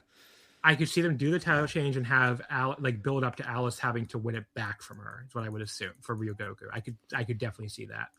The undercard really the tag title match is Yuki Kamifuku and Wakana Uehara against Yuki Aino and people might remember them from MLW. They did not put their best foot forward in MLW, but hopefully they. I don't really like. Yeah, the champions I don't really like. I mean, Wakana especially. Yeah, she leans no good. She leans into, the I'm a big eater thing. That's her whole gimmick on social media. And it's, I guess it's cute on social media if you're into that sort of thing. But she's not a very good wrestler. So, like, I mean, oh, she's the one that was especially eating everything WrestleMania weekend. Yeah. Is that her? Yeah, okay, yeah. I kept seeing images of this Japanese woman eating monstrous food, and I'm like, who is this woman? Like, she has I guess she has a hell of a metabolism, which good yeah, for her. good for yeah. But like, she's not a very good wrestler. Is the problem. And like, I feel like she got this role too quick, the tag title reign. So like, and I don't know. It's just Kamayu is fine for what she is. I mean, she's capable of having good matches, but like, she's not the person to carry a lesser partner in a tag team. So no, certainly not. This tag title reign is definitely the weakest part of Tokyo Joshi right now. And even like most of like the long time, like people who watch this promotion even more than I do tend to seem to okay, all right. So yeah, I wasn't sure if they were like really, because I don't check in on Tokyo Joshi Pro as much as I do for Stardom, so I wasn't sure, because I've seen them a little bit in America. I've seen a couple of their shots here and there, and I've never been very impressed by them. So I wasn't sure if it was like no, when they go there, they're great. But apparently you're telling me we're all seeing the same stuff. Yeah. I mean the two singles champions are great, so it kind of makes up for the tag champions being so weak. But yeah, I mean it would be nice to see this title reign end sometime soon. There really isn't anything of note on the undercard that I can see. There's two new rookies debuting in the opener, Henri and Shion, who are going to get final names. So on this show, that's what the TBD is. The TBD is that's not their names. Okay, yeah. One of them is pretty young. I think one of them's like 15 or 16. The other one I think is like 19 or 20. So yeah, they're two more new wrestlers in Tokyo Joshi. Tokyo Joshi is one of these promotions that just churns them out. Yeah, they just always come. It's a topic I'd love to talk to you about sometime when we probably don't have time to do it today, but like, it's so weird how big of a gap there is nowadays between some of the Japanese promotions and like how they're able to recruit and train talent. And it's not even always the bigger ones that are necessarily better at it. Like you think, like Noah is horrible at it. Tokyo Joshi's very good at it. Actress Girls is very good at it. It seems like the Joshi promotions in general are better at it than the men's promotions these days. But like Dragon Gate is good at it, DDT is good at it, and like New Japan's had rough stretches of late, but they do have a pretty full dojo now. But there's some promotions who are able to much more consistently recruit and train talent than other promotions in Japan. It's very interesting. I mean, it feels like Noah's dojo especially has been horrible for like 20 years. Oh, it's been ever since basically since Kenta took it over in 2004 or 5 or whatever. It's been terrible. Yeah, it's they've developed almost nothing, and New Japan's just moves like molasses. That's the problem with a lot of that, where it's like they get a couple of people and it takes forever, and then it just the eventually some people are going to leave and people aren't going to quite work out, and then they're just left with like, all right, we got like one guy out of this 5 years, we got one dude. It's like, okay, maybe these things need to move a little quicker than they move right now. Exactly. So if they lose a generation like they did with basically the one where the Great Okan came out of, where he's really the only one that came from that generation that's stuck, it's a big deal because they take fucking forever. Yeah. To elevate people. It's like 6 years of investment in a guy, and then it just doesn't work out. And it's like, all right, well, there you go. And then it's like, shit. Well, I've heard, so that's one of the things I was wanting to bring up. I've heard that might be a reason why people pick DDT, because they want to get into actual like matches that matter and do moves and do fucking moves besides Boston Crabs faster. That's what I've heard. Is that some people actually choose to go train with DDT because they know that DDT will use them much faster. Yeah, I can absolutely buy that. Yeah, for sure. I buy that. Yeah, so I mean, that's high-level athletes in America. I mean, baseball is the last option for a lot of them. They would rather go to football or basketball, because to get paid and to make it to the NBA, you can do that at 19 years old. In NFL, obviously, you're going to have to go through a couple more years of college, but you get paid quite well in college now and make it to the NFL by the time you're 21 or whatever. Baseball, it's like, all right, yeah, you're really good, so toil around in the minors for like 3 or 4 years, and then maybe we'll make you, then you can go to the major leagues, and then if you're good there for a couple of years, then you go through arbitration, and then you can make some money. And it's like, all right, I can make money when I'm 29. Like, what the hell? Why would I do that? Whereas the NBA, I can, at 19 years old, I'm a multi-millionaire. Like, that makes much more sense than going through a very long system. So yeah, I could see that being tough for New Japan if that's the vibe they're going to go. And hey, if I was a high level wrestler, I don't know if I'd, hey, do you want to sit and do Boston Crabs for 6 years, or do you want to, do something of consequence? I mean, if I feel like it's a bigger deal, like if you're Aaron Wolf, right, you're going to go to New Japan. Yeah, like if I know I'm going to be high level, and I'm going to be a star for sure. If you're a big high level guy and you're going to get recruited or whatever, you're probably going to pick New Japan. But if you're a guy who's more like a bubble guy who's going to be a junior in New Japan, or especially, or a mid card guy, you might just want to go be a fucking. Give a better shot to be a main eventer in DDT. It's certainly quicker. So I totally get it. That's what I'm thinking. That's what I think it probably does have something to do with it. And then Noah is a weird one. It's like Noah is pretty slow and then also bad, not as popular. right. So I feel just bad all around. All Japan, the same thing. They don't train anybody. It feels like. I mean, unfortunately, they lost one of their trainees in a tragedy this year. But like with the the tour bus thing. Yeah. But it's just. But like they don't have that many either. I mean, I think they have one now. So, they really don't seem to churn out more than a guy, every year or two. So, yeah, it's just very interesting. The promotions that are good and are bad at it. And like I said, I've noticed in general, I think Joshi is better at it than yeah. Well, and because they're not afraid to put a 15-year-old on a show and let them, kind of work, which I think is a good way to do it too, is learn in front of the crowds too. Go out there, learn in front of the crowds. And I think the development path for Joshi is a lot better. Now, ultimately, do a lot of them end up, retiring and have a lot of injuries when they're in their late 20s or whatever? Yeah, sometimes. But I just think, the path to, finding out what you have out of these people is a lot easier by having them actually work and not keeping them, in the dojo for years and years and years and years. And then when they escape the dojo, it's do, 2 moves for years and years and years and years. And then, okay, now after your excursion, you can come back. And now it's like, well, now I'm 27 years old or whatever. It's like, exactly. Yeah. Well, fucking Yoda Tsuji's 31. Right. Like, people it's think like, he's young. Yeah, so he's finally got his big 30. break and he's in his early 30s. It's like, okay. Yeah. I mean, it was funny listening to Joe basically say when you guys are talking about 30 under 30, like scrolling through the honorable mentions, being like, how many Joshi people are there? Enough. Well, it's because there just are so many Joshi wrestlers under 30. There's a ridiculous number of Joshi wrestlers under 30. And it's just because they do such a good job recruiting. And, Actress Girls really opened this lane, but now they recruit a lot from like young actresses, which totally makes sense. Because it's like, if you're a young actress, and especially they love young actresses with, if you're a young actress and who did some kind of sport or especially fighting sport, that's youngster, it. That's it. They grab them as soon as Aya Sakura was a great example. She did karate as a youngster and then tried to become an actress. And Stardom saw her and they're like, we don't care that she's 20, especially the new regime. They don't care that she's already in her mid to late 20s. They just grabbed her immediately. They're like, yeah, you're perfect. You have a good luck. You did karate and you're an actress. Exactly. Perfect. Right. And we don't have that much. Our job's not that hard now to turn you into a wrestler. Not that difficult at that point. Yeah. Once you got the building blocks there, but so that's Tokyo Joshi Pro. That seems like a definite winner for the Sicko before Wrestle Kingdom show. Big Japan's running, Ice Ribbon's running, 2AW's running, Pure J's running, Just Tap Out is running. So yeah, I think of those are before Wrestle Kingdom technically, but you're gonna have these are all like suburban. Yeah, it's Japan gonna be shows. It's gonna be so tough.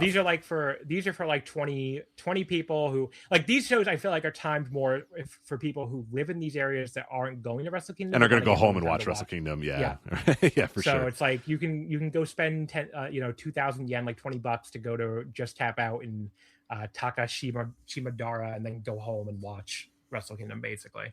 But yeah, Wrestle Kingdom's at 4:00, and then Just Tap Out's also running at 4:00 though. So if you don't want to watch Wrestle Kingdom at all, because they're running a double header, one of those guys that's like, I don't want the Wrestle Kingdom. I'm going to watch JTO Struggle Begins, and it's going to be a struggle to get people to go to that show, I'm sure. But there you go. I want you to ditch Wrestle Kingdom. Who cares about Wrestle Kingdom? You can always go to a Wrestle Kingdom. It's fine. It'll always be there. You'll miss Tanahashi's retirement, but you know what? You could probably leave during the undercard and come back. And you need to, for journalism purposes, interview these folks at JTO Struggle Begins. Like, what's up? Like, what's going on here? What's what is this? Are you just like, but maybe you know what? Maybe those are the real fans, the real ones. They're like the people, because Joe and I always say someone should run against WrestleMania on WrestleMania weekend.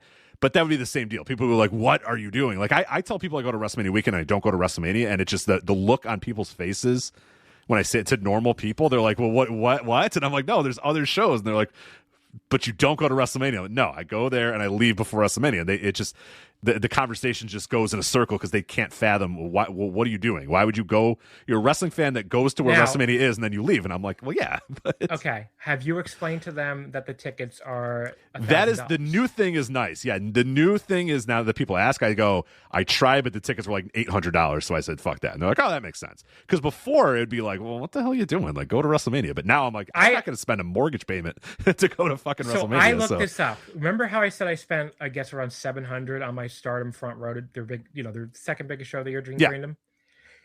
Do you know what $700 would have gotten me in the last year's WrestleMania for the 2-pack? I know. You're up in the uppers. You're in the second worst seats. Second worst seats you could buy. Yeah. That's what I would have got. So for the same price I'm paying for front row for a Stardom show, which by the way is going to be better than WrestleMania. Yes, I could sit in the nosebleeds for WrestleMania. I had that because last year I was looking at flights, and the flight to leave on Sunday morning was like a couple dollars more than the flight to leave on Saturday morning. So I was like, you know what? I'm going to be in Vegas. It's at the big, screw it. I'll go to WrestleMania. And I did the little bar on Ticketmaster. I was like, just the cheapest ticket, whatever it might be.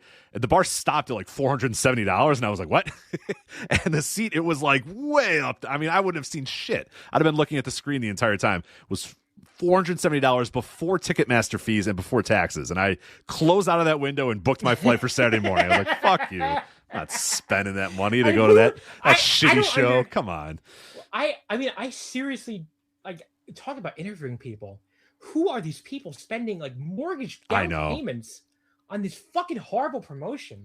Like, I don't understand it at all. It's just so bizarre to me. It is, yeah. So I have a buddy who he goes to Las Vegas. Actually, a coworker, and he goes to Las Vegas every single year with his friends around this time, and they're big wrestling fans. And last year they were like, "Oh, we're gonna go to WrestleMania," and he was like, "All right, sounds good, sounds awesome." So they booked the trip, they got the hotel, they got everything, and then they went to go buy their tickets.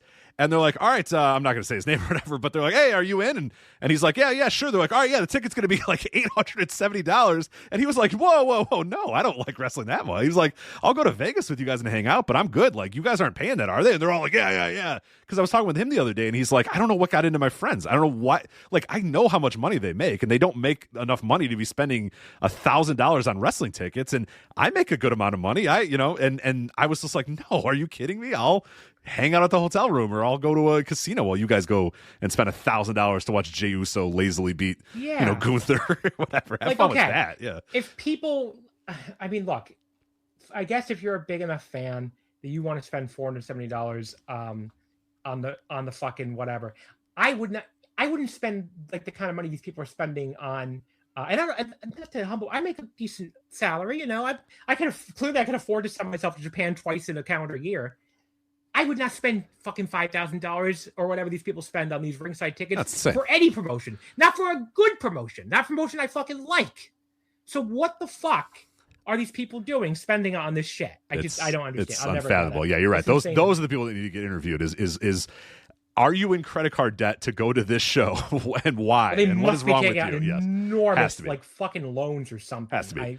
It's because I make a decent amount of money too. I talked about this last year. I think on audio, I had to get my fence repaired, and like I got quotes. It was like my back fence to keep my dogs from running away or whatever. And I got a bunch of quotes, and they were like, $300 and $400 and $500, and I was like, you know what, a bungee cord will work or whatever. So I used a bungee cord for like 6 months until I was like, all right, fine, yeah, a guy can come on and do it for $300 or whatever. And these people are casually dropping $1,000 on WrestleMania tickets. No. There's 1,000. Yeah. Well, talk about like the ringside people are dropping like 5,000 to 10,000. Yes, and they should all use voicesofwrestling.com/Ticketmaster. By the way, if you're going to do that, if you're listening to this and you're like, wait, that's me, I implore you to go to voicesofwrestling.com/Ticketmaster to buy that front row ticket, please. Now, if you're listening to this and you're incredibly wealthy, there's still other much better things you can spend $10,000 on than fucking ringside seats to WrestleMania. How are you that wealthy and have that bad taste? Yes, that is Jesus fucking Christ. Yeah, it's rough, but there you go. I'd rather go drop my money at a fucking craps table or something than fucking give it to WWE.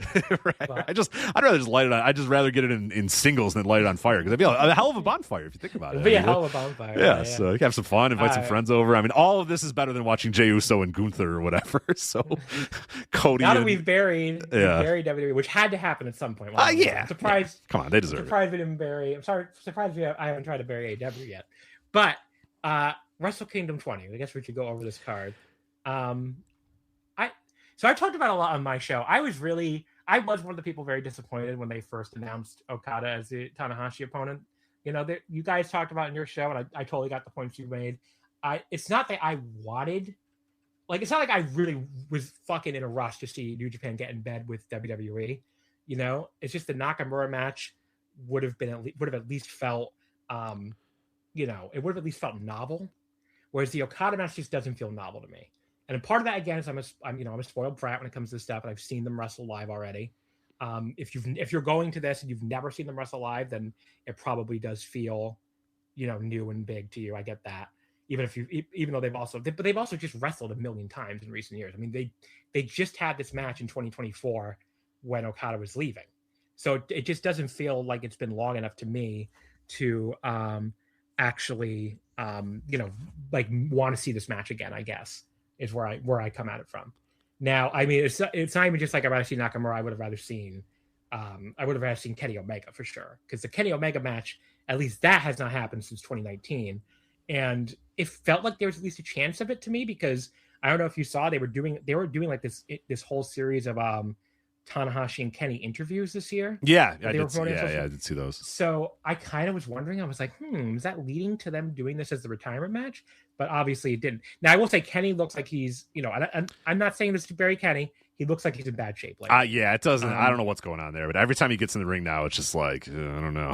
So maybe he's not the guy to have. Maybe leave those memories alone. Yeah. Yeah. Tanahashi is, also not in great shape, obviously. So, it's probably for the best that that's not the direction they went. The same issue with Naito, where he's not in great shape these days either. So maybe, even though that would have been a big match too, maybe that Okada is in the best shape of these three men. So it makes, from that standpoint, I guess it makes sense. But yeah, after my initial wave of disappointment over not really wanting to see this as the retirement match, I kind of got over it within like a week or two. Now I'm just like, I have Arena A to the show, so that's like anywhere from row 7 to row 13. I won't find out. It's a weird quirk. I won't find out exactly where my seats are until I get to Japan and print them. By the way, people listening to this, Japan is very weird about tickets in general. Like, you still have to use paper tickets for almost everything. So I appreciate that. For as a ticket collector, or a former ticket collector, because you can't do it anymore. I do appreciate that. They don't even look cool though. Oh, the problem is, they're just like generic ass tickets. So here's how you have to do it for most promotions. You buy your ticket ahead of time, and I can tell people about. There's basically like two different ways to do it as a foreigner, which I can talk about later if you want. But basically, no matter which way you do it, you'll either have to do this, or you have to get someone to do it for you. You buy your ticket ahead of time through a website like Lawson Ticket. It gives you a code. You take it to a Lawson convenience store in Japan, which there's a million of them. They're really easy to find. I mean, they're everywhere. So you take it there. There's a little kiosk. You put the code in. It prints out a little paper slip, and you take out the little paper slip to the front counter, and the guy at the counter prints out your actual tickets. Yes. So don't take your paper slip I've heard of people doing this. Do not take your paper slip thinking that's the ticket and try to get in the building, because the answer will be no, probably. And they're not going to print it for you there either, right? They might take pity on you, let you in. It happened to one of my friends. They did take, because he's a foreigner and they just figured he didn't know any better. So they did take pity on this guy and let him in with the paper slip. They're not supposed to. They don't have to do that, basically. So, they were nice to that guy.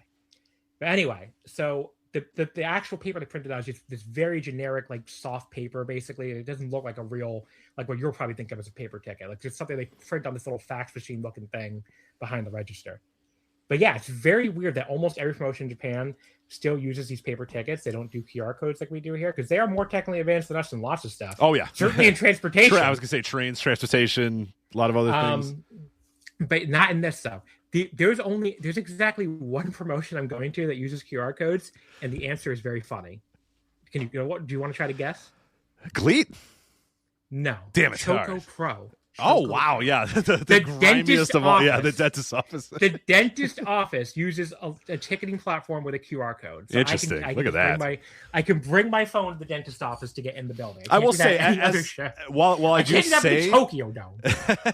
Right, while I do say that I enjoy collecting tickets, I will admit it is a lot easier to just walk up with a phone and be good to go, and not have to rummage through your pockets and make sure they don't get cracked or ripped or whatever. It is nice. It is nice. Well, on top of everything else, I have to go to a fucking Lawson and have a guy print out 14 tickets for me or something. Yeah. It's like 14. It's 14. I'm going to be his least favorite customer. I'm going to try to separate it out, actually, because the last time I did this, where I just had to print out like 6 or 7 of them, the guy gave me a look like, are you fucking kidding me? Oh, you were like lotto ticket guy at an American convenience store. You're like, oh no, but it takes way longer. It does? Way longer. Oh, okay. Because they have to like dial into it. It feels like it's on dial-up or something. It takes what is happening? It takes fucking forever. for each one, and he has to like gently take the sheet of paper and like separate them into the tickets and the receipt. So they have them all together and put them in an envelope for it. So it takes forever for each show. So yeah, I'm gonna make a lot of Lost in trips probably and just do them like 3 at a time or something. Because the guy was not happy with me for doing like 6 or 7 of them last time. Yeah. But yeah, so I don't remember how I got on this. Something about where I'm sitting. So yeah, so I won't find out where exactly I'm sitting till I go to the Lost and get the ticket. For most shows, that's not the case. For most shows, they do tell you on the website. For some reason, when you get them through the Team New Japan fan club, the Japanese fan club, they don't tell you until you actually pick up the ticket. So it's a weird quirk. But yeah. So anyway, I'm going to be somewhere between row 7 and 13 on the floor for Tanahashi's retirement, and I got over the fact that I'm not that into the matchup. So it's I think the emotions of it's going to be so much that the bell to bell is really, and I just did something for Flagship Patreon where I went over the past 3 matches and rewatched them all and kind of gave you some background of what's going on with every single one of those. So I'll link that in the show notes. But ultimately my conclusion for this match was I don't really care bell to bell what happens. It's like is it going to be good? Maybe. I don't know. Probably. I think Okada's still good enough to have an okay match. I think Tanahashi's still good enough to have an okay match. I just don't think it's going to really matter that much. I don't think anybody in that building is really going to care that much. No one's going to have their notebook out being like, I don't know, 3.5 stars. Like, it's going to be an emotional, like just a crazy emotional match. And Tanahashi is such a crier. I don't know how he's going to be able to get through this match. That dude cries for everything. Like, he's going to be a wreck. Cried when he was facing Danshoku Dino and DDT. That's what I'm saying. Okay? He cries everything. Like last Wrestle Kingdom, he cried because a wrestling match was really, really, really good. Like nothing. Like his emotions were, that was a very good match. I'm going to cry after Gabe Kidd and Kenny Omega. He cried because he was just like, that's good. I mean, the guy cries all the time. During Liger's retirement, Liger was fine. I mean, Liger had a little bit of tears here and there. Tanahashi was a wreck. He was a disaster. And remember Okada? Okada used to be a big crier in his day too. I mean, when Nakamura left, that guy was inconsolable at that time. So I don't know how they're going to. This match just might be 2 men hugging and crying the whole time, which would be very progressive. Very progressive. But at some point they'll probably wrestle. But it'll be super emotional. So I don't. To me, it's just like, and I get it. The symbolism works too, but it's fine.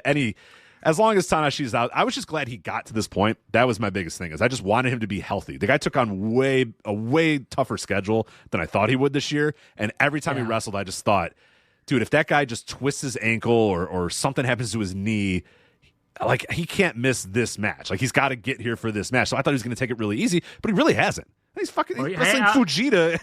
Can you do me a favor and knock on some wood? Knock on some wood. I guess that's true. Sorry, I shouldn't jinx that. I apologize. He's got one more. Hopefully people aren't listening back to this and being like, you fucking asshole. You did it. Right. Because he's about to wrestle Kosei Fujita in 10 seconds. So but other than that, you guys already did this on the Flagship and kind of buried this card because this is a very weird card. Yeah, it's strange and not that exciting card, I don't think. Yeah, I think the one 2 years ago I went to was not the greatest Wrestle Kingdom of all time or anything, but it had some really good stuff on it. That was the year Naito beat Sonata for the title in the main event, which I think was a little better than people were expecting for 2024 Naito versus Sonata. And I'm obviously very biased and very happy to see Naito win the title and do the roll call, so that was the big draw for me. But that show also had the really good Hiromu Desperado match, if I remember correctly. God, what the fuck else was on that? 18. You're talking about Wrestle Kingdom 18? Yeah. There was something. There was a really good match on that show, but which one was it? It was Okada and Danielson, which was awesome. Right. Yes. There we go. Of course, I forgot that happened. Yeah, that was way better than the one they had at Forbidden Door too. Which I'm not even speaking from live bias there because I was at both of them. Mm-hmm. So, so that the one in Tokyo Dome was way better, and the 3-way was way better than I was expecting to be. Finley, Ospreay. Oh, that was the one. That's the one I was thinking of. That was the one where nobody was looking forward to that going in, and then it fucking rocked for some reason. So, well, that was like the start of like work rate Finley probably becoming a thing where like he kind of turned his career around that year and like really became a much better wrestler. There were some signs of it before that, but that was really the start of it, I think. Tama Tonga and Shingo Takagi was pretty good if I remember correctly. Yeah, Tanahashi and Sabre too. So that actually was a pretty good card. Now that you look at it, Uemura Tsuji. So yeah, that card 2 years ago is gonna end up being better than this one, I'm sure. The undercard, it's basically a 2-match card for like actual matches that have a chance to be really good wrestling matches. It's the semi-main with Takeshita defending it's a double title match. World champion. Don't forget about the against global title. Put some respect on the global title. Come on. Global champion Tsuji. And Shuri defending another double title match, the IWGP Women's Champion Shuri, and I will not put any respect on the New Japan. Nor should you. Saya Kamatani. So Shuri versus Saya Kamatani. I mean, the problem is that's match 2, and judging by past Wrestle Kingdoms, we'll get like, I don't know what it's going to get. It might get like even less time than Maya Iwatani and Azumi got last year, because they were on 8. I think they were 8 minutes last year for them. Yeah, and Saya's entrance is like 10 hours long, so I'm sure the Tokyo Dome will be like a big production, like it was at All-Star Grand Queendom. So if she's like aura farming, as the kids say, the match could be like 5 minutes at that point if they have to, spend so long on her entrance. But if they get any time at all, that match will be really, really good. That's. Azumi and Maya was awesome in 8 minutes. Yeah, even if Shuri and Saya have 5 minutes, it'll probably be fucking awesome. But yeah, ideally they'll get like 11 to 15 or so. But they're probably not. I mean, if they get 15, it could be a match of the night. Yeah, they probably should just give it 15 minutes. To be honest, given some of these other matches on this show. Here's the thing: whatever time you were going to spend on Evil and Aaron Wolf, just cut that in half. It'll be a little bit better match if you cut it in half, and then give that to Shuri and Saya Kamatani is what my take would be. Or that Rambo, slice off 40 minutes of whatever time you have for the Rambo, slice off 30 minutes of it, because we don't need that much, and give that to Shuri and Saya Kamatani. That's probably the better way to do it. But because Rambo is going to be like 44 minutes, and we're going to be like, we don't need this. What the hell? And then so it's so weird that's on the main show this year instead of the pre-show. I don't know if that means they're also doing a pre-show Rambo or what, or if they're just not doing any pre-show matches this year. I guess no pre-show. Yeah. Anything. I would assume they're going to do something. I just haven't, we'll have to see what it is, because it'd be so weird, because the amount of time everybody's in the dome before the main show starts, because they open the doors I think they open the doors like 2:30. So it's like an hour and a half before the show starts at 4. And you need that much time to get everybody in the building and stuff. I mean, if people, I'm already, the one thing I am dreading about this trip, besides the flight, is the Tokyo Dome, when I went 2 years ago, that was not one of the bigger drawing domes. It was like 27,000, I think. It beat last year, which was like 24,000. But 27,000 already felt like a gigantic crowd. And the people especially getting in the building, and the people outside already felt fucking crazy. I was lucky enough to have VIP entry for that one, because I had third row.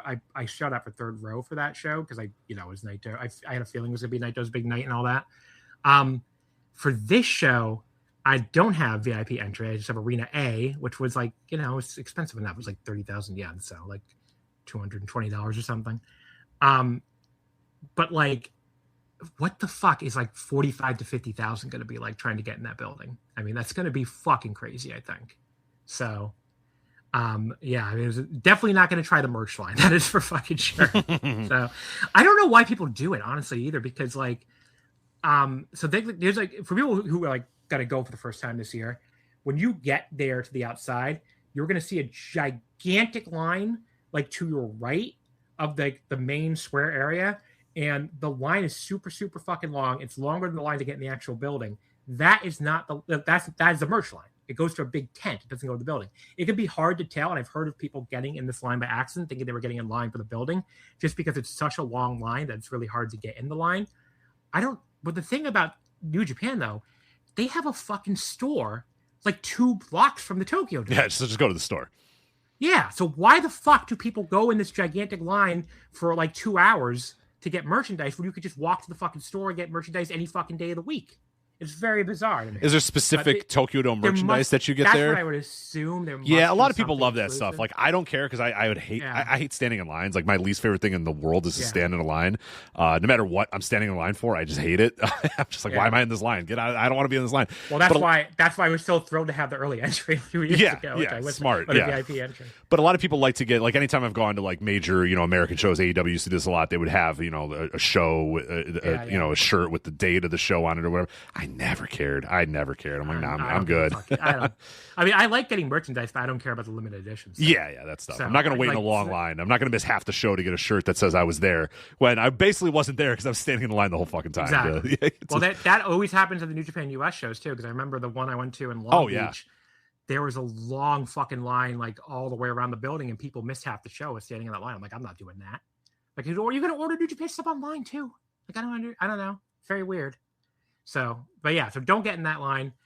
Make sure you're getting in the line to actually get in the building. Also, when you check your ticket, because this is one of the only shows where it's complicated to get in, your ticket will have a gate number. So make sure you go to the right gate for your ticket. I don't know if it's that they won't let you in at all if you pick the wrong gate, but the gate number, they do that for a reason, because the gate is the closest to your seat, basically. So you want to go to in your gate, and you might get lucky, and your gate might, because I've seen some of these gates have, when we were walking around before the show, like just walking around the dome to kill time, there were some gates that look like they had nobody in line. So you might get lucky with some of these gates, basically, if you happen. So make sure you go to your correct gate. Maybe if your correct gate looks like it has a really long line, you could try to sneak into another gate. I might even try that, I guess, if my gate is too long. But, in general, make sure, the gate, make sure you at least try to go to the gate you're supposed to go to, I guess. Yeah. I mean, Japan in general is very much like they expect everybody to follow the rules over there. So it's like kind of. Would be nice in other countries. Yeah. People follow rules like that. But anyway, yeah. Or you can just do anarchy, and I'm sure it'll all work out, right? That's fine, yeah. But yeah, so Takeshita Tsuji, what is your opinion on who's winning this? Do you not want to? Oh, do you want to get that? Do you want to wait till the flagship preview? I mean, I can give you some generalized thoughts. It's fine, because it might change. I think Tsuji's winning. I agree. I do. I don't see any reason to keep the title on Takeshita, but can I tell you the biggest reason why I think Tsuji's winning? What do you got? If this belt was just for the World Heavyweight title and not the global, I would be way more worried about Tsuji losing. Yeah, that global title, it'd be weird if it was. It makes no sense to me why they would have Tsuji put that belt, because it's very easy to just not have that title on the line here. Correct. Just have Tsuji be global champion and challenge and lose, and then just continue being. At least he would continue being global champion. It doesn't make any sense to me why they would want to put that belt on the line too and put both your titles in a part timer. It's just kind of weird. Like, I don't really see why they would do that. Why it would be a double title match unless Tsuji was winning. Here's my only reservation, is that it's New Japan Pro Wrestling in the year 2025/2026. So I can't put anything past them. So if I was a betting man, I would bet Yota Tsuji. But again, you can't put anything past this current booking regime. So it would make no sense, but also gestures to recent New Japan history. So it made no sense to put the belt on in the first place. Yes, exactly. Takeshita, he's one of the bigger, he's one of the bigger flops in recent Heavyweight Champion reigns. It doesn't bring me any joy to say that. I think he's a great wrestler, but it hasn't worked. The New Japan crowds, the New Japan fans did not want it. No. It's basically, and I think a lot of it is unfair to Takeshita on their part, and I think a lot of it is just because they're so mad. The remaining hardcores are so mad that a guy like Tsuji didn't get this spot before this. It was also weird, his G1, it was half what do you guys want to do out of this character? We talked about it at the time too. It was is he a foreign invader, or is he a native? Is he coming from AEW, or is he the guy that came from DDT and now he's in New Japan? They didn't, and it would oscillate. Every time he'd cut a post-match promo, it would be something different. It's all right, what is this guy? Exactly. What are we supposed to think of this guy? I get how the fans at some point are just throwing their hands up and whatever, we don't care. So but I've seen a lot of tweets from longtime New Japan Japanese fans I follow that are basically the attitude among them, and I'm sure a lot of the listeners would disagree with this, is Takeshita is not that much better than Tsuji, or even is not as good as Tsuji to some of them. So why is somebody else's young guy getting the spot that we want Tsuji to get?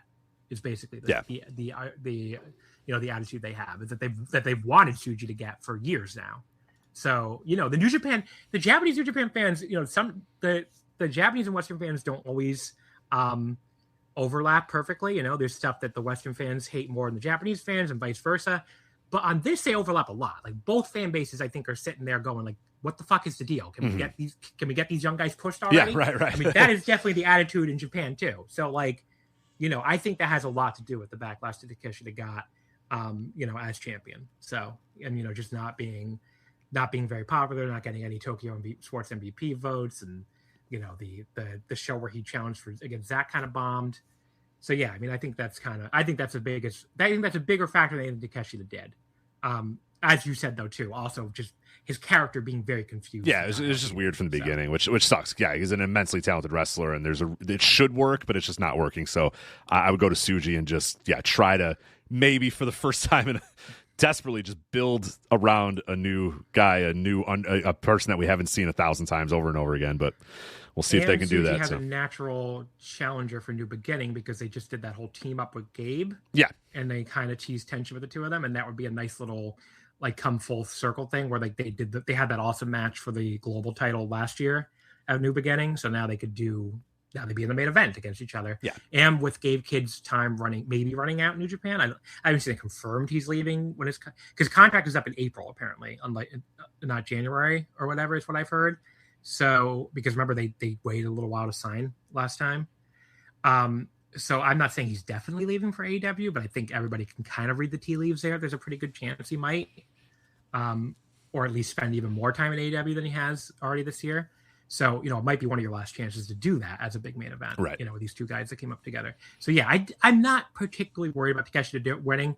The only worry I have is sort of from what you said, it's 2025. Yeah, you can't really. Logic has not been. You can't put. I don't put anything past them, but I wouldn't say I'm worried. This one would be pretty egregious. Yeah, this would be pretty. This will be pretty fucking bad. Yeah. It's like I kind of said in the Discord channel, where I'm like, it's not an interesting topic to me to talk about because it's like the answer is basically either they're gonna do the smart thing or the stupid thing. So it's like, well, they do the stupid thing, then it's gonna be pretty stupid. Yeah. The Evil Aaron Wolf match is interesting. I'm sort of curious why people have been so hard on Aaron Wolf on these run-ins. I don't think you guys have really done it as much, but like Dave Meltzer seems to be like really. Yeah, he was like, I Joe and I both had the same thought of like, let's see what happens when he's in the match. Like when he gets out there, the match, like I'm of the mindset that it has to deliver, like it has to work because for a lot of reasons it has to. I mean, they are really putting a lot into this guy. And I'm not saying he needs to be like the greatest wrestler on earth immediately. I'm not saying that, but he just has to look like he belongs. Like I think pretty early on he has to look like he belongs. But yeah, I haven't loved the stuff. The run-ins haven't given me a lot of hope, but as Joe said on the Flagship, like if he goes out there and has this great match with the Evil and he's tossing him around, the fans are going nuts. No one's going to remember that he ran out during the World Tag League and it wasn't that fun. You know what I mean? Like also the fans were reacting to his run-ins besides that one building where they weren't reacting at all. Right. Well, and they didn't react to anything in that building. So maybe that's the other problem too, is Dave maybe didn't watch everything else and didn't know, but no, nobody cared about anything in that building. So I wasn't surprised. Kumamoto for the finals, I think. Yeah, nobody gave a fuck about anything that whole night. But some of his other run-ins, he was actually getting big reactions. So but yeah, even like I think people this might be a kind of a contrarian take. I think people are making too big a deal out of his debut needing to be a success in general, because we've seen plenty of wrestlers over the years who had rough starts to their careers, even with high profile pushes, who went on to have great careers afterward. I mean, Shinsuke Nakamura famously started for sure as a supernova that they tried to push and was pretty bad in that role. And it took him a long time, but he did turn his career around and did become a huge star eventually. So it's not like even debuting and having a bad debut is like a kiss of death. I mean, fucking Kazuchika Okada famously had a horrible debut. Of course. Yeah, yeah. I think the thing for me is that business-wise, I think that the people in that building, Tanahashi's done, and I think that hook of, okay, this guy's the new, Yota Tsuji's going to go out here and be awesome, and he's our new champion or whatever. Like that I want the vibe. Like the reason why I think the Wolf thing needs to kind of work is I think the vibes after the show need to be, hopefully, fingers crossed, is okay. That was the closing of whatever era. I'm not going to use. I want to use the term era, but Triple H has made the term era so annoying that now I can't use it anymore. But this is the end of one chapter of our of New Japan Pro Wrestling. This is the new one, and the new one should include Aaron Wolf as one of the top guys in that. So you want those fans to go home saying, "Yeah, you know what? The next time they're in our town, the next time I have a chance to watch tickets, the next time this is a guy who I'm." Whereas if he just kind of goes out there and flops, it might like their business. I'm very curious how their business is going to be after Tanahashi leaves, and I think it's going to be horrible no matter what. I mean, we mentioned earlier. I mean, we were talking about how happy you were that Tanahashi made it here. I'm happy he got to wrestle in front of a sold out Tokyo Dome because I was a little surprised they sold this thing out. I didn't, because their business was not very good most of this year with him on this retirement run. Like it wasn't until towards the end where you finally start to see an effect. Where I think, God bless Red Narita and Zack Sabre Jr. But I think that being Tanahashi's last. Memes aside, I think that being Tanahashi's last match in Kobe probably had more to do with that doing a surprisingly good number than Zack versus Narita for the title. And you started to see like the Gifu show, his homecoming show did well. But yeah, there were a lot of shows that didn't do that great this year with Tanahashi on this retirement tour. And I was pretty surprised that this many people wanted to come see him one more time. Yeah, everyone cashed in on the last time. But yeah, that's where I'm a little worried moving forward with New Japan's business. So that's a big thing. It's like I hate to put that on Aaron Wolf, but unfortunately New Japan's kind of put him in a position where I think he's got to be a major business mover for them pretty quickly, or else things are going to get real dire real fast. And I agree. He might not be able to change that, and it might get real dire for a while there until they can start to rebuild. But hey, they've only known that they needed to do this for the last 5 years and chose to drag their feet on some of the guys, but that's fine.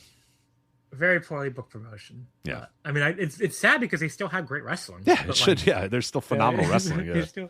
But the booking has been so bad that it's like it doesn't make you want to tune in. Like, it's just so wild because I went back, I'm going back and watching the old Okada Tanahashi matches, and it's just like, going through the histories of these guys, and I'm like, oh my god, this stuff was so like meticulously booked perfectly, and like they wanted Tanahashi to get a Texas Cloverleaf over, so he just beats everybody with the Texas Cloverleaf for like half a year, and then he goes to the Tokyo Dome and he puts in the Texas Clover, and the fans go nuts, and I'm like, my god, and then the choice to have Okada lose that Wrestle Kingdom 9, and how it's just like all these things that you go back and you look and you're like, man, what a just a meticulously perfectly booked promotion, and now it's like this year, and you're like, I don't know, this might happen, that might happen, who knows? So I'll give you another Tanahashi example.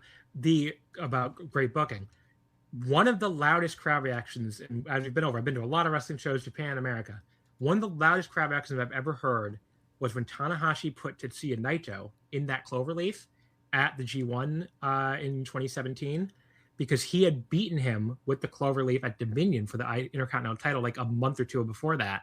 So, and obviously the Naito fans were all like desperate for him to win this G1. They were like desperate for this to be his time and go face Okada in the Tokyo Dome main event. And when he had him in that cloverleaf, you've never heard people react to like a submission tease louder. Like, it was one of the loudest submission teases, probably the loudest submission tease I've ever heard. And when he finally made the ropes, like the fucking like massive sigh of relief from the Naito fans there was incredible, honestly. So like, yeah, I mean, just they did not. There used to be a promotion that did all the booking details perfectly, and now they definitely don't do that anymore. No. Sure. So unfortunately, my baby has decided he wants to run in on the show a little bit. So we'll finish up quickly here if we can. Okay. Anything else on the Tokyo Dome, or the fourth, I should say? So the junior 4-way is pretty stupid. The United Empire thing is kind of interesting in that the Bullet Club War Dogs and unaffiliated team up has been like quietly one of the more popular things with the Japanese fans that I've seen. Like, they're really into that team up. I'm curious where that goes, because it does seem like we're going to get some kind of realignment next year. Finally, it seems like that's where they're kind of setting things up to have a realignment. But yeah, clearly United Empire is going to be like I think pretty clear this is already, they're going to be the next big heels in New Japan. They've been teasing that with Callum and everything throughout the World Tag League Tour, and he's got these two mystery partners. One of them will probably be Flagship favorite Jake Lee, I would think. But oh god, I forgot about that. Seems like he's ready to come back. Oh man. But yeah, other than that, I mean, there's really nothing else to talk about. It's a weird card. A large part, I guess, because of that TV window, like you guys already talked about. But the being there for Tanahashi's retirement is carrying. It's not like I'm not looking forward to it. No, I mean, yeah, that's going to be a once in a lifetime moment for you to be at, and then whatever else happens is kind of the cherry on top. Who cares? It's right. So you're going to watch Tanahashi's last match in retirement, which is going to be super crazy emotional, and yeah, that's a once in a lifetime experience. I think it's one of the ones where it's going to be way better in person than on watching at home, probably, because you're not going to get the same vibe of the retirement match, probably. But what are you going to do? Not to brag too much. Yeah, no, you're going to be a lucky person.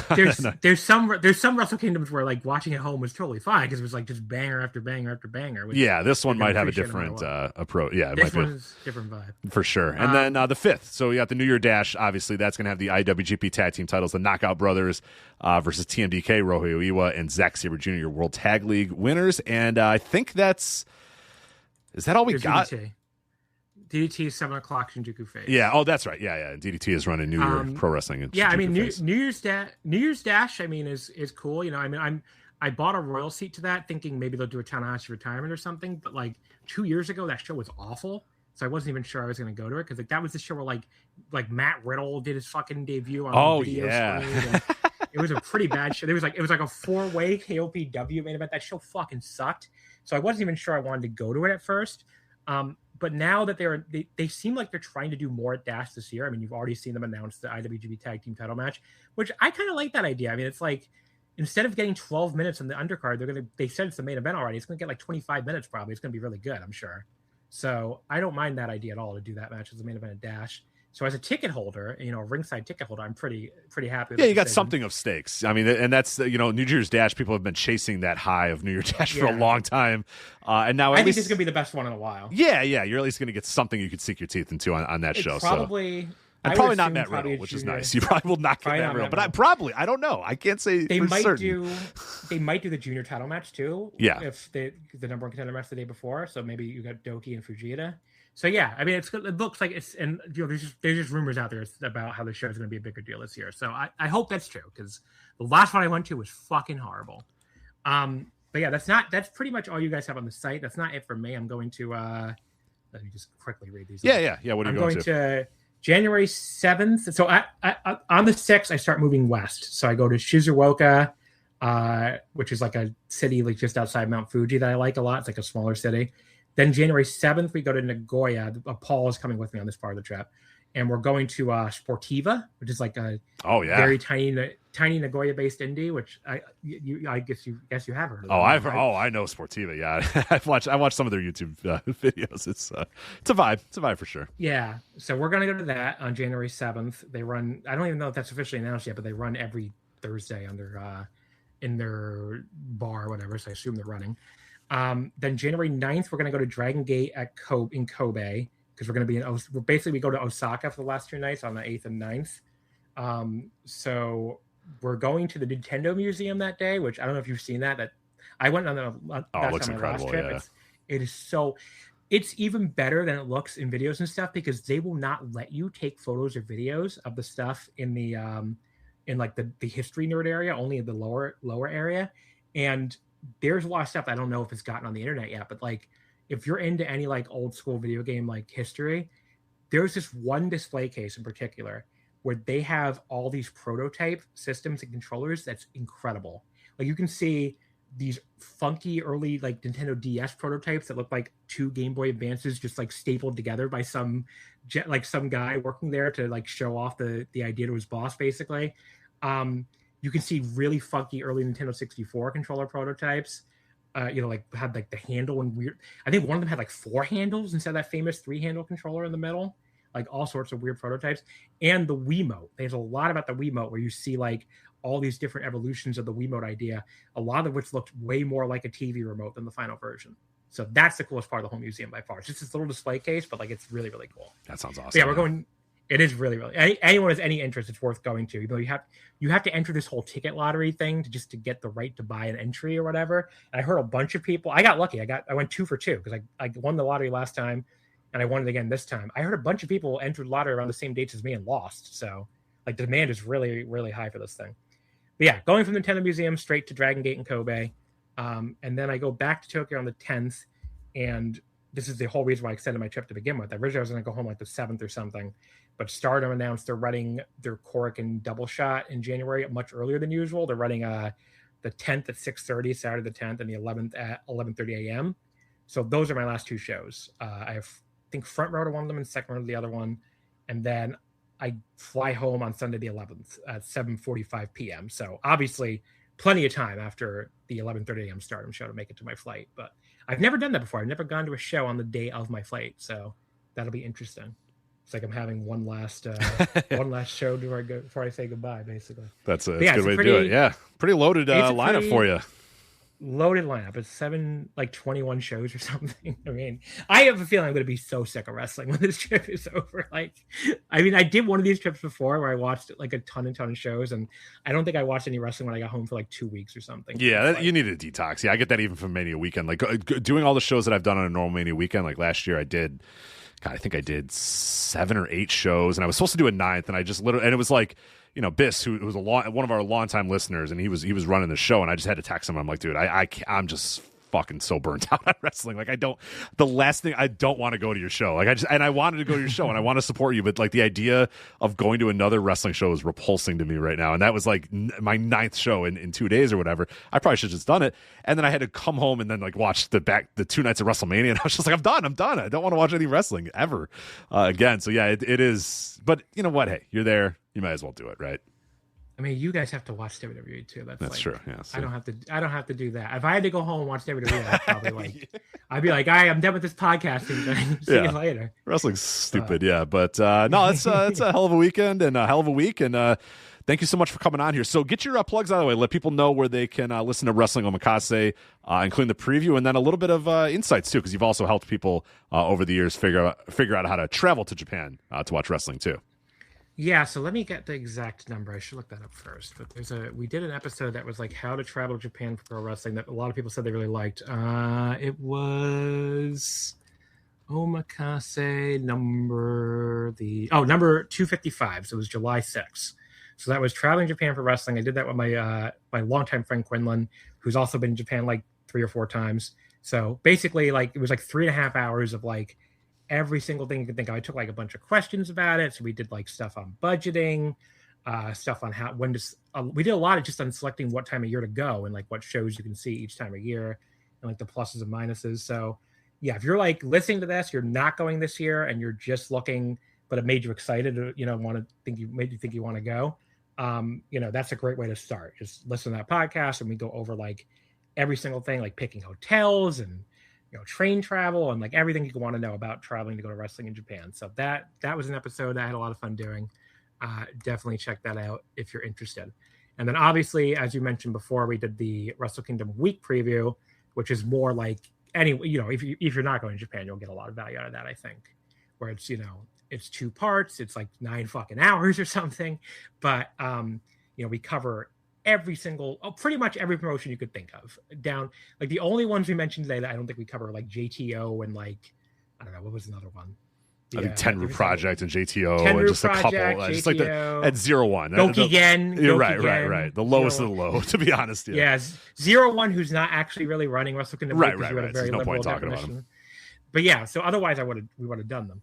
But yeah, there's pretty much every other promotion broken up into men's and women's episodes. So and the good thing, like I said, is we don't just focus on the Wrestle Kingdom week. Like it's as much of a year in review episode as anything else, where we really talk about like, what we thought of their year, and we give like letter grades for their year, which I think you can probably guess how I graded certain promotions if you just think about it. But like All Japan did not get a very good grade, for instance, and like New Japan didn't either, but Stardom and DDT did, etc.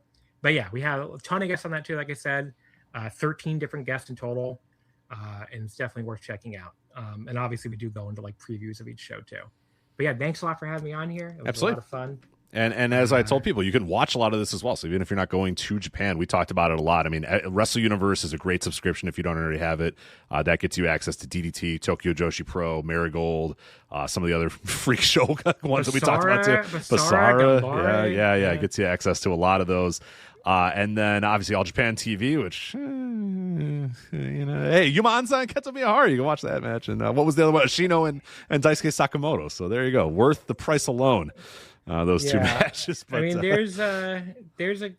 mean, like Wrestling Universe is the one I would just be like, definitely get, because you just get so much with them. Yeah, that's been a day one subscription for me, and I just keep it going because it's like there's enough going on there. Yeah, I mean, I have to keep all these basically, given the podcast I do, but yeah, I mean, I'm just. If I didn't do this podcast, I would definitely cut All Japan. The same way, I'm sure if you didn't do your podcast, you would probably not have a Peacock subscription. Indeed. They are on ESPN Unlimited. All right, get it right. So aren't they also still on Peacock? No, they're done, man. No more Peacock for them. No. Saturday Night Main Event. Well, yeah, I guess. Okay. Yeah. I mean, you're right. I suppose. I was in because so you know more than you let on. There you go. Well, no. Because I was at my dad's house during Saturday Night's Main Event, and my brother is an enormous WWE fan. And now, I'm going to give you a couple facts for my brother. He's 35 years old. He's frequently unemployed, like almost always unemployed, and he's a very, very low wage earner. I don't think he ever graduated from high school. So he's perfect for the demo then. Yeah.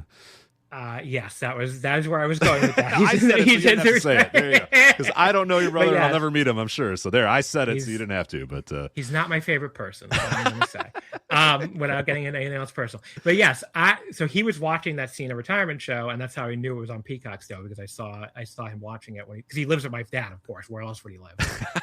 Perfect. And 35-year-old who lives at home. But yeah, so I was watching. So I was watching the end of that show. I mean, to be nice, that was probably, again, I watched very little. It was a very good match. Was probably the best WWE match I've seen in. It was a good match in a vacuum. So, it was indeed a good match. Yeah. I got to bond with my unemployed brother over how good that match was. Like for once, when he was like, "WWE thing great," I was like, you know what, Jim, it was pretty fucking good. So But yeah, so that's how I knew they were still on Peacock. So you own me there. So thank you so much for doing that. But no, this has been great. Thank you so much for doing this, and of course, safe travels. Have a great time, and definitely listen to Omakase on your way. Whenever you do come back, and whenever you're ready to talk about it, will be a lot of fun, kind of recapping and reviewing what you all saw there. And we're going to try to do as much as we can on the Flagship too, talking about all these shows and possibly some stuff on Flagship, Patreon.com as well. But so keep an eye out for that. But John, thank you again for coming on here. Oh, sorry, go ahead.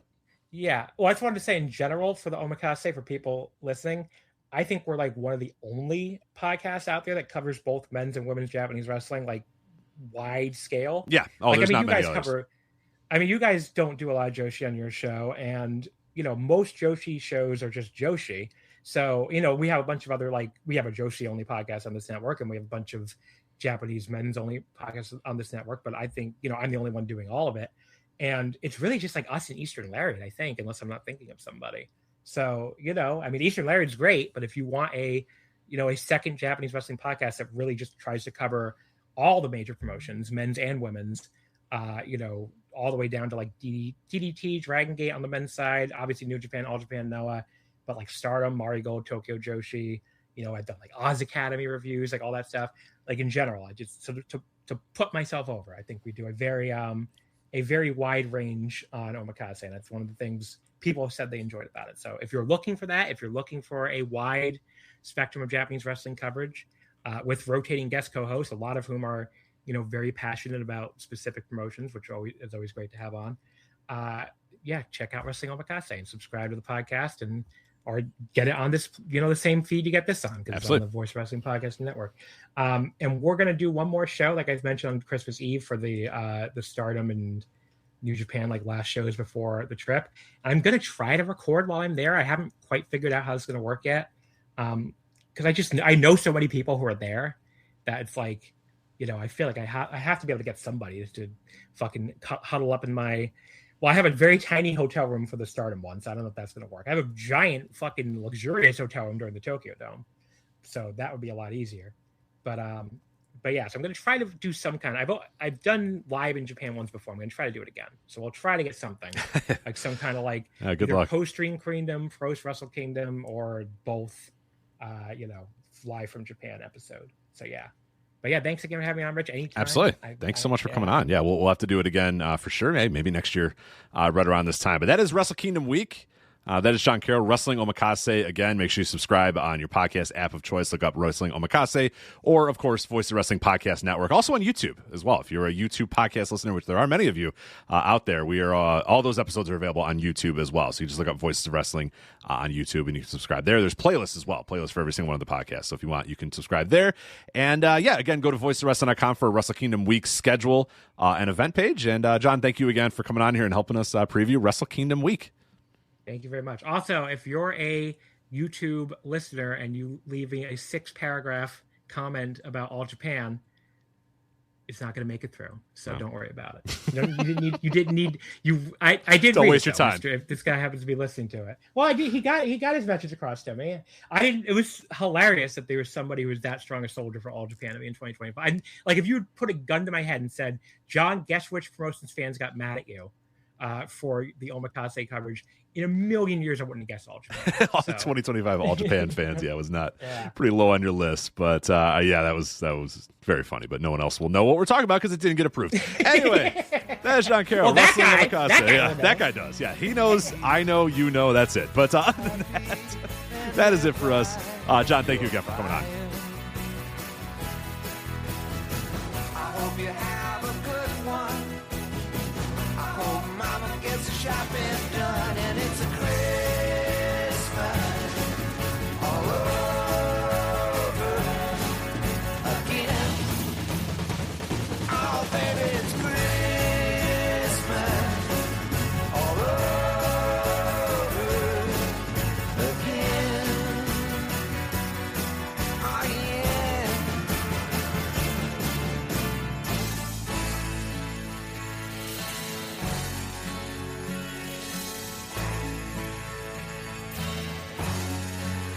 And it's Christmas all over